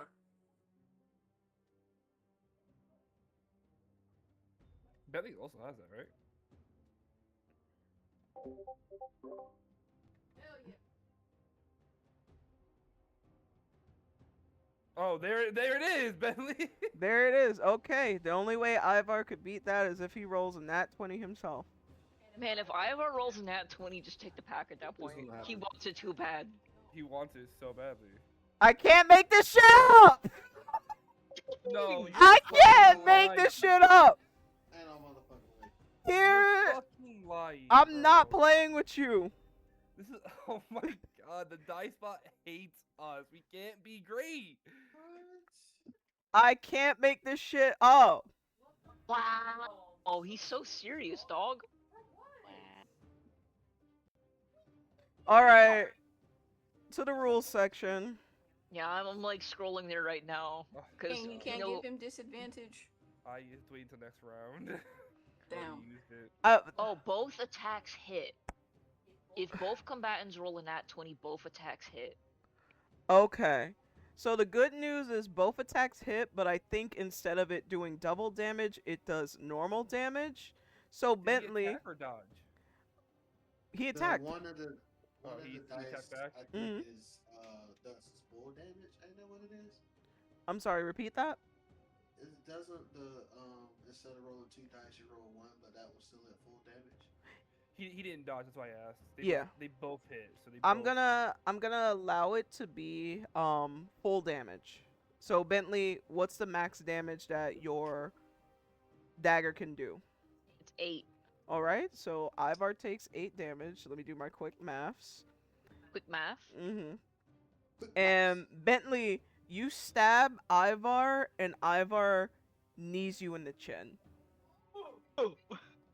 dealing you. Roll. Oh shit. What's this? This knee attack is the dealing you 3 damage. Okay, I'll take it. Pink on the ground. Okay.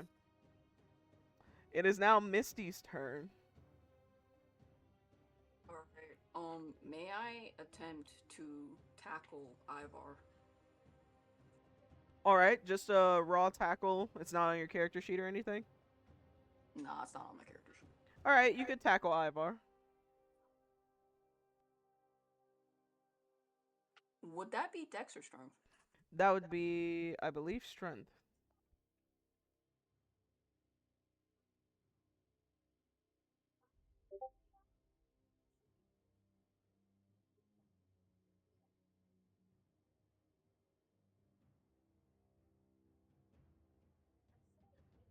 I'm sorry, would pouncing be Dex?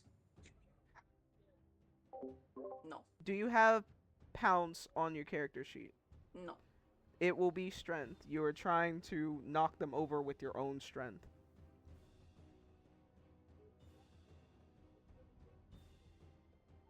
Okay.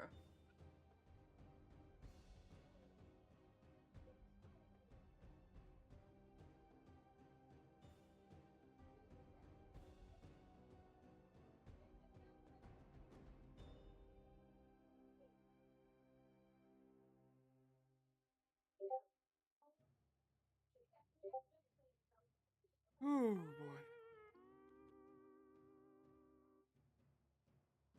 Is there Nat anyone in 20. chat for another nat 20?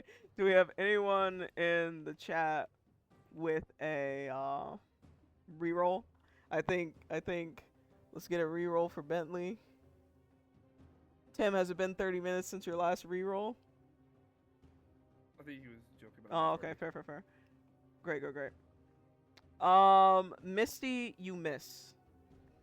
You go to tackle Ivar, and he moves out of the way. And you're right here now.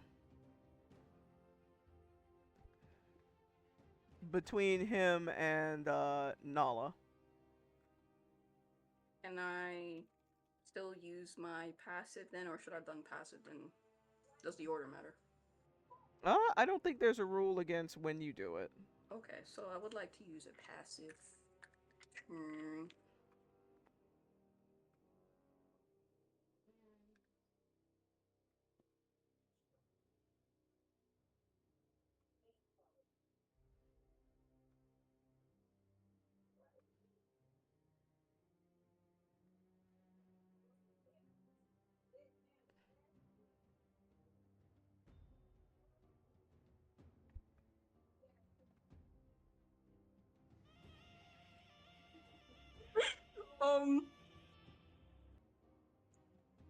Can I summon my clone as a passive? Is that marked as a passive on your character sheet?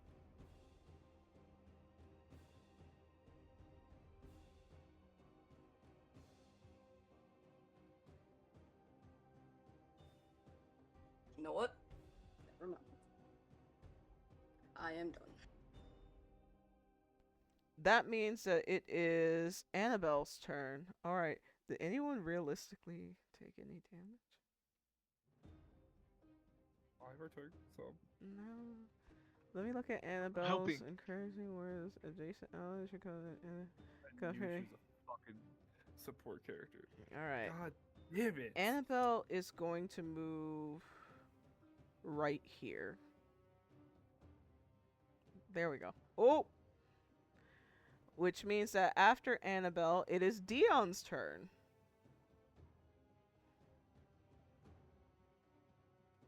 All right. Alright. Keon!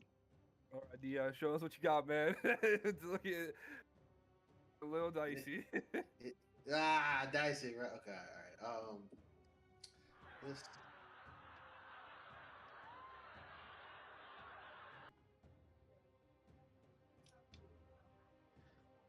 I am going to.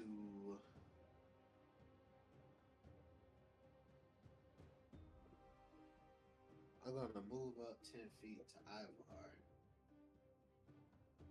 And I'm going to take a swipe at him with my trident.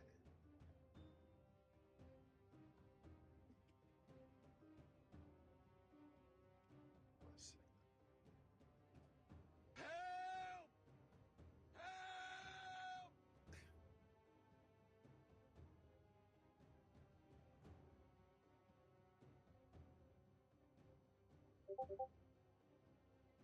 Hey! What? What? That's impossible. Okay.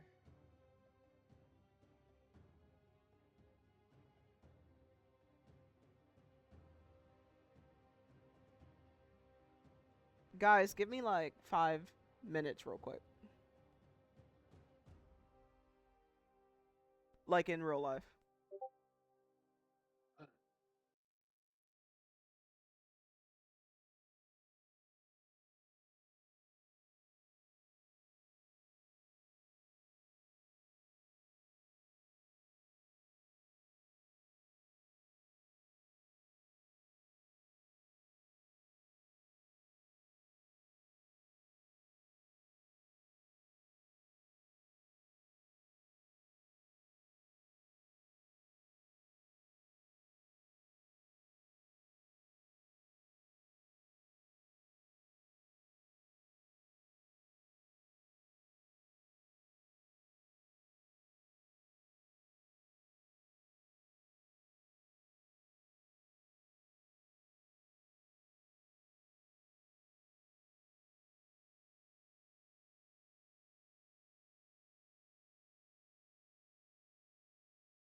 No, there was no audio. We all got up a little for a second there. You got me. I am here. Sorry, y'all. Someone that I care about deeply called me twice. They don't usually do that, so I had to figure out what was going on. Alright, roll call. Bentley, Present. Cain, Not here. Diaboli, Diaboli, Eat. Eurydion,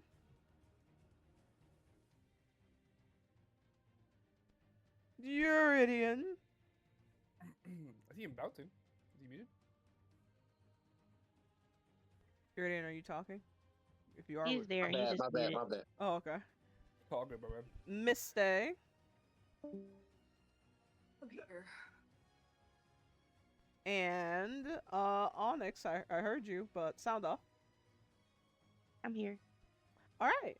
So, the good news is that Eurydian's Trident Strike does land. So you could go ahead and roll for damage. Oh, it was Eurydion that dropped from the call? He dropped the call. He's back now. Eurydion, your Trident Strike landed, so you can go ahead and roll for damage. It says 2d10. Is that right? That is correct. Okay. Let's go, Eurydion.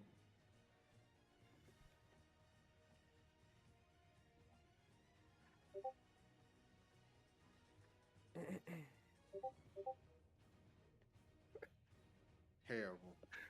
Yeah, you did damage more than most of us, man. You know, So- you get a little dance reaction. Eurydion, you are a striking 8 feet tall, maybe even 8 feet wide, with all of your centardom. That was Okay. Okay, didn't land, but okay. If you remove that from the file, Your Honor, can we remove that from the strike that from the corner? And you gallop up to Ivar, the 5'9" combatant, and you raise what might as well be your 8 to 10 feet long trident, and you slash him across the chest. Ah!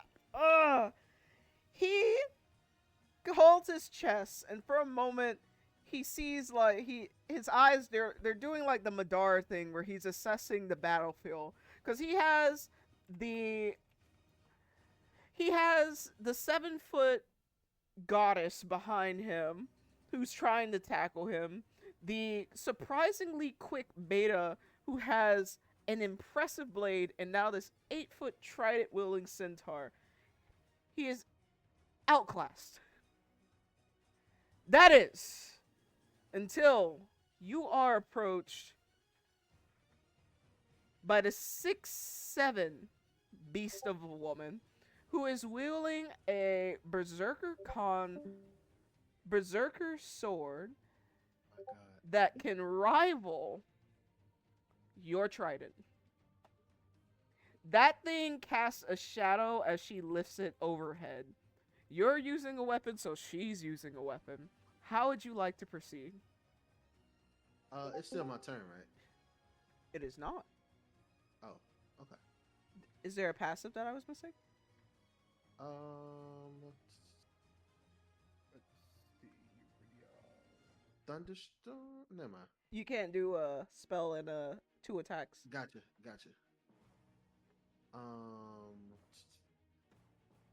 I guess try my best to dodge her attack. Go ahead. Hey, what happens when horses lose a limb? Hey, chill out now. Whoa. Do you I'm know? sorry. Do you know how fucking big a fucking berserker con? Hold on, let me detach her a second. Like a raccoon. God damn. I don't know what's hotter, her or the sword. Hey. The correct sentiment, my friend. What am I doing again? Dodging. Oh, He was distracted. Shouldn't have shown him the sword. Mm-hmm. We don't simp until Tuesday. Tuesday somewhere now. It is Tuesday somewhere. That's just okay. Real quick. So, crap. What was it? So normally with dexterity, I have a -1, but I do have a passive ability that gives me a +2 on dexterity checks. So would that just be a +1? What does the ability with the +2 say? Enhance. Oh, Well, gain +2 on dexterity checks and reaction-based movements. yes, it would. Okay. So it'd be +1. Okay. All right. Hold on.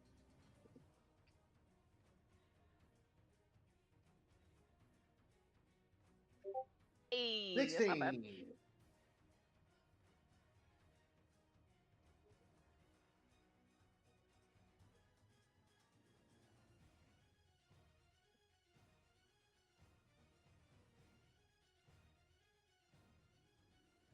She brings this thing overhead, and your fucking instincts kick in. You're like, holy shit, I gotta get out of the way.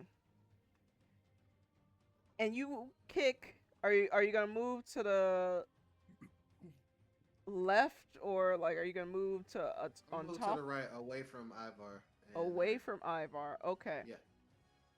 As you do the little, like, you know, the crunch kick thing that animals do when they like butt together to brace and go, she does manage to get a good slice off your booty cheek, Oh, that's crazy.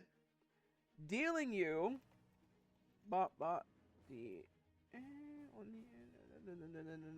hold on, I'm looking at her character sheet.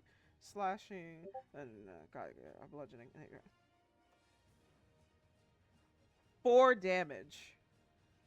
Okay. Okay. bad. Meaning that it is now Okarune's turn.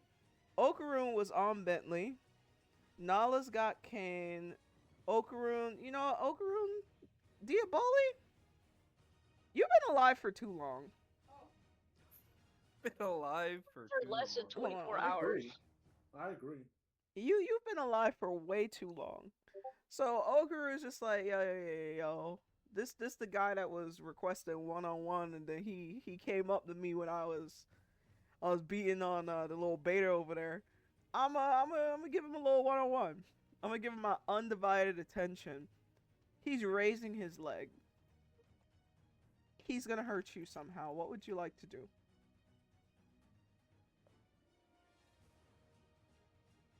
So shocked and stunned for what happened, so I was just kind of like braced to get hit. Oh, okay, so give me a con roll. Dodge. Dodge. Con rolls can go very badly too. I know. I'm expecting that. Oh my lord. That is your dex. I gotta go on your sheet now. Con +1, Dex is +2. Boy, if you don't dodge, Why? you have +2 Alright. dex. You know what? Never mind. Go ahead. Do what Mhm. you want. DM. Alright, let me get this attack roll in. Alright. So, his leg comes up. You like cross your arms over yourself to brace against it. His knee comes in contact with your crossed arms, and you take no damage. It's impossible. You live to die another day. It is Fair now enough. Diaboli's turn. Also, he's So- aura farming. Mm-hmm. So ready my dagger again, and I strike. Attempt to strike. All right. Give me that 1d20. Mm-hmm. D20 plus 2, was it? Yeah, for your Dex. Yeah, my dex. Yeah. Nah, go give me my crackers. 17. 17. All right. 17 dagger slash to Okarune.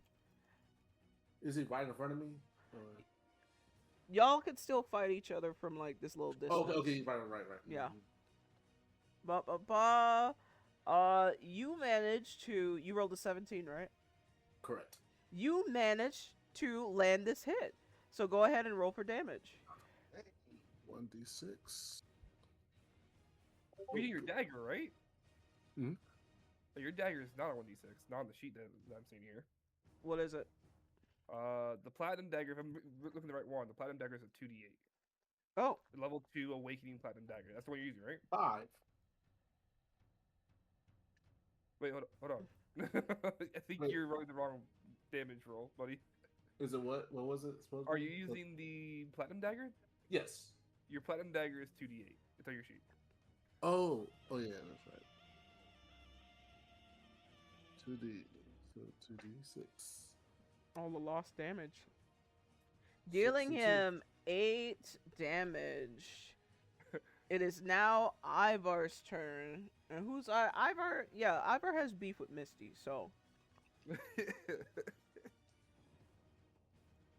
Ivar. I'm giving Ivar the disadvantage again. Alright. Let me see this. Not 20s and shit. For the same effects that would knock you prone, so when an ally is in 15 feet, movement. Alright, Misty. Ivar's going to attack you. What we doing?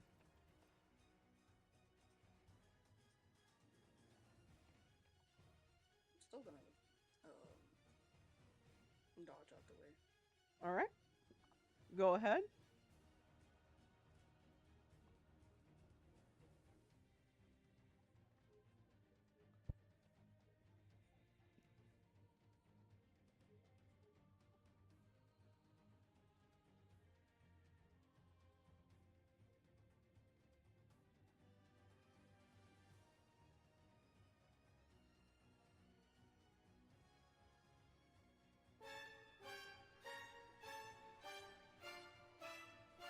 It's a dirty 20. Guys have blessed us again. There's no way you rolled that 20. No, dirty. Ivar goes to strike at Misty and is surprised to see that she is able to move out of the way. Oh, It is now Cain's turn. okay. Health count is important because I want to heal. I think. Who's most injured? Me? Am I the most injured currently? I'm right behind you. Is you or Yes, Diaboli? you are. I healed Diaboli already, so he should be fine for a little bit. Wait, how much you heal me for? I healed you for 6. So Oh, you So you have took 21. 9. Yeah, you're at 21. Alright, I'll go ahead and update that on my. Bentley's Person one. okay. Misty's okay. I'm not. I don't want to waste healing on myself. That's ridiculous. You're a You magic just stay caster. up. Yeah. Okay, I'll cast Moonlight Rays on myself. Where's the dust? Go for it.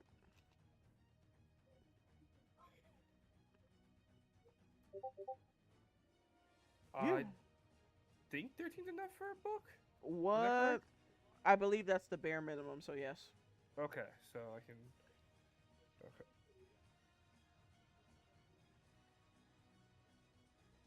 And then this, I get 2 back, so I'm Mhm. at 17. Lose that mana. So I'm at this. And then for my attack, man, I don't want that support caster to keep support casting. I really don't want her to keep support casting. Do I do her or do I do Nala and get her away from us? So Guardians of the Galaxy. I'm gonna do Annabelle again. There's no way I can't let that happen. I can't let her free cast back there.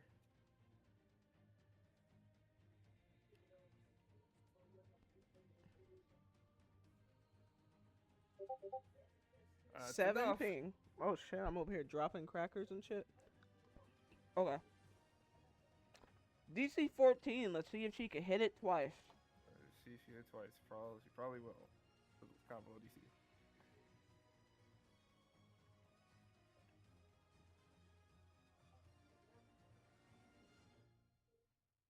She hits it exactly on the dot again. I can't stand this. Okay. Maybe that's not the move for your character. The only thing I can do.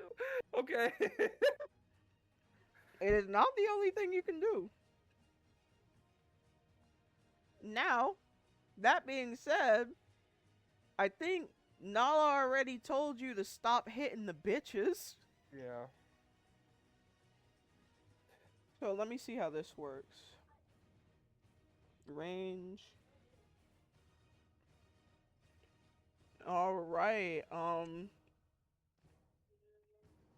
Cain, you cast magic again. You look away from her to cast magic, and Nala is like, I thought I told you to stop attacking women. And she starts casting magic. Oh, sorry, this was supposed to be advantage. I don't like to hear that. Oh god. What do I do here? What do I do here?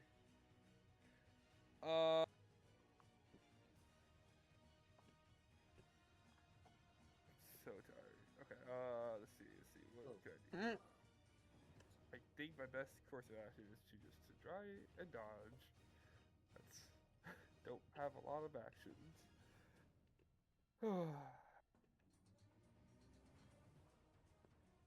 Yeah. I'm gonna just try and dodge.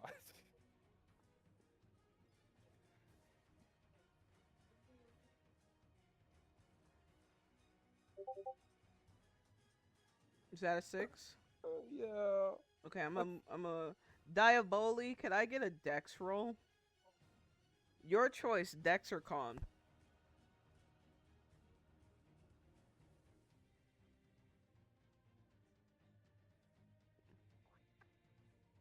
Diaboli. Dex. All right, go ahead and give me that roll. There we go.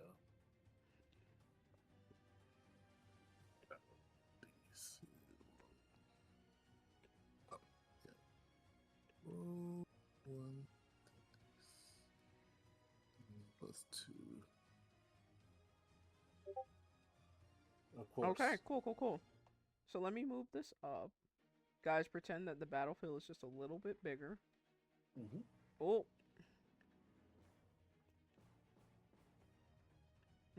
Oh, there. We grabbed everybody. Just pretend you were here. Okay. Yeah.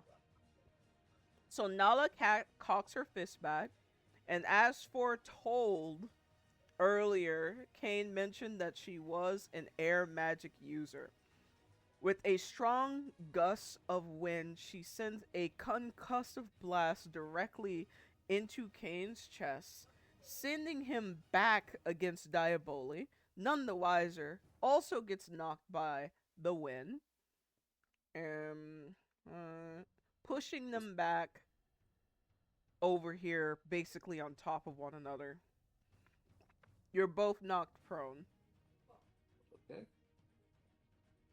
Both of them? Mm-hmm. You see these rolls? I do. It's just really unfortunate. Prone, and that's Diaboli and Cain. Alright, and you are dealt... Cain, you are dealt 7 damage. I'm at 10 now. Diaboli, you are dealt also 7 damage.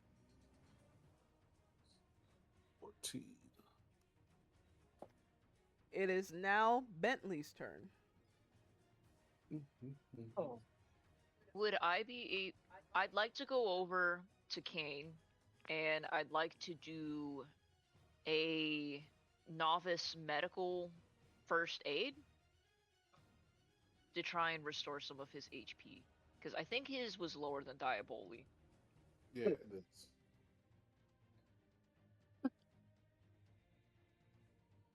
Intel. Let me just see how my skills apply. Da-da-da-da. Okay, yeah, I get advantage on medicine. Cool, cool, cool, cool. 1 ADV.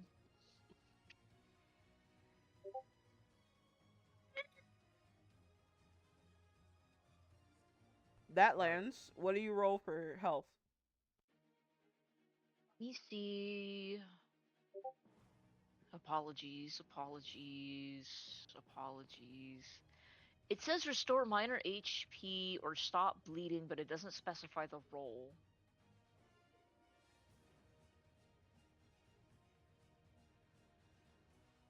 Go look, because if it doesn't specify, this might not be a skill you have. It Alright. doesn't. She's not lying to you. Yeah, I don't think you have that yet. First aid on success, restore minor HP, or stop. No, it says on success, restore minor HP, or stop bleeding. Where are you looking? Well, you're asking me what the roll was, like, were you asking me, does it roll off of, like, a d4? Because that's what I thought you were asking me. 'Cause I don't know if it rolls off a certain, like, Okay, dice. it's a 1d6. A 1d6. Okay, thank you.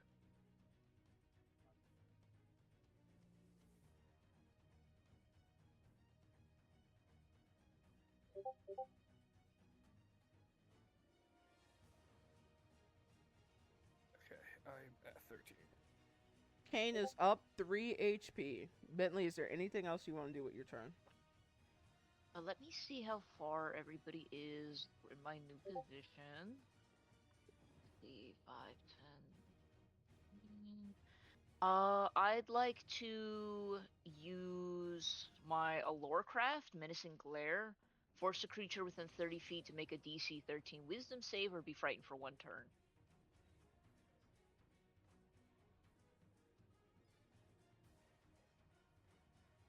Let's see. A creature. I'm gonna try Nala. Hang on. 5, 10, 15. Actually, Nala I'm gonna probably do. has good wisdom. I'm gonna do the support caster in the back because I can reach her too. Okay, I'm gonna do that one.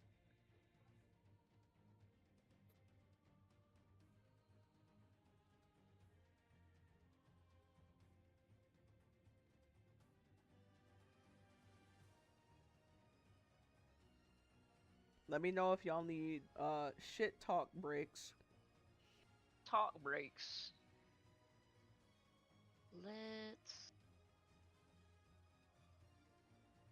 intimidation, charisma. Okay. Man, this bitch sliced me in the ass. What I missed.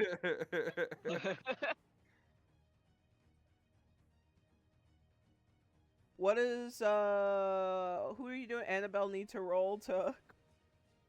She needs to pass a. Let me look.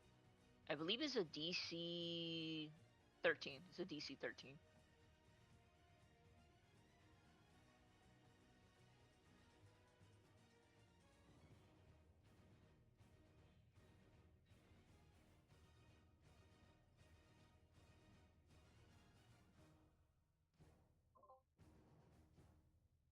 Annabelle is frightened.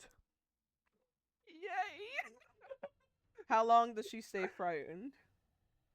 Let me double check. I'm down here. She's frightened for 1 turn. Okay, so she will miss her turn. It is now Misty's turn.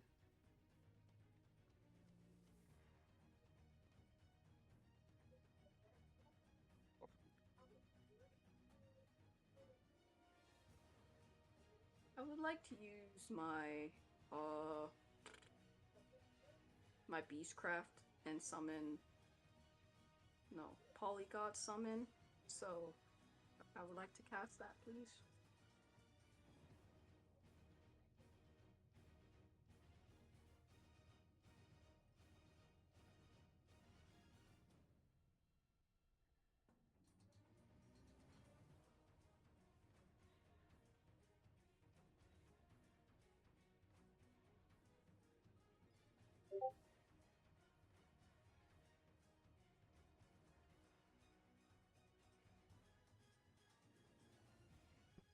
you are successfully able to summon a creature into battle. Oh, blah, blah, blah. Give me a second. Ivar. Oh, he's just confused. Huh? Starts hitting So, himself. Misty, you hear you hit the, hey, yo!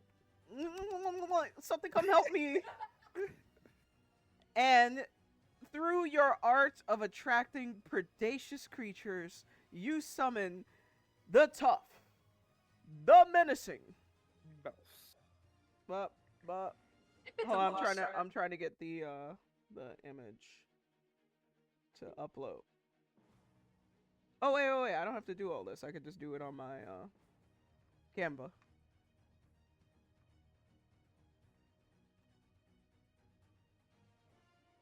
Okay. Hey man, it can scratch out their eyes or something. He's so cute. So a ferret makes its way onto the battlefield, going like, you can't understand him, he can't understand you. All that. He's just here for violence. All right, let's see. You've summoned ability to communicate. Where's your character sheet? Here it is. Predacious beef magneto. Oh, Misty, you were supposed to cast Polyglot before you casted Polyglot Summon. So go ahead and give me that Polyglot roll, because now you summoned him, but he doesn't know what to do. That's okay. We got this. We got this. Just one more roll. Alright, my bad. Hold on.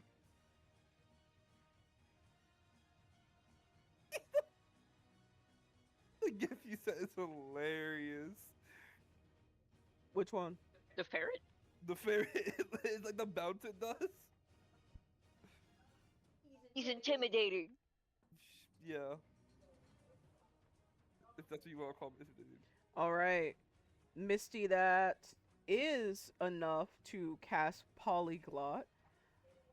So we move on to the next steps of that spell, which is upon successful cast, command the non-hostile beast within earshot. Make an animal handling check contested by on success. The creature commands your obey. All right, last but not least, he is here. Next turn, animal handling check. Okay. All right. So now it is Annabelle's turn, but she gets skipped because she's frightened, which means it is Dion's turn.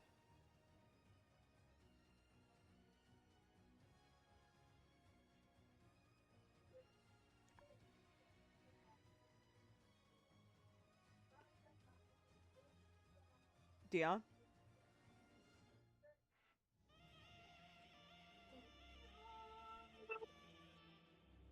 Eurydion? Yes. It is your turn. Let's see. Quick question. So in my spells, thunderstorm is a passive ability, and lightning bolt is an attack. Yeah. So, am I able to do both of those? Yes. Your turn Okay. consists of a passive move and an attack move. An attack. Okay, I just wanted to make sure like I wasn't reading that. So I'm gonna do thunderstorm first.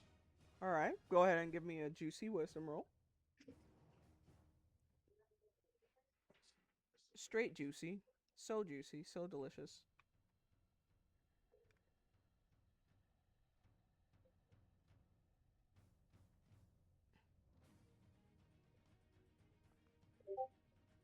That 11. is high enough. Wait. Yeah, that is high enough to cast Thunderstorm, as you have a level 3 skill. Now you may cast Lightning Bolt.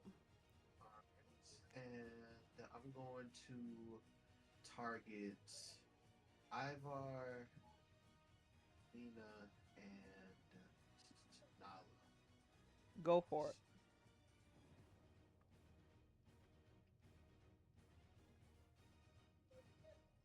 Ivar, who and Nala? Mina. I think? Okay, Yeah. go ahead. That's the one with the sword that attacked me, right? Yeah. Okay. That's just Factual a- statement. A regular D20 roll. Yes. It's wisdom, so it's your wisdom Oh, modifier. it's okay, okay, okay. Okay. Cool. All right. Crap, I did it wrong. All right. Let me look at what they got going on. Adjacent +1. All right. Who's adjacent to Ivar and Nala? Okay, they're adjacent. That is not high enough to cast. So you just lose 3 mana for a failed spell, I believe. I think that's correct. What level is this? 3. 3. I just had it. Okay. Oh my god. Which means it's now Mina's turn. You lose 2 mana, buddy. Okay. 2, okay. Give all right. Mina is hell bent on keeping your attention. So as you go to cast a spell, you could see that she's coming to hit you again. How would you like to proceed? I am going to remember that my mama ain't raised no bitch, and I'm going to take a hopefully better attempt this time at dodging her attack. Okay, go for it.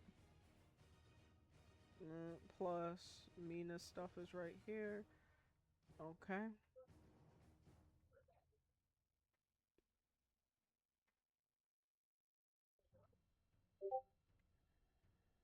Okay. So, she takes her sword overhead again. And you're just like, yo, you're not gonna get me with that move twice. And you move to the side only to see that she puts her sword in the ground so that she can vault over it, bring both knees to her chest, and kick the shit out of your side. Yeah, damn. Roll. Dealing you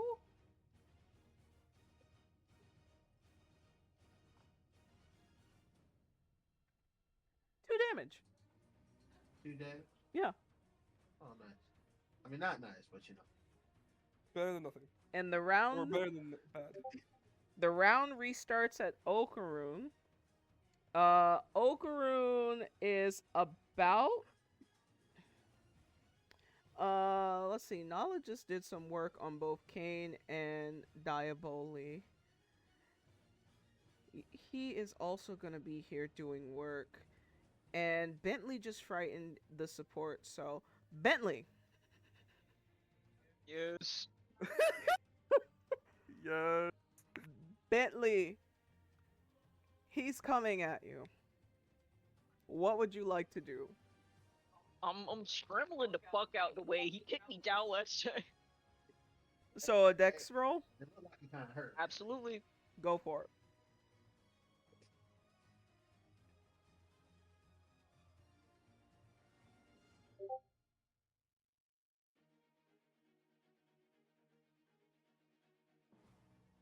This is not good.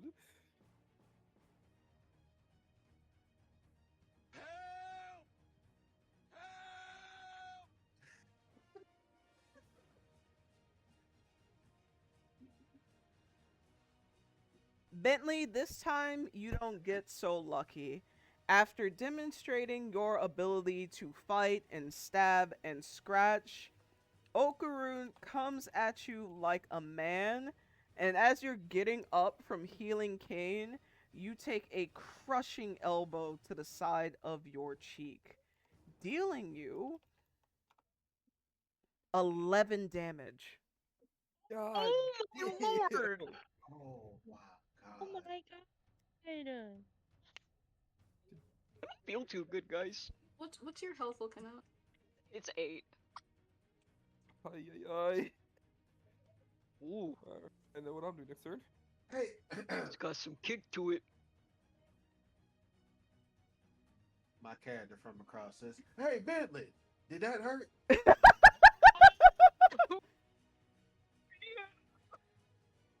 It looked like it hurt. Kind of. You good? Oh,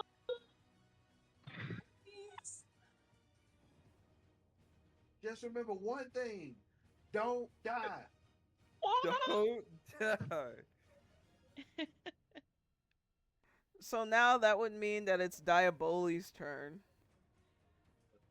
Spend a turn getting it up. Or try to get up. So you're up, and now you get like one move. Like you could attack, you could passive turn, anything.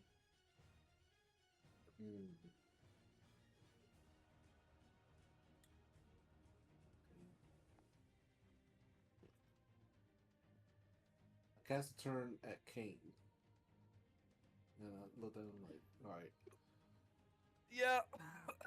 It's time to say, hey, if we're gonna go out, we'll go out fighting. I'd rather stay in, but, we all together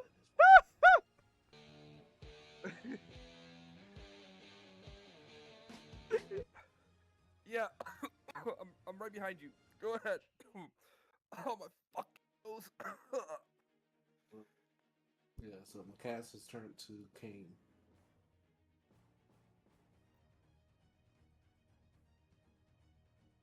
You guessing? Huh? And in my turn. Wait, what?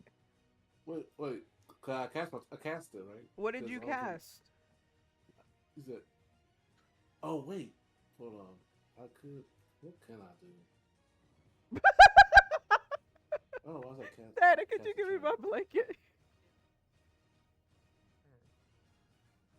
You can And turn this fan on me. You can attack if you need to.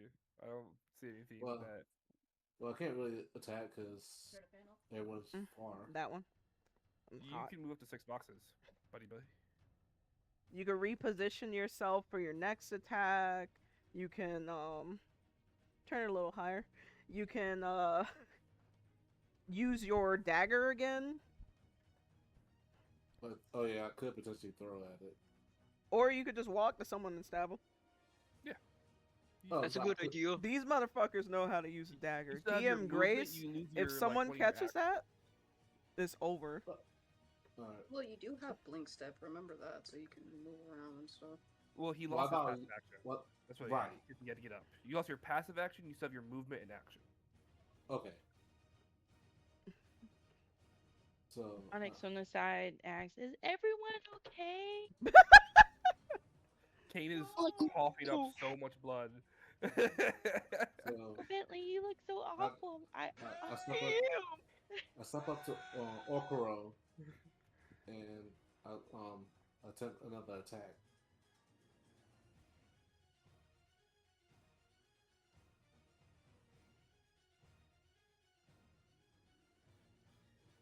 I just moved your pawn. Is this where you want to be? Mm-hmm. Yep. Okay. That's All right. correct. Go ahead and give me that 1d20. Okra Bentley's holding his fucking nose like, oh. 15. Oh, okay. 15. All right. Let's see if Okaru has what it has to plus this that. Okay. Okaru and Annabelle. She is no longer frightened, so not until her next turn. She is frightened. When her turn starts, she is not frightened, so she can't help. And what did you roll? 13 total. All right. 13 plus 2. Mm-hmm. So you go to stab Okoro, and he grabs your wrist, the one holding the dagger, and he smiles at you. Of course. It is now Diaboli Ivar's turn. Yo. On God. What is Ivar going to do? You already know that he's doing it with disadvantage. Mhm.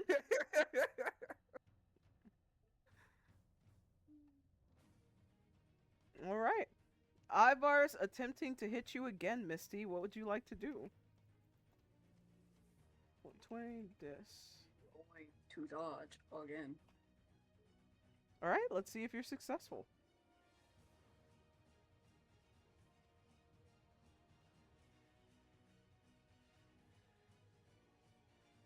One of these days, my disadvantage is gonna make him roll that one. One day. Monday, Sunday. Oof, girl. An 18. All right, Misty, the difference in your rolls is great enough that you may get an opportunity attack against him. Hell yeah, I'm gonna swing my fist at this motherfucker. All right. And where are you punching?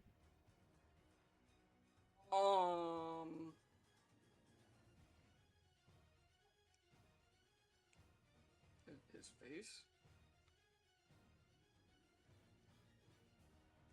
And then what it hurts. Go ahead and give me a 1d8.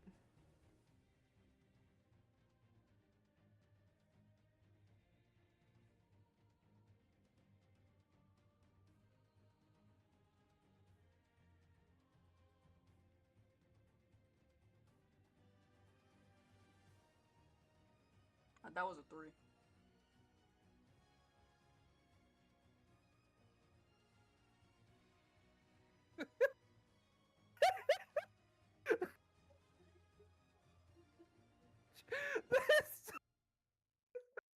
Oh, okay. Oh, you want everyone to hear this? Okay. So, you step out of the way. Sorry. As he attempts to attack you again. Only this time, you catch him with the most diabolical punch to the face. He's fucking confused. Because he can't figure out why the fuck he can't hit you. Alright. He secretly is in love with me. Which brings us to Pack Caretaker. After Ivar, it's Cain's turn. Cain, you're prone. I get up. Use some passive to get up. Mm-hmm. Listen. I might be running low on mana, but I'm not out of options. What's this guy's name? Okaru? Yeah. Cain can't fight, but there's one thing he knows how to do, and it got him into a lot of trouble back at home. He's gonna bite this man. Wait! You down! Honestly, yeah, maybe let's not. No. Roll. He knows better. Roll. He's declared it. Roll. I have a grill. I can't pass anything on. Roll. What would bite entail? Is that death? Strength. Okay.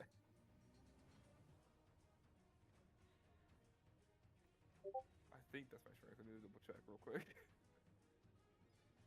Correct.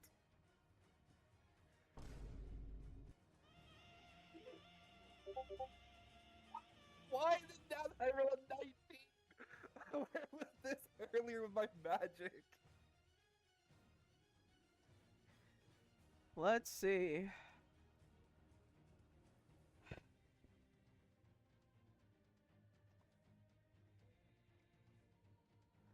All right. So, Cain. Yes. Go ahead and give me a 1d6 in damage. Okay. So, Cain, you go and you unhinge your jaw and you bite onto Okaroon. Can you also give me a luck roll? Luck roll? Okay. Oh my, I didn't think this through. I forgot where we are. Are you gonna tweak? No, I'm a vampire in a werewolf nation. Oh! I didn't think this through. I forgot. I was so focused on the adamantine growth that I was like, oh, nothing's bad's gonna happen, that I forgot the perception of it. Yikes. Yeah. Guys, can we get a reroll? I'm dying. I'm dying. No, let's get a reroll. I'm so dying. Can we get a reroll?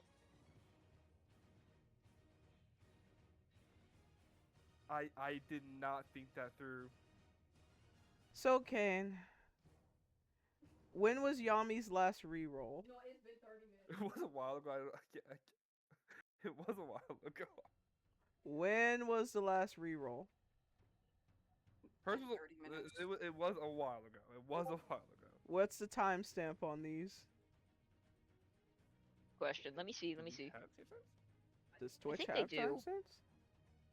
I don't think You should be.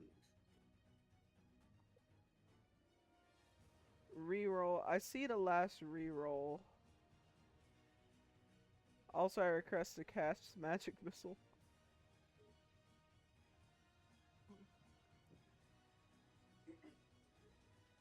Well, I will say this. I think the last time I went was when they used it was around like 9:40.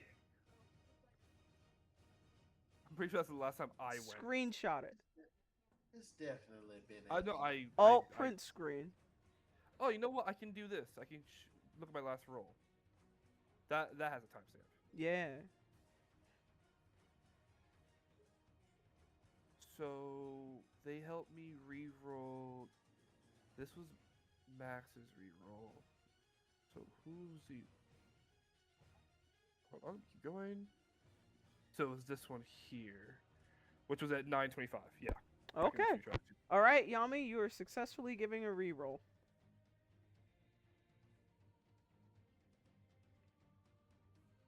Oh, dice.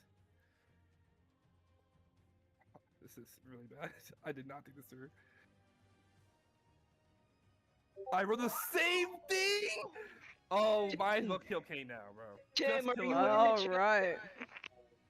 Just kill him now, bro. So, Cain, you not only have elected to bite this individual, Yeah, but there Oh, are how not stupid I am. as many vampires in Avarus right now. Vampires are already like a few and far between, give or take a fledgling here or there. So not only are most people aware that there's a vampire in town, they also are aware that it happens to be a sick vampire. So you bite down on Okaroon, and Okaru's eyes go wide. And Okaru exclaims, "Oh my god! The fucking leech!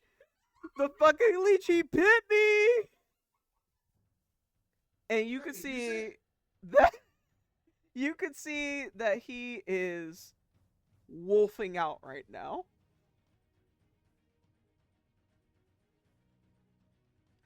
It is now Nala's turn. And I'm sorry, Cain. What the fuck do you mean he bit you? Ew! Nah, he got baby You're teeth. gonna get the vampire plague! So Nala comes around. Oh my god. She doesn't want to touch you now. Nala comes right here. And Cain, she's loading up a blast for you. Specifically you. Yeah, I'm trying to dodge. I'm such an idiot, man. I can't believe I forgot that roll. Oh my god, I'm such a dumbass. He probably just rolled that 20. Oh my god. Yeah, it's over. Knock me out. I'm not to fight, bro. I'm not to fight. I have like 13 health. Oh my god. I can't believe I forgot that. I cannot believe I forgot. Roll to the end.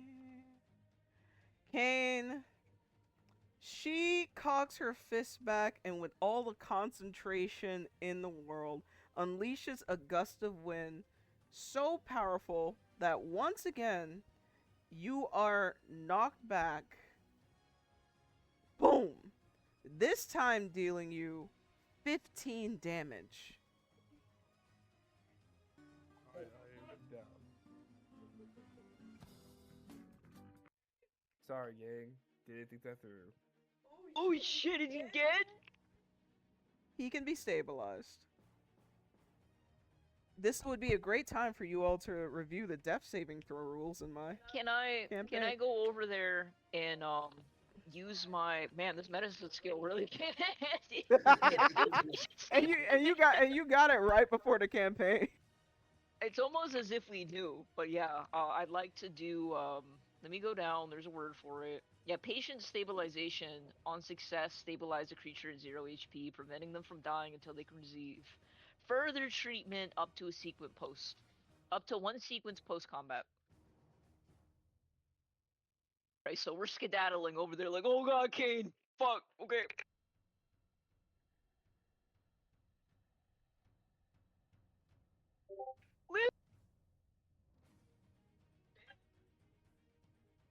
Bentley, that is not a high enough roll to stabilize him, but you can attempt again. Okay, I'm gonna go again. Oh,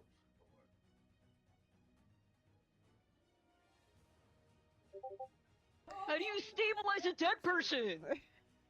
He's already dead! Alright. I believe this is a great time for someone to review the death saving rules. I'll give y'all a moment to read that, and I'm going to start a 5-minute timer for y'all to think about how you want to proceed. So I'm gonna read it aloud. Gameplay mechanics continued. Death saving throws. When a character reaches 0 HP, they may remain alive until the end of their next turn. So we basically have until Cain gets back to his turn order to fix this. Allies and NPCs may heal, stabilize, or assist them before their turn arrives. If they begin their turn at 0 HP, both their actions must be passive actions. If they restore their HP above 0 before the end of that turn, they survive and are able to continue the fight. If they remain at 0 HP at the conclusion of combat, they are incapacitated and the party/allies have a limited amount of time to find a solution. If there are no solutions, they lose a heart. Does anybody have any sort of healing remedies on them? Cause Bentley don't know what the fuck wrong with him. He already dead and now he's dead again.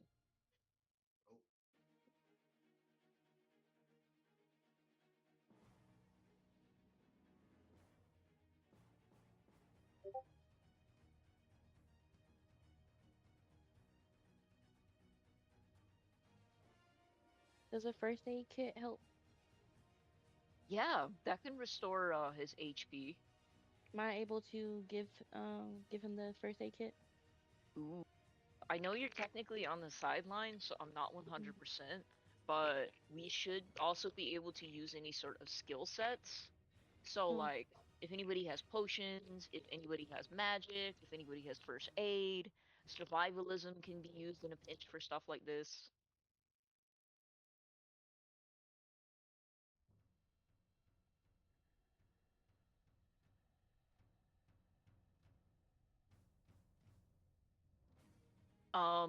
You could probably take Cain's spellbook off of him, and somebody can try and roll for,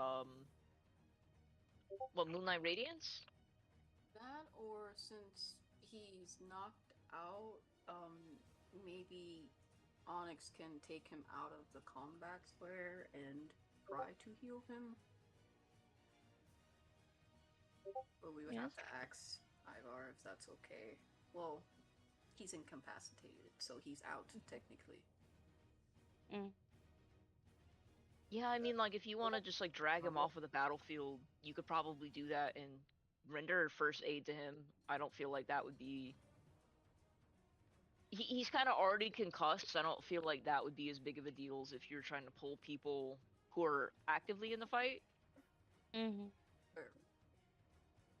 Okay, I mean, I can do that. Thank you. We'll just ask if he gets back.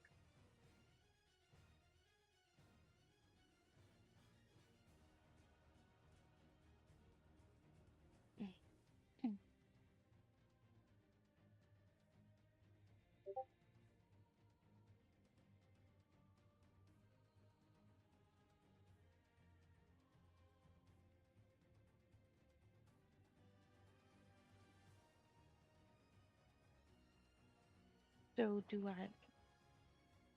Oh, she's coming back. Give her like Oh, okay. Okay, I 2 got you. seconds.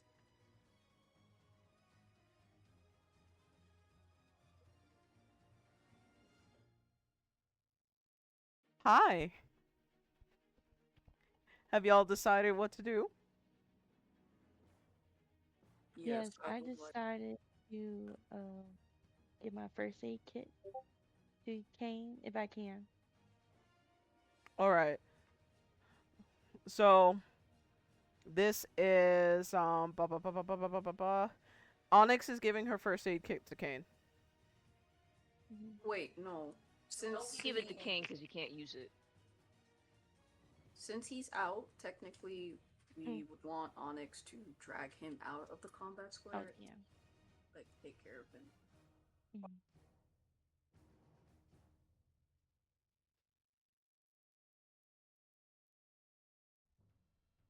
So for clarification, Cain's not getting back in the fight.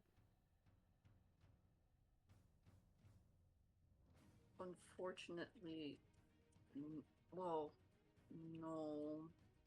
Because for her to step in the combat square, we already said that she would be basically interfering, and then that would just make things a lot more worse. I think for the sake of Cain's safety, I'm fine with him being pulled from the fight because there's a very strong possibility that Okuro just wigs the fuck out, regardless, because he bit him.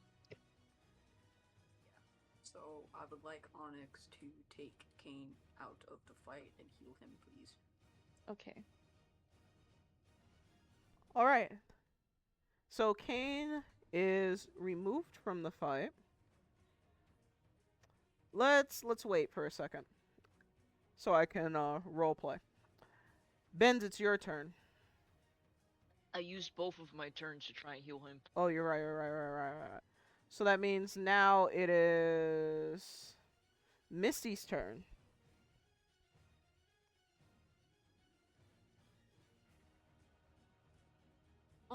One, do I need to roll for the creature to join the battlefield? But Animal also, handling roll. yes.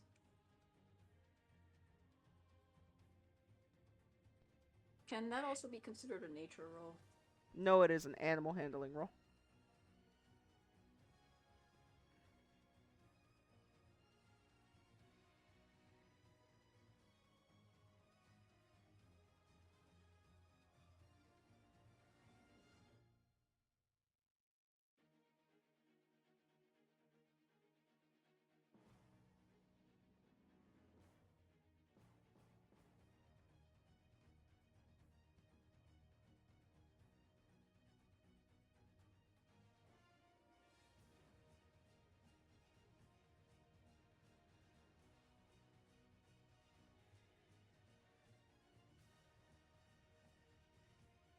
Unfortunately, that is not enough to summon them into battle with you, but you can make another attempt. But that would be the conclusion of your turn.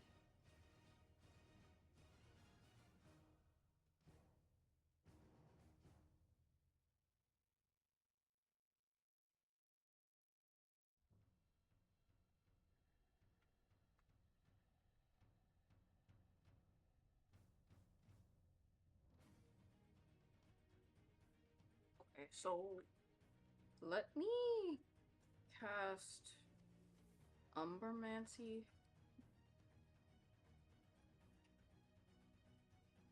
Which Umbermancy skill? It would be Shadow Clone. Go for it.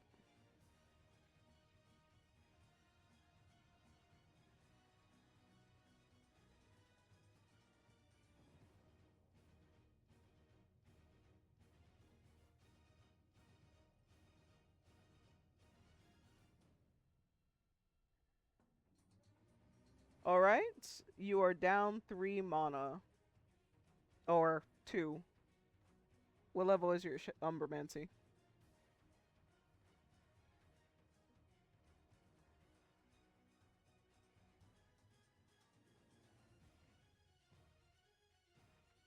Two. Alright. So Annabelle is back in. Let's see. Gain da da da da. Allies within 10 feet. Gain 10 feet. Da da da. All right. One,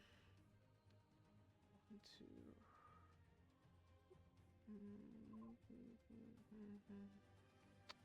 She is gonna move right here.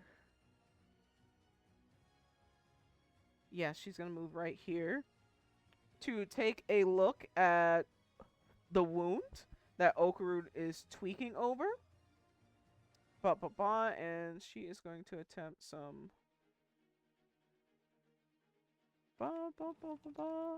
some healing. So this is adjacent ally healing.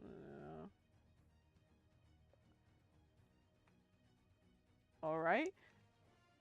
So you could see that she's trying her best to like calm him down. Because she's looking at the wound. There's like no blood drawn or anything like that. So there's been no penetration. There's no infection. And she's trying to calm him down, but he's not really listening to her. So she's gonna attempt her healing again. And after like really going like, hey, look, no, like stop freaking out. Look at your arm. There's no blood. It was a surface wound. He didn't actually bite you. Like, well, he did bite you, but like, look. She gets Okoro to look at his wound and see that he's not gonna get vampire AIDS. AIDS. Alright. And he not only seems a little bit reassured, but also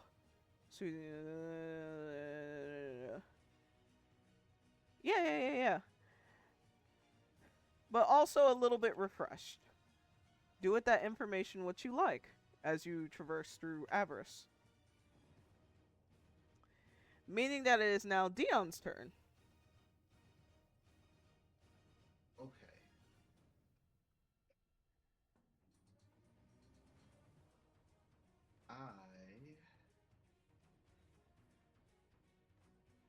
I'm gonna start off by trying to lighten a bolt again, and I'm going to target Ivar, Okoro, and Annabelle. Is that who's on there? Annabelle, Ivar, and who else? Okoro. Okay, go ahead.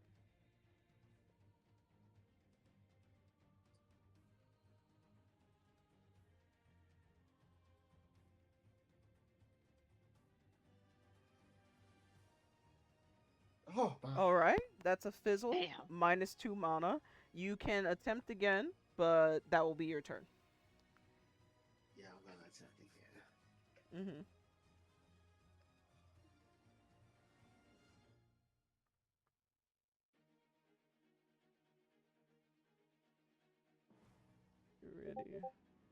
Ready. Bro, listen. That is also -2 mana. So, sorry. So that concludes your turn, and it is now Mina's turn. And Mina, again, is focused on you, because whatever you're gonna cast, it looks like it's gonna be good. And she can't have that. She is swinging her big-ass sword over you again. How close is she to...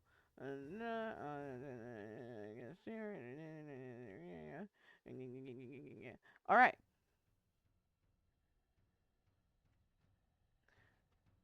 Go ahead. She's gonna attack you. What would you like to do? Dodge. Alright, give me that dex roll.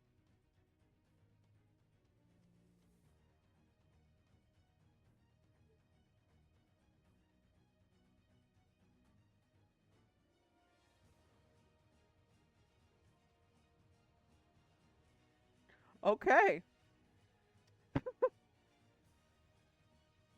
Am I crazy? Did you roll or did you get like a 9 again? I got a 9 again. Okay. Alright, and yeah.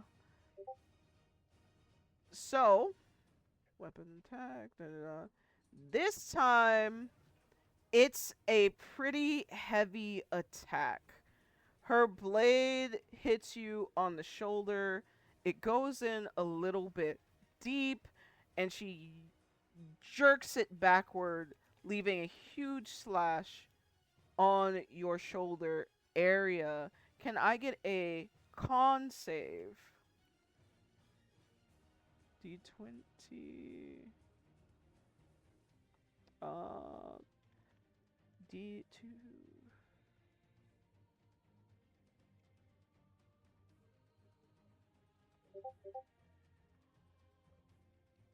15. Okay, surprisingly, you are not bleeding.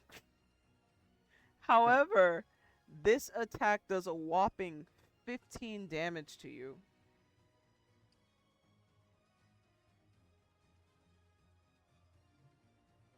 And it's back up to Okaru. Okaru was targeting... I can't even remember. Diaboli. Huh? I'm at 0. You're at 0. Eurydion goes down. Ah, Okay, so Onyx, you're looking for the perfect opportunity to come and like heal Cain. And as you're like getting your first aid kit together, you see like there was no blood, so like this awful slash right in front of you. And then Eurydion, the largest person on your team, goes down. Onyx, can I get some reaction? I love the voice. Oh. All right. Which means it's Okaroon's turn. Okaroon was attacking Bentley. Then he got bit by Cain. Then Diaboli's here. Nala can handle Diaboli. So he's coming to Bentley. Because Bentley's trying to heal old boy. Bentley, what would you like to do? can I like dodge, tuck and roll, get the fuck out of there? Yes, you can. Just gotta do magic. Wait, please. Wait, that's him, like, begging for his life? Bentley, to your advantage, he takes pity on your beta soul and proceeds to sweep kick you again. So you're knocked prone. However, you are dealt 6 damage. Damn, that shit hurt. So let's go here. Bentley. Diaboli, it is your turn and you may get up, but you get 1 move. I don't think he's prone anymore. That's from the last round. Yeah, I'm taking it off now. So you should still have both his moves, I think. Oh, my bad. Go ahead, Diaboli. While I... Because my blink step is passive. Mm-hmm. You should blink step if you are trying to get to someone quick. Or escape quickly. I think that's how that would be used. But I also think you got a good thing going with your dagger. Mm.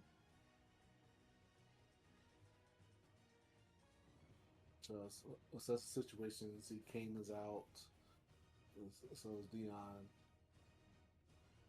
And do the thing to myself. This is definitely not looking good. I'm not sure if we're gonna. I wonder what's gonna be the terms. What's if he loses this?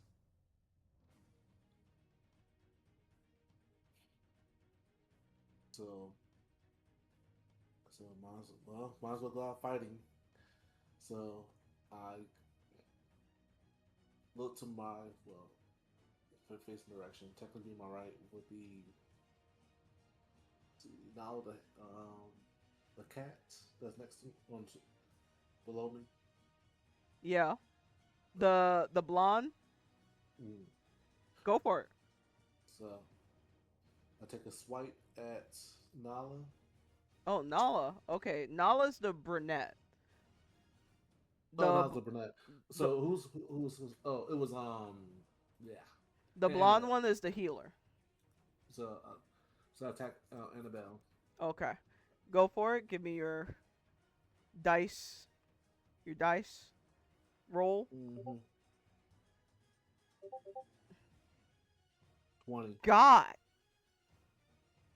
Damn. All right, Annabelle. Are you quick enough? Right. She is quick, but not quick enough.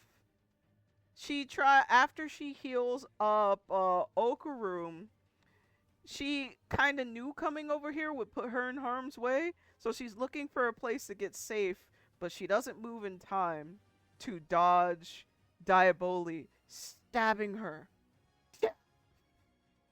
So Diaboli? Yeah. So 2d8. Yes. It's a 2d8. All right.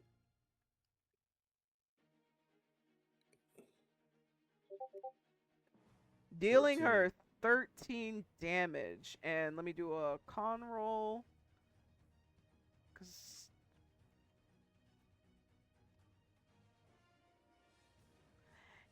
And it is a pretty bad stab wound. She is bleeding severely. She is prone because she collapses to her knees from the impact of this stab. Let me just put that. We're familiar with the names now, right? So I could just put prone. And look at Misty, who's still around. Say, "How you holding up?" Misty, like,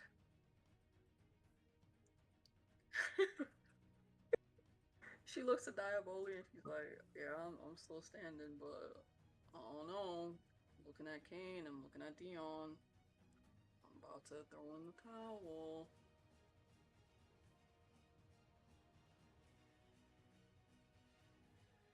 And then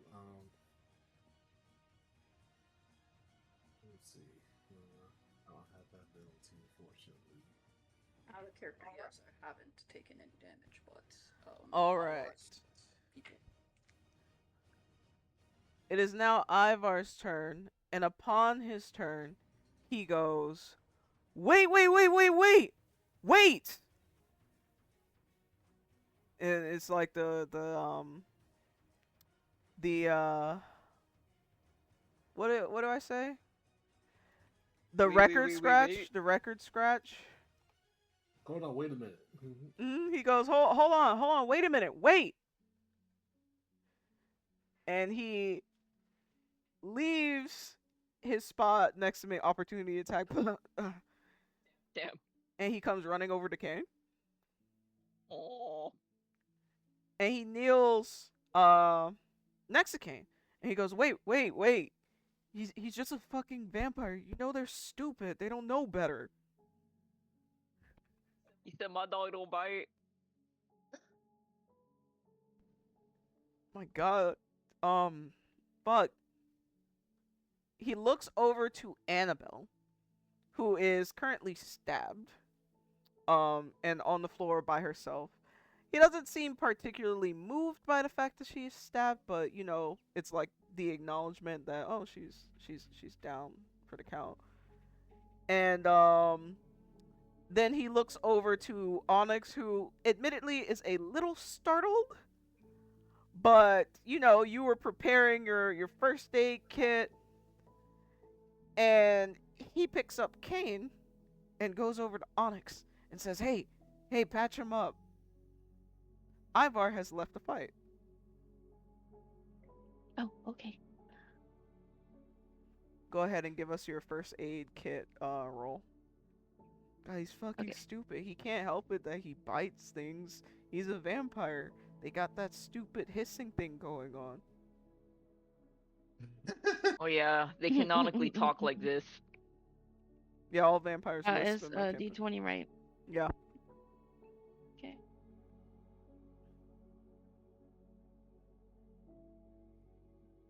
Y'all hear the music? Alright, you Yeah. successfully heal Cain. How much can you heal for under your skill? It says It does not say. three. You restore 3d6 HP to a patient. Oh, okay. So go ahead and do the 3d6. Okay.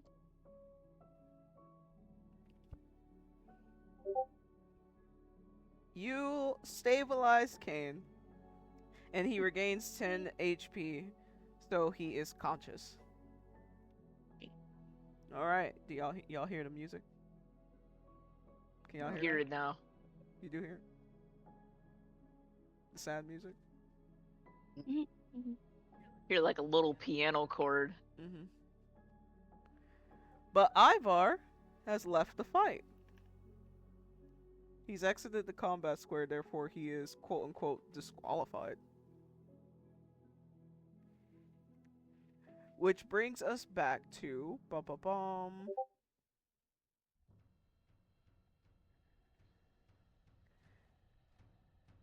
whose turn was it? After that? Diaboli. No, yeah, it's Diaboli. Wait, no. No, I just attacked Annabelle, so. And then Uh, Ivar, so it's Nala's turn. Mm-hmm. So Nala is kind of looking at Ivar with like a quirked brow. Just like, you actually like that thing? Ugh. What the fuck are we even fighting for? Oh, wait. I just like to fight. And she's cocking her fist back at you, Diaboli. Why do you keep running to little girls when there's a real woman standing right in front of you? Damn. Bars. You're dodging? What we doing? Yeah, time to dodge if I can. Cain, you're not at 0. Did you just miss the whole healing section? You went up to 10 after Onyx used the first aid kit. Oh, I didn't know that. Okay. He, he was real life big. Like I he, was spitting some of my best shit. What the fuck? Ivar won Good Boy of No, the Year I with heard that. all of that. I just didn't hear the healing. I don't know how I Okay. missed it. Yes, you're at 10. He was like, yeah, just hears like as he was knocked out, we like just hear like like some words and stuff and like some grumbling in the back. All right. So go ahead and dodge if that's what you choose to do. Yeah. Here we go. 20. Nat 20. Oh. plus Oh, 2. hell yeah. Damn. Holy fuck. All right. So the difference in roll is big enough that I believe you get a free attack on Nala. All right. So I'll roll attack opportunity or Yes, so whatever damage, right? attack, whatever attack you want to do. Yeah, so I'll try to attempt with the dagger. So 1d20. All right. No. You don't need to roll. You just get a free hit here. So just do the Okay. damage roll. Okay.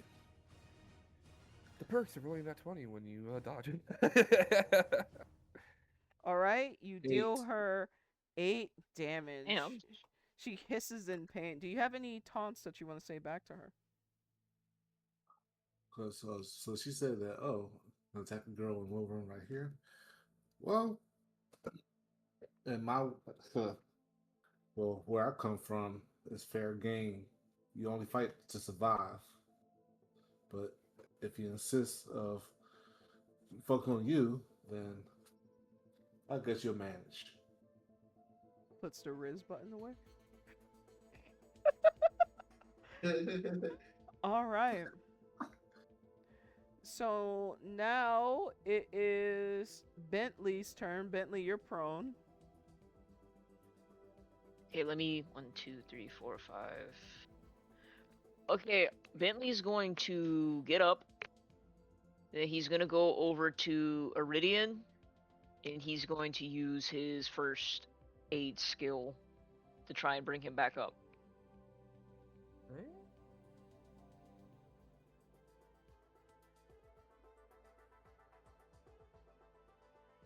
Let me check to see how see if that brain's not hard. Give me a second. Okay, it's a 2. It's a 2. Okay. 2.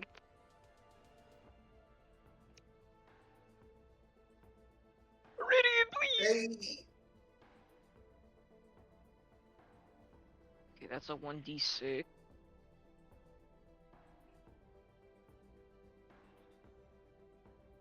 Okay.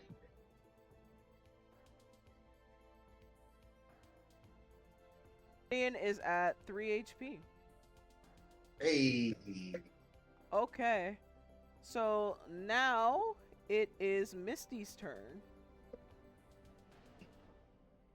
Hey, Misty, might need a little help. Yeah, I could see that, buddy. So for my passive, can I try to use animal handling again to get the creature into this fight? You may. And that will be my passive. Yup. Misty.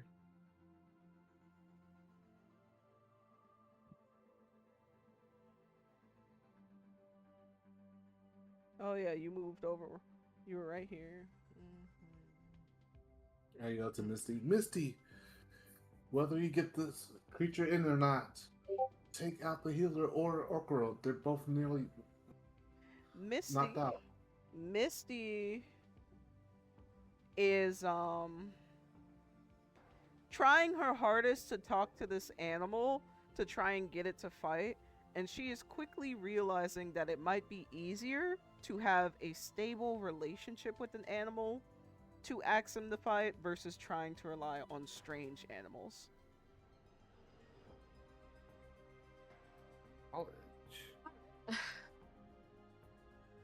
So let me just. Oh, he's just vibing. Move closer to fucking Annabelle.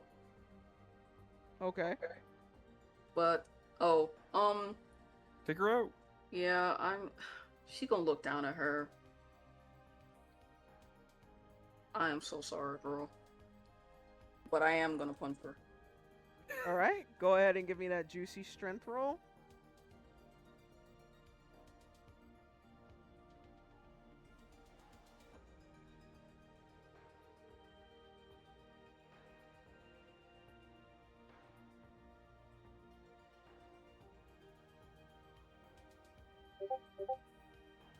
Alright. Okay.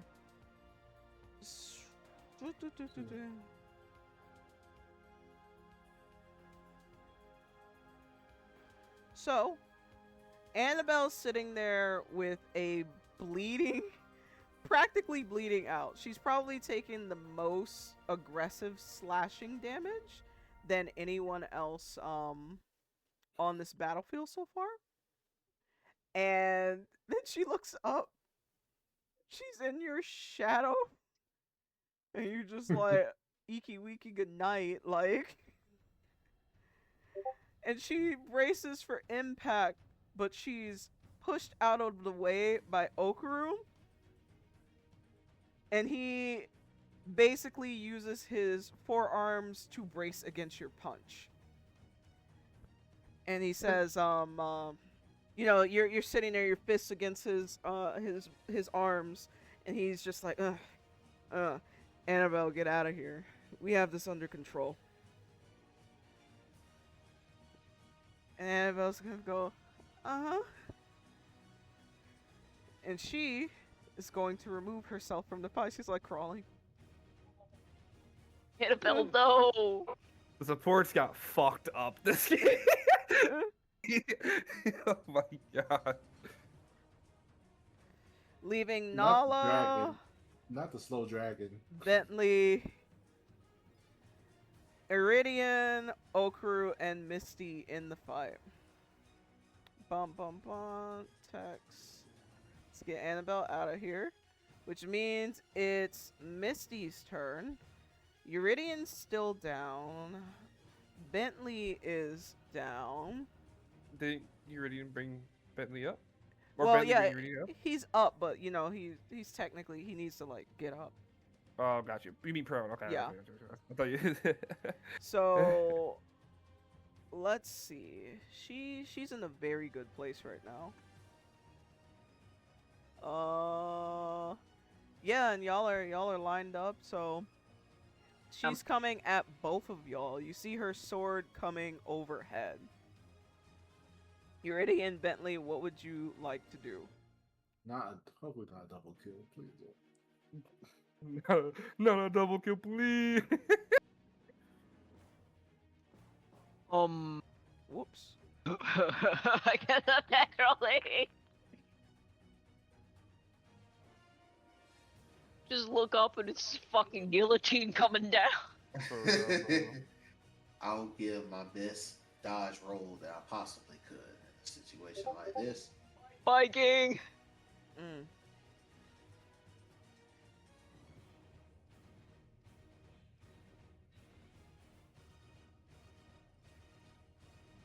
Eurydion, remember me.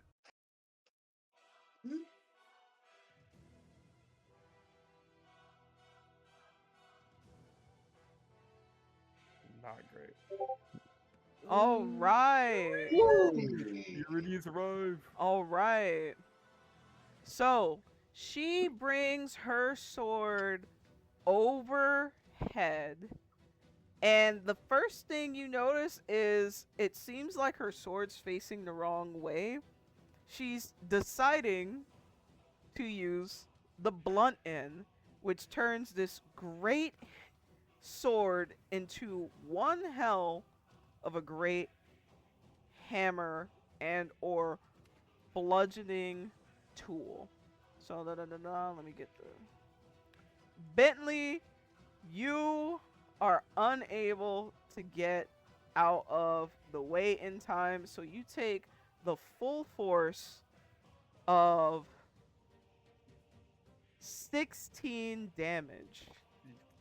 Bentley's super gone. Yeah. Bentley, could you roleplay this out?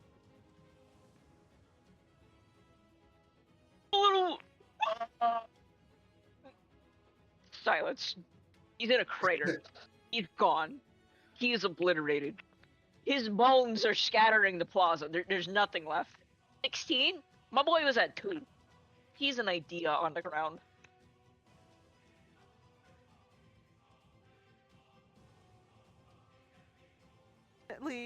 Bentley is out for the count. The sheer force of this like bludgeoning tool is too much for his weak little body to muster.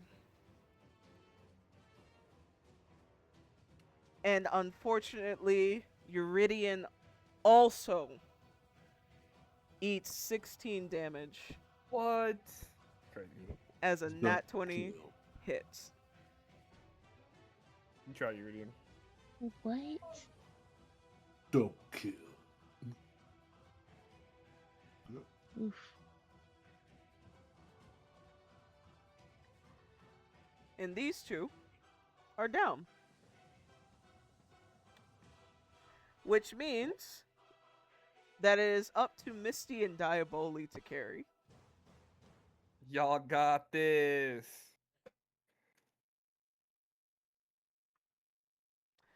It is now Okaru's turn. All right. Okaru he's currently toe-to-toe with Misty. So he is going to look at Misty. And he's going to say, you know, your little vampire boy isn't here to cast his magic tricks anymore. Hinting that he has been aware of the magic side of it. Do with that information what you want as you traverse through Avarus. But in the meantime, he is going to attack Misty. Misty, what would you like to do?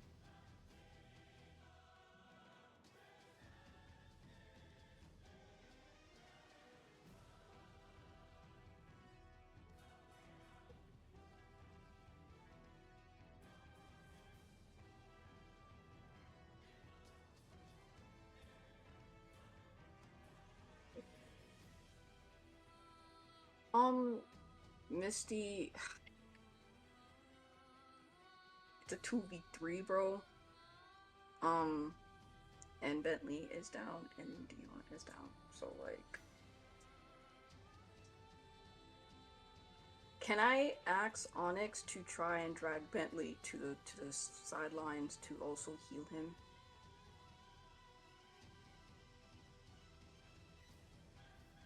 You can, but you know, still your turn. Okay. I think Onyx gets that idea. Okay. Yes. She kind of like glances over to Diaboli and is just like, listen.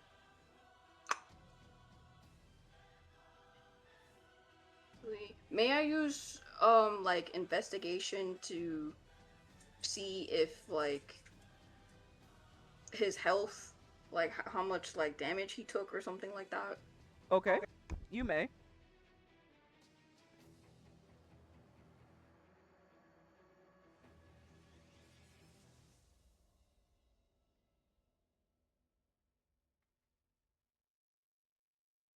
Okay.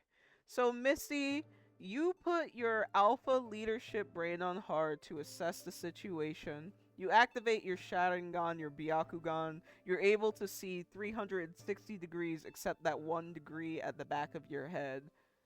Um, and you are able to see that Okaru has an impressive armor set. He must be like a seasoned hunter or something because his armor set is not for the cheap.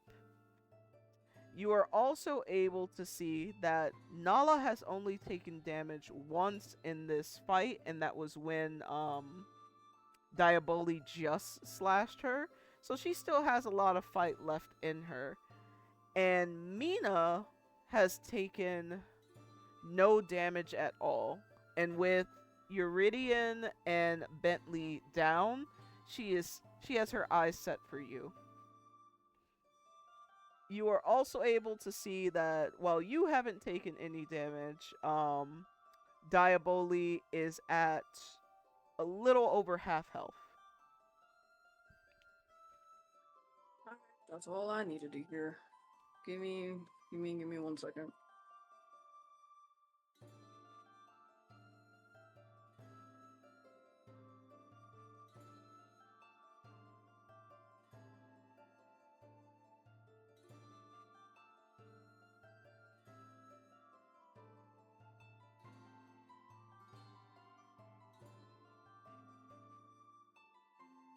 Yeah, so I guess Misty's just gonna have to throw in the towel because like there's no way she can handle all these people right now. So You sure? yeah, you're hurt, you got hit pretty bad, so and I already lost 2 of my supports. So What about your animal friend? nah, he's not interested. Alright, so Misty kinda like looks over to Ivar and she's like, okay, you win. In the towel. So you look over to Ivar to profess your forfeit, and you can hear Nala from behind you going, "Ah, man, just when it was getting good." Mina places her sword into the ground, and it's just like, you know, she doesn't give any like special sounds or anything like that. It's just like, oh, okay, you know, we're done. And Okaru is going to chuckle and, you know, drop his little guard that he was, you know, you were punching, he's like guarding, and he's like, ah, I guess I'm just that intimidating, huh? Kinda like looks down at him and just you know what? Sure. So, as this is going down, you look over to Ivar. Onyx, have you decided to heal anyone else? I know you're doing a lot of like first aid from the sidelines. I want to try healing Bentley. All right. Go ahead and give me the roll. Okay.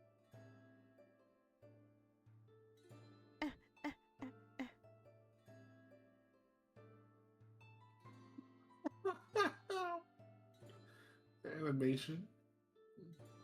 The little icon bounce. I believe that is a successful roll, so go ahead and give the 3d6. Nice.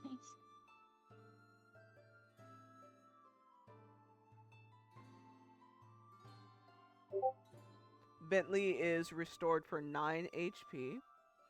I'm alive. Next, we have who else would you like to heal? You have one first aid kit left. Wait, hold on. I think maybe you should save it, please. It's either I can take Bentley's book to heal Dion, or if Bentley has enough mana to heal Dion. Okay, I was gonna hold it anyway since I only have one left. We have to take Cain's book. If you give me Cain's book, I could do it. Dion astral plane. Huh. That's crazy. Alright. Wait, you said Cain has the healing spell, right? In the book? Yeah. Okay. May I ask Cain for that spell book? Cain is like really dazed. You're allowed to take whatever. Whoa, off his whoa, body whoa, right whoa, now. whoa, whoa, whoa, whoa, whoa, whoa, whoa, whoa, whoa, whoa, whoa. After Ivar left the fight, when Cain dropped down, Ivar was struck with a challenging but important moment in all of lycanthropy history. The decision to choose between his pride and his loyalty. And although Cain has not been a great beta to Ivar, Cain remains the first beta that Ivar has ever had. So in seeing someone that he is by culture supposed to protect go down in such a way, for such a huge misunderstanding, he is taking this moment to reflect. So after Onyx gets all that healing done and, goes, okay, I'm gonna go to Bentley, Ivar's just kind of sitting there. He's like sitting on the floor next to Cain, knees up and stuff. And he's letting Cain like sit on that area between his knee and his ab, while he's thinking.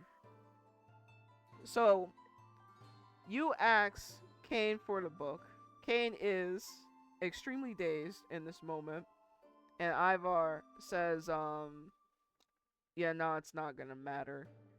The girls at the cavern are gonna heal Eurydion up real nice. Okay.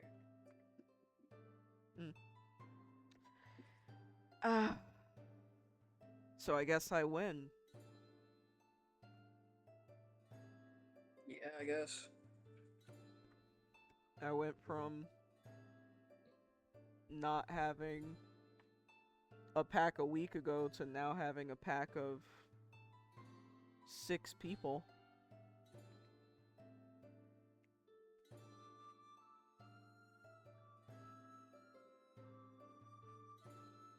Sounds like a lot of responsibility.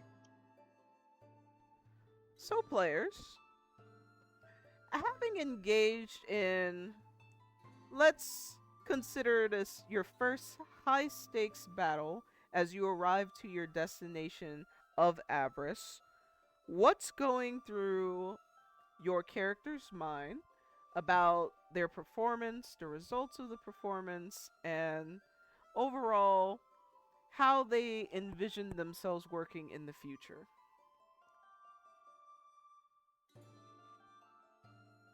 Um, unintentionally or otherwise, the pack has grown.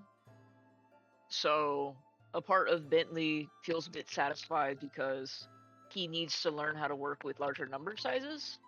Another part of Bentley is horrified because that just went so bad so quickly. Everything just started going south. Um, y'all are fighting, y'all are tussling, y'all are exchanging blows, and then everybody was just on the ground dead. It's like, holy shit. He feels like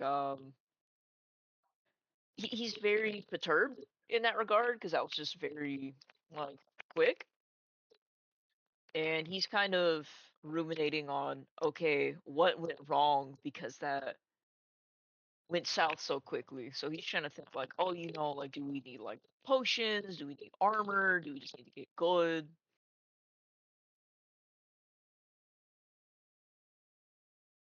Cain is reeling a little bit right now. Um, uh, it's been three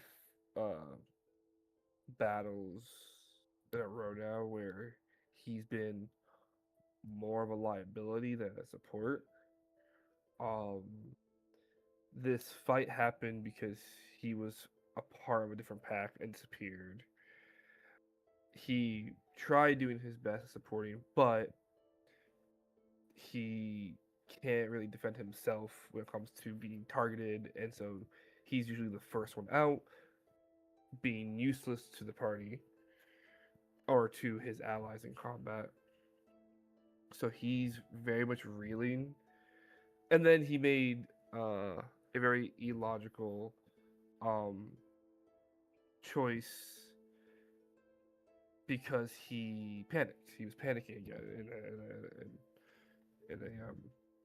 in a stress situation. So he's reeling from all these things. He blames himself for how badly things went and got, and he's just trying to. Well, he's not. He's just in that headspace.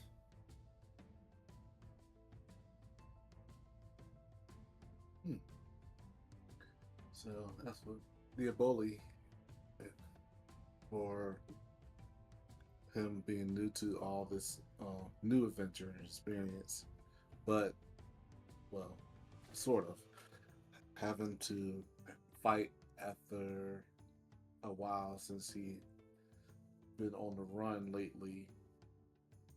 The thrill, not well, it hasn't been a thrill, but the the, the feeling of for survival is basically overwhelmed him as he kind of like reflects a little bit about his experience with the guild that he's on the run from, and how he was trained, and some of the standards and rules that he abided by.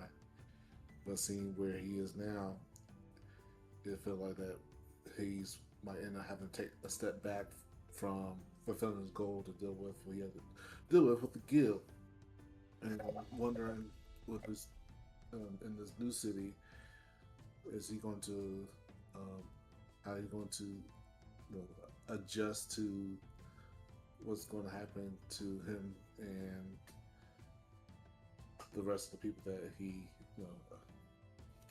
associate himself with. So he's going. So he's really, but he knows that he kind of like there's no escape from what about to happen with what's going to happen within the city. So he kind of accepting the fate, but hopefully, like he's wondering if there's a hope for a chance to continue on and fulfilling his mission. So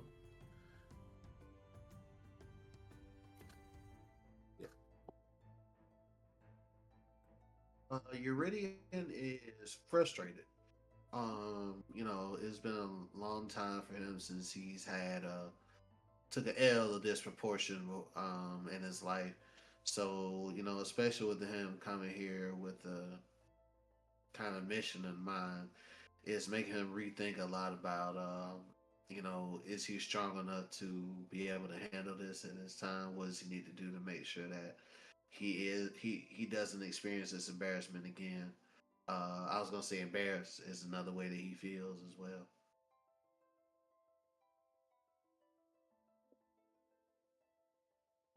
Misty is trying not to be annoyed because this isn't the first time where she had to try and lead and like constantly fail. So that's like in the back of her head. But at least now she doesn't have to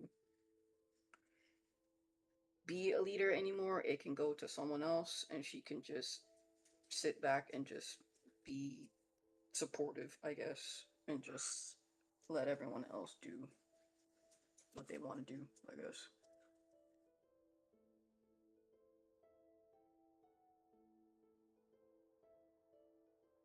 After experiencing everything, even though I was in combat, I need to. Well, Onyx was thinking maybe she needs to do more when it comes to healing, and also probably join in the next combat instead of having basically everybody die. Oh, not die. Ooh, just basically knock out. It was pretty sad to see that, but also she also was thinking all of this just happened on my first night. How did I just join a pack out of nowhere?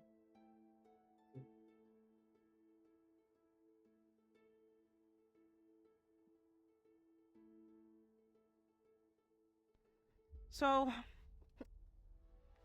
as Ivar mentions, nearby is the Winch's Cavern, where there are a few girls just like Annabelle who kind of come out to make sure that everyone's okay.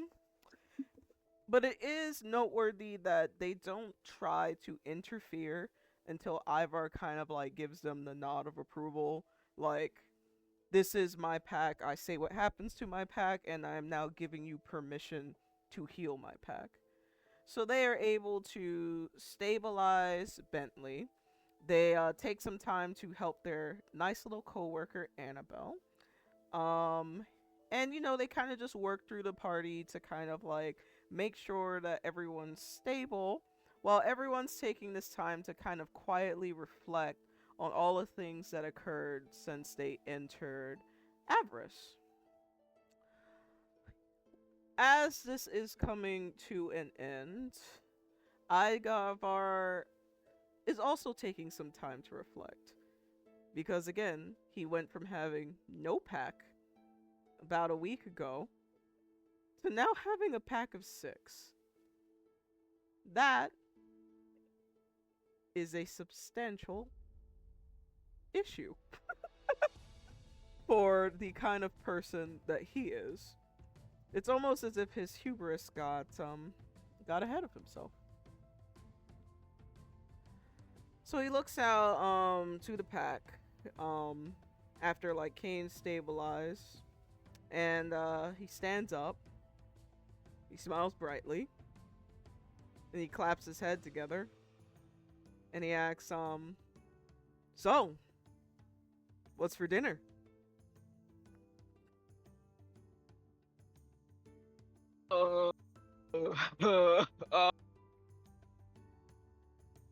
Shit, what you got to cook? So I'm glad somebody said it. I still have my cooking tools. Are you sure you can stand over a cook pot? Maybe we should just go and get something to eat.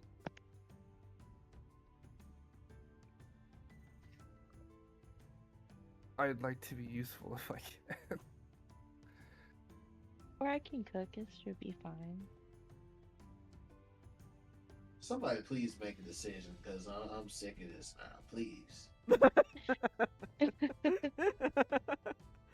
Well, somebody's cooking or we're going to get something. What's happening? Ivar's gonna kind of scratch the back of his head and be like, I guess that decision falls on me, huh? No. I Yeah, raise my you're the hand boss. up. If you don't mind now, Mr. Alpha, sir, I'd like to volunteer to cook. Okay. With what kitchen? Well, we did have a house. We do have a house now for now. Oh, I guess you got a house.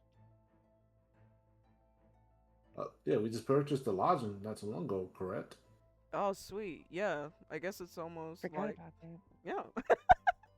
yeah. So what? You guys got like a 6 bedroom or something?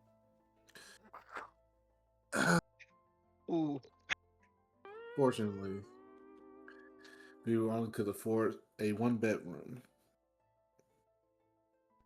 What? What is this, like a polycule or something? I Well, just We just met each other, and well, yeah. we are. Some of us are broke. Right, right. I forget they don't allow travelers to have the good houses because you're travelers.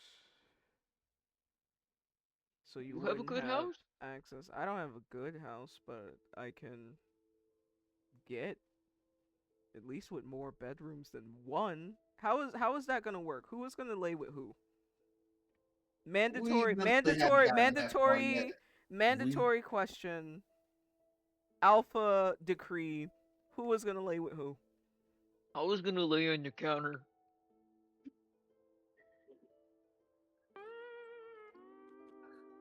I was looking at the bed, but I wouldn't mind sleeping elsewhere. Considering you're the alpha. Does that mean we can get our money back for the purchase? Well, does that mean that I can get the money back? Okay. So,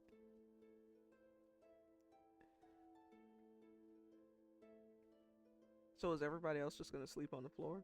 He says, looking at like Misty, Eurydion, and Onyx, who are the biggest people in the group.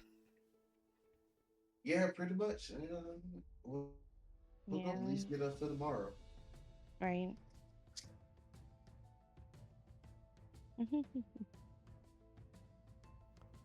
All right. Well, so 1 bedroom is ridiculous.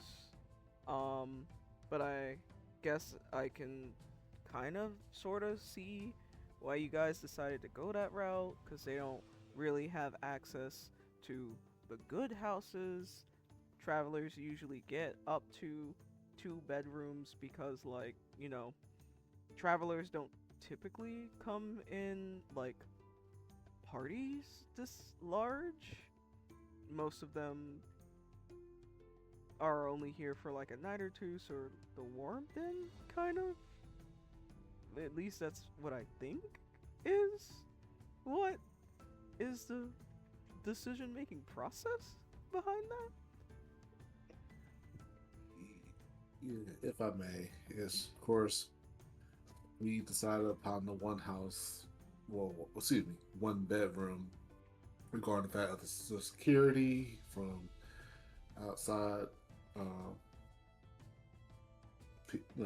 from as well as, like I said, considering for many of our financial backgrounds, fortunate enough, but we, as someone who's from my background, I learned to adjust and adapt to accordingly. So I have to do what I do to survive. I may not speak for others, but the best I can do is speak for myself on our decision. Okay.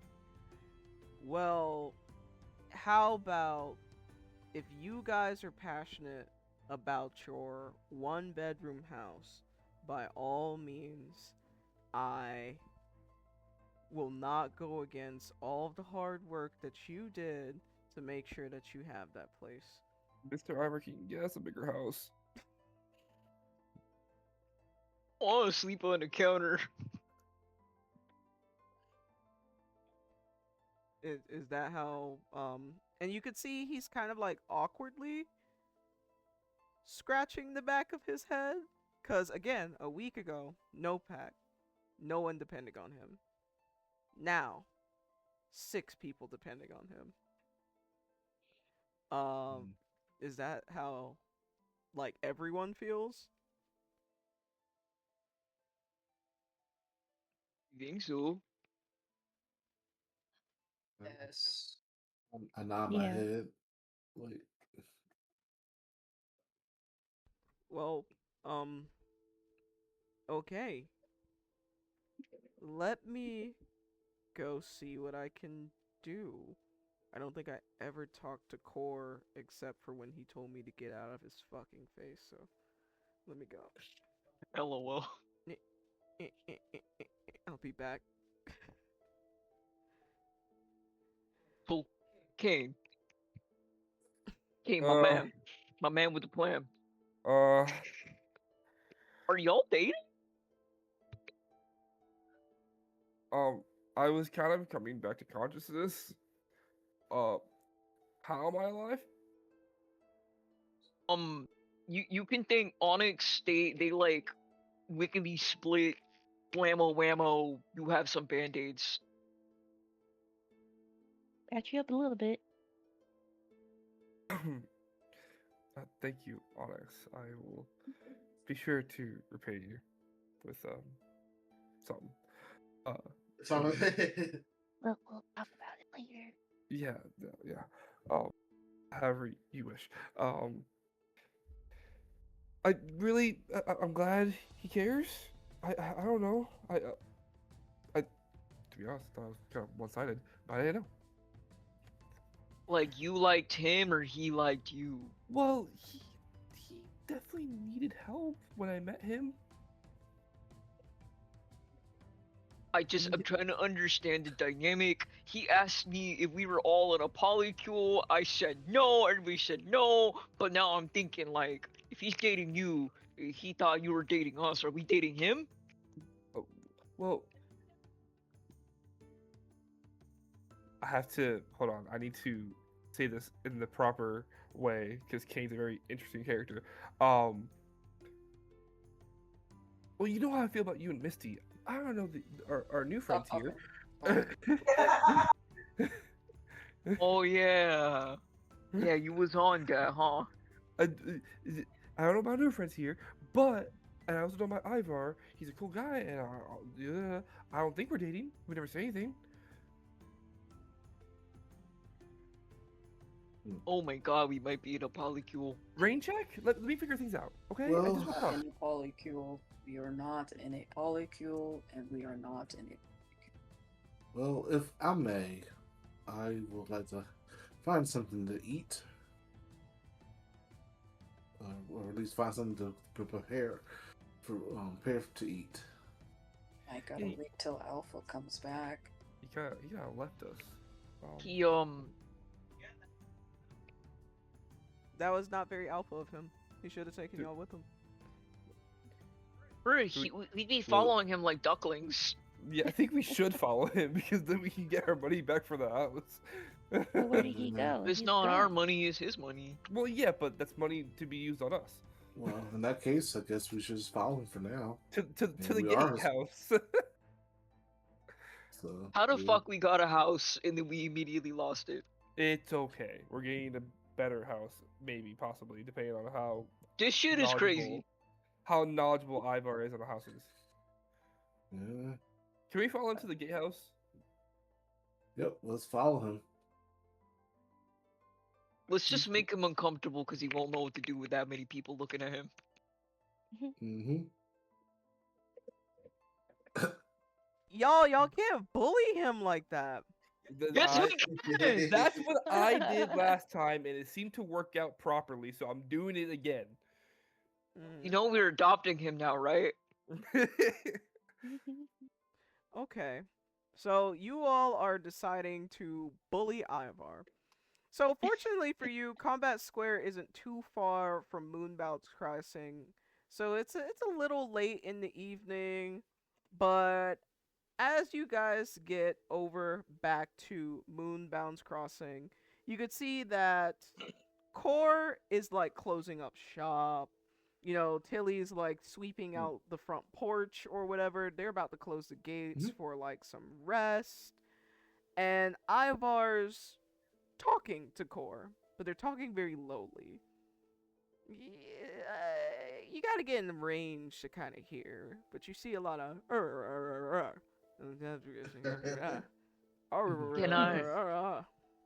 Can I put these big old ears to use? You may. I believe All that's right. a insight check. Say motherfucking less. Let's get the tea, gang.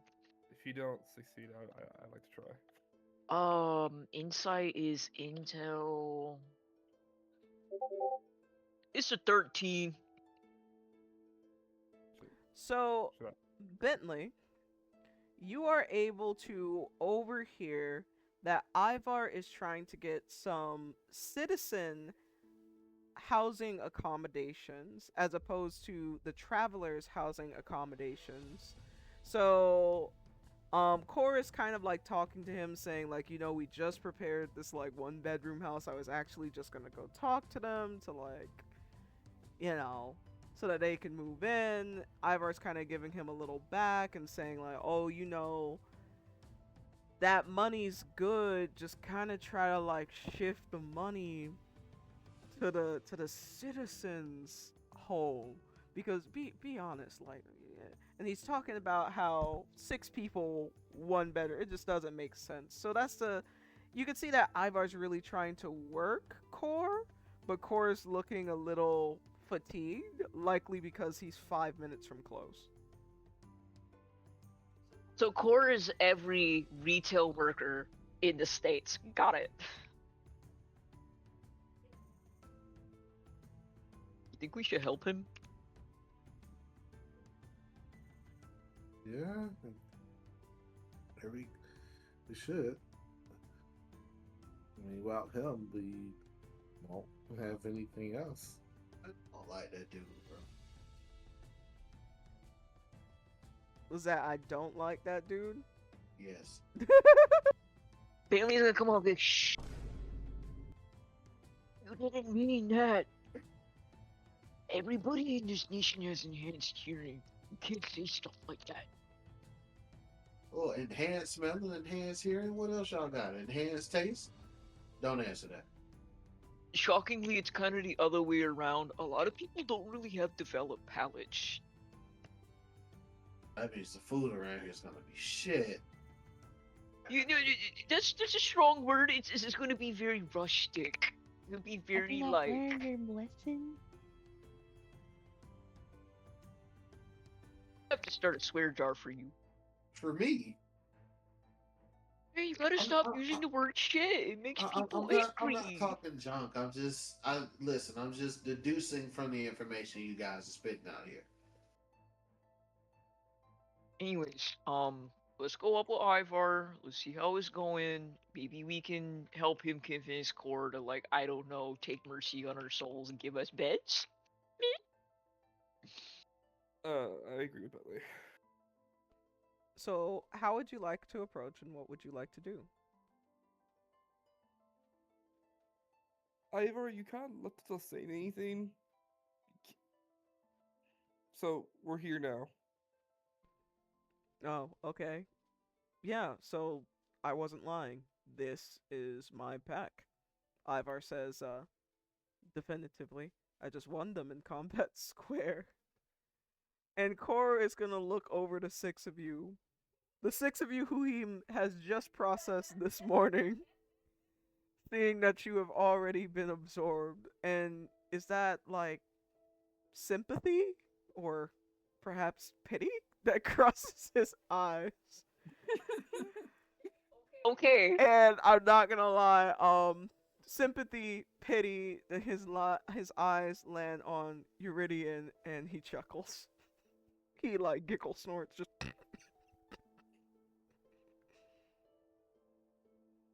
Since there's already some sympathy there, can Bentley persuasion roll, like, please, sir, give us a house that's gonna fit everybody, including Ivar?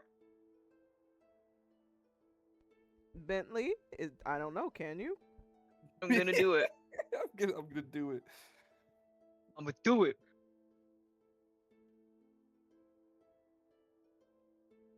Okay, let me put this brain on hard. I'm sorry, I'm learning my new stats. 2, okay.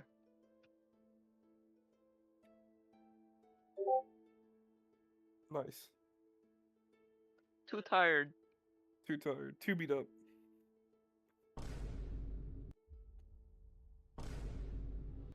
I know, the L's!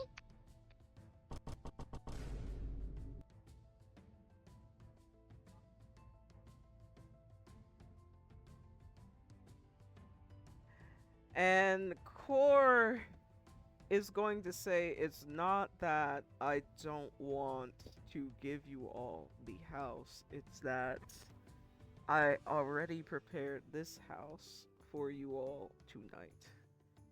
So, if you come back bright and early in the morning, we can talk about the details of your place, your future place, under a citizen's guidance. He says, motioning to Ivar. But in the meantime, you will have to make the 1-bedroom do. You know what? Can It's we kind of late. investigation roll to see if there's a way we could try to persuade him again, since he didn't roll that well? That would have been better for before, because the persuasion roll has already been rolled. Okay. Does anybody else have any ideas? As he is holding the keys up for your 1-bedroom apartment that will host 7 people in the true millennial.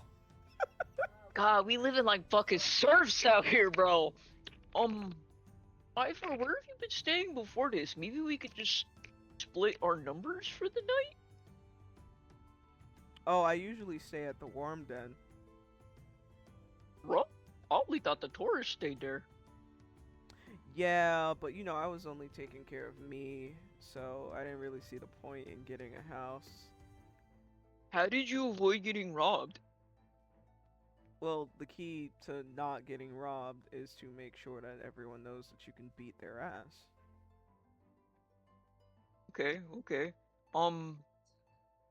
Maybe some of us volunteer to go to the Worm Den with you. You can obviously beat everybody's ass in here, so they won't fuck with us because we ride with you. Okay. Is that what y'all want? He says in Insecure Alpha. I was already gonna stay with you. So, that's fine.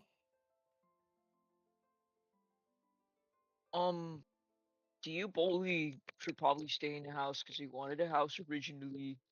Um, I don't know what Misty, Eurydion, and Onyx want to do, but if y'all want to chime in, absolutely. I'm cool with staying in the Worm Den. I could also just stay up tonight. I'm really tired, but like, being tired is a state of being, you know? I'll stay with Diaboli.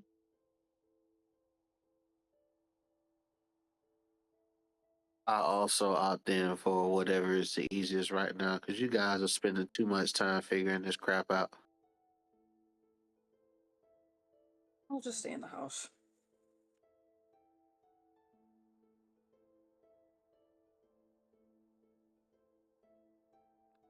All right. Well, guess without settle it, I'll take the keys.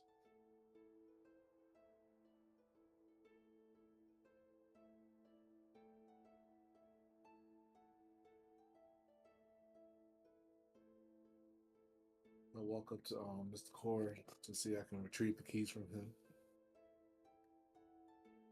You extend your hand out to retrieve the keys, but Ivar snipes them before you can.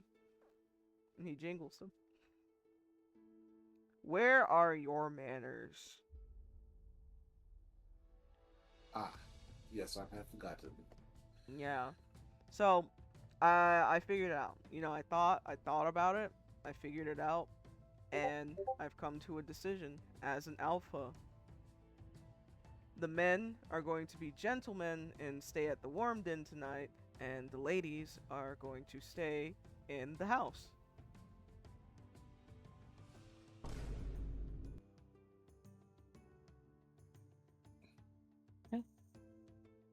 Fair enough.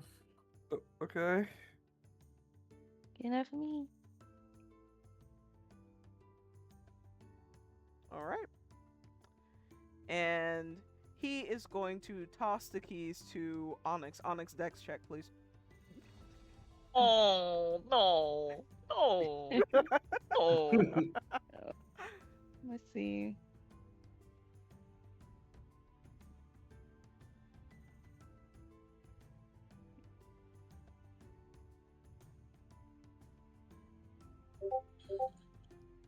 Okay, I'll give you that. Okay. Okay. Okay. So at the before he goes off, no, I think that is all that Ivar has to say for today. He says, sleep tight. We will figure out this shit in the morning. I'm tired. You know, winning matches just kind of takes a lot out of you, you know?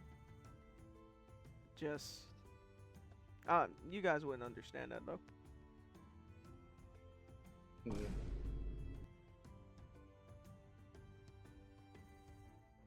Do you all have any questions for Ivar, each other?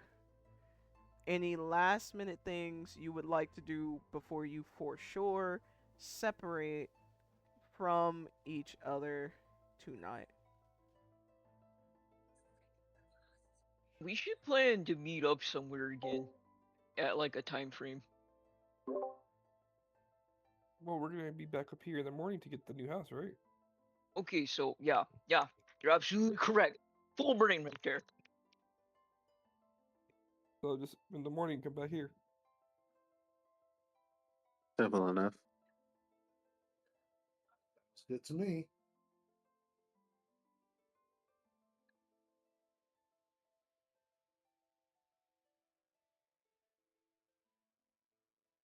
I think we're cool with that. I think we're cool. All right. Oh, yeah. Sound off Mhm. on coolness. All right. Cool. Misty, you ready?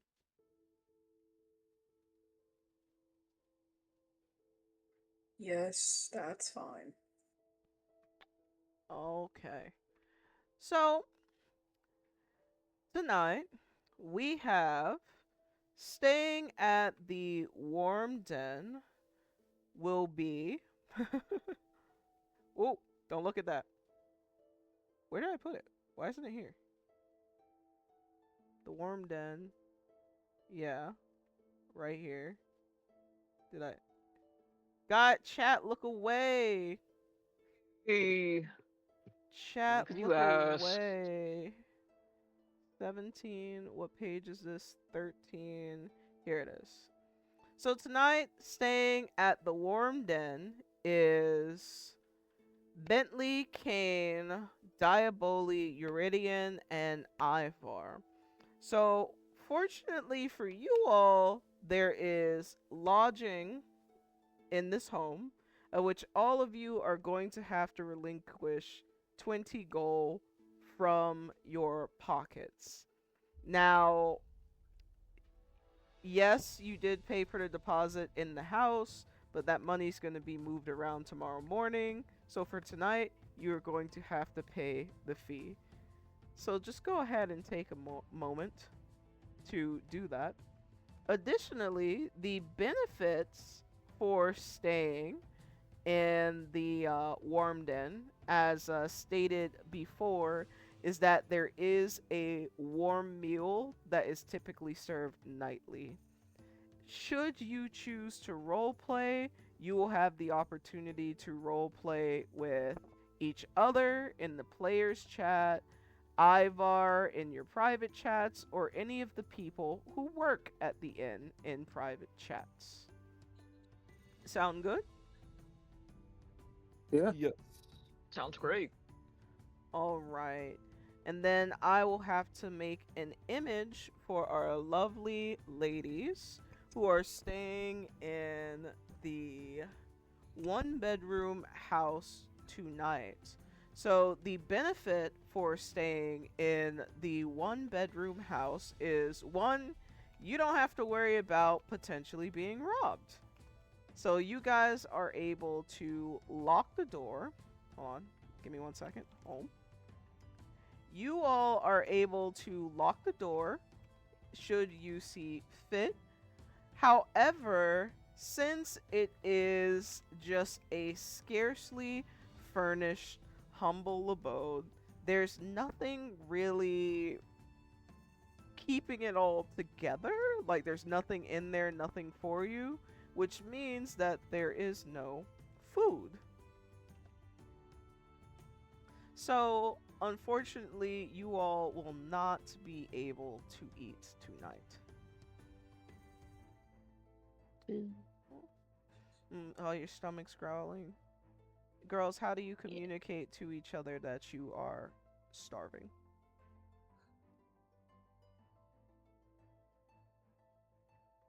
What are we gonna do about food? Can we go anywhere? Unfortunately, no. The alpha didn't think that through. No, he did not. In trying to be nice, he was unfortunately cruel. It's almost as if the alphas can't really think. Or at least, you know, he's a new alpha. Alright, yes, this is the girls in the house. So, your options for tonight is to talk to each other. Otherwise, you will simply be sleeping. As mentioned before, there is no... The only place to really bathe around here is a bathhouse. Your houses don't really have any baths in them, because that is, how do you say, uncommon in this region. But that shouldn't stop you from taking the time to rest, stretch your bones, get to know one another, and just, you know, really rearrange your inventory. So that brings us to the end of the campaign, and I like to end the campaign by having everybody share some highs and some lows. Mandatory high, mandatory low. You can't just say the campaign was just all bad. You gotta learn to look at the silver lining. So, starting with Bentley. Um. Uh. This was a real interesting one. I think the high is we've technically been adopted by a citizen, so I feel like us getting our citizen signatures may be easier than we initially thought. People also kind of like pity us because we were immediately absorbed and feel like we could leverage that to our advantage. Low, combat was really hard. Combat was something else. That L hurt. Hi, Ivar Cares. I see he's trying, he's gonna need help, but I knew that. That's why I wanted him to join this pack, but I guess mission accomplished. And low is definitely Cain's continuous failure in anything combat. It's pretty bad. Pretty bad. Pretty bad. Yeah, high is the idea of starting out similar to what Bentley's saying. Starting out with not having your own crew, but being having a leader who's like who's not like one of the main players, who's actually like gonna work for or be part of. To start, definitely of course, interesting characters for sure to engage with. Low would be the combat wasn't too bad. Like it's something that as someone who's been through that type of scenario way too many times early on is yeah. It was rough because me to have bad rolls, but then I was almost had a momentum and I was like hopeful. But I would say is I mean sure we could probably get to it, but it's like it's nothing there that was not have anyone else like suspicious that kind of like kick off a plot of the sort. I think that was like expecting. So that's me.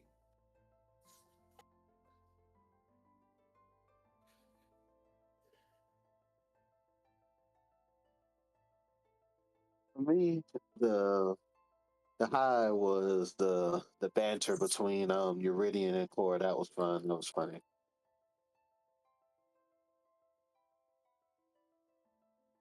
The low, I mean, just straightforward. It was the dice that was the low of the day's campaign for me.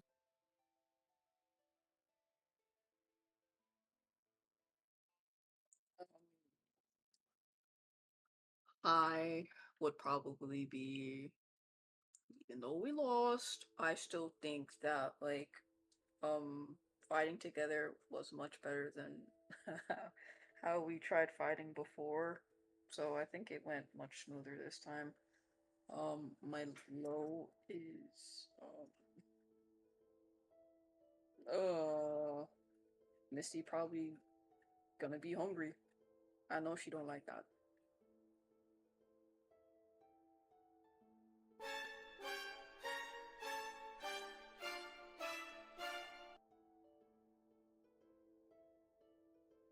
Um, I think that my high forest was everyone kind of it kind of came out good at the end.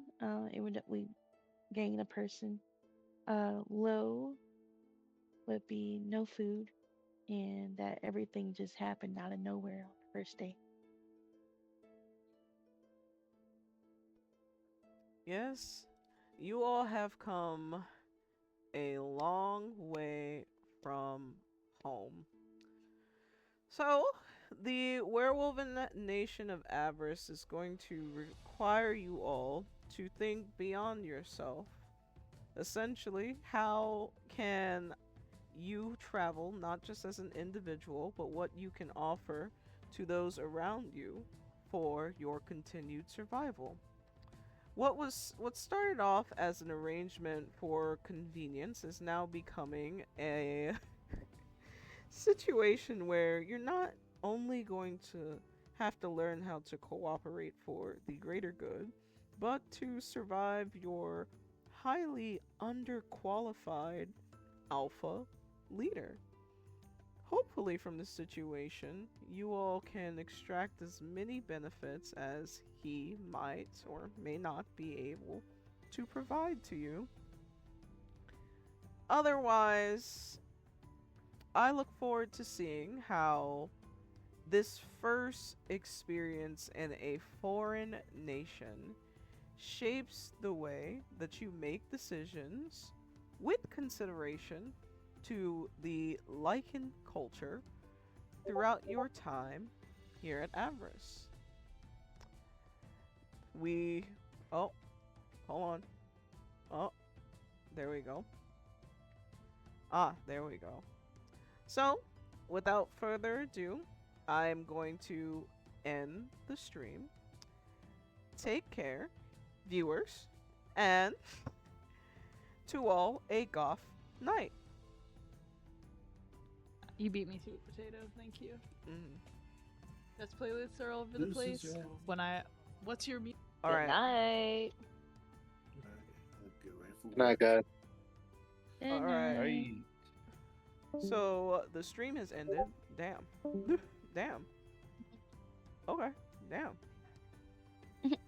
The stream has ended, but usually I talk once we're off cameras. For any like confusions and stuff like that. Let me just turn off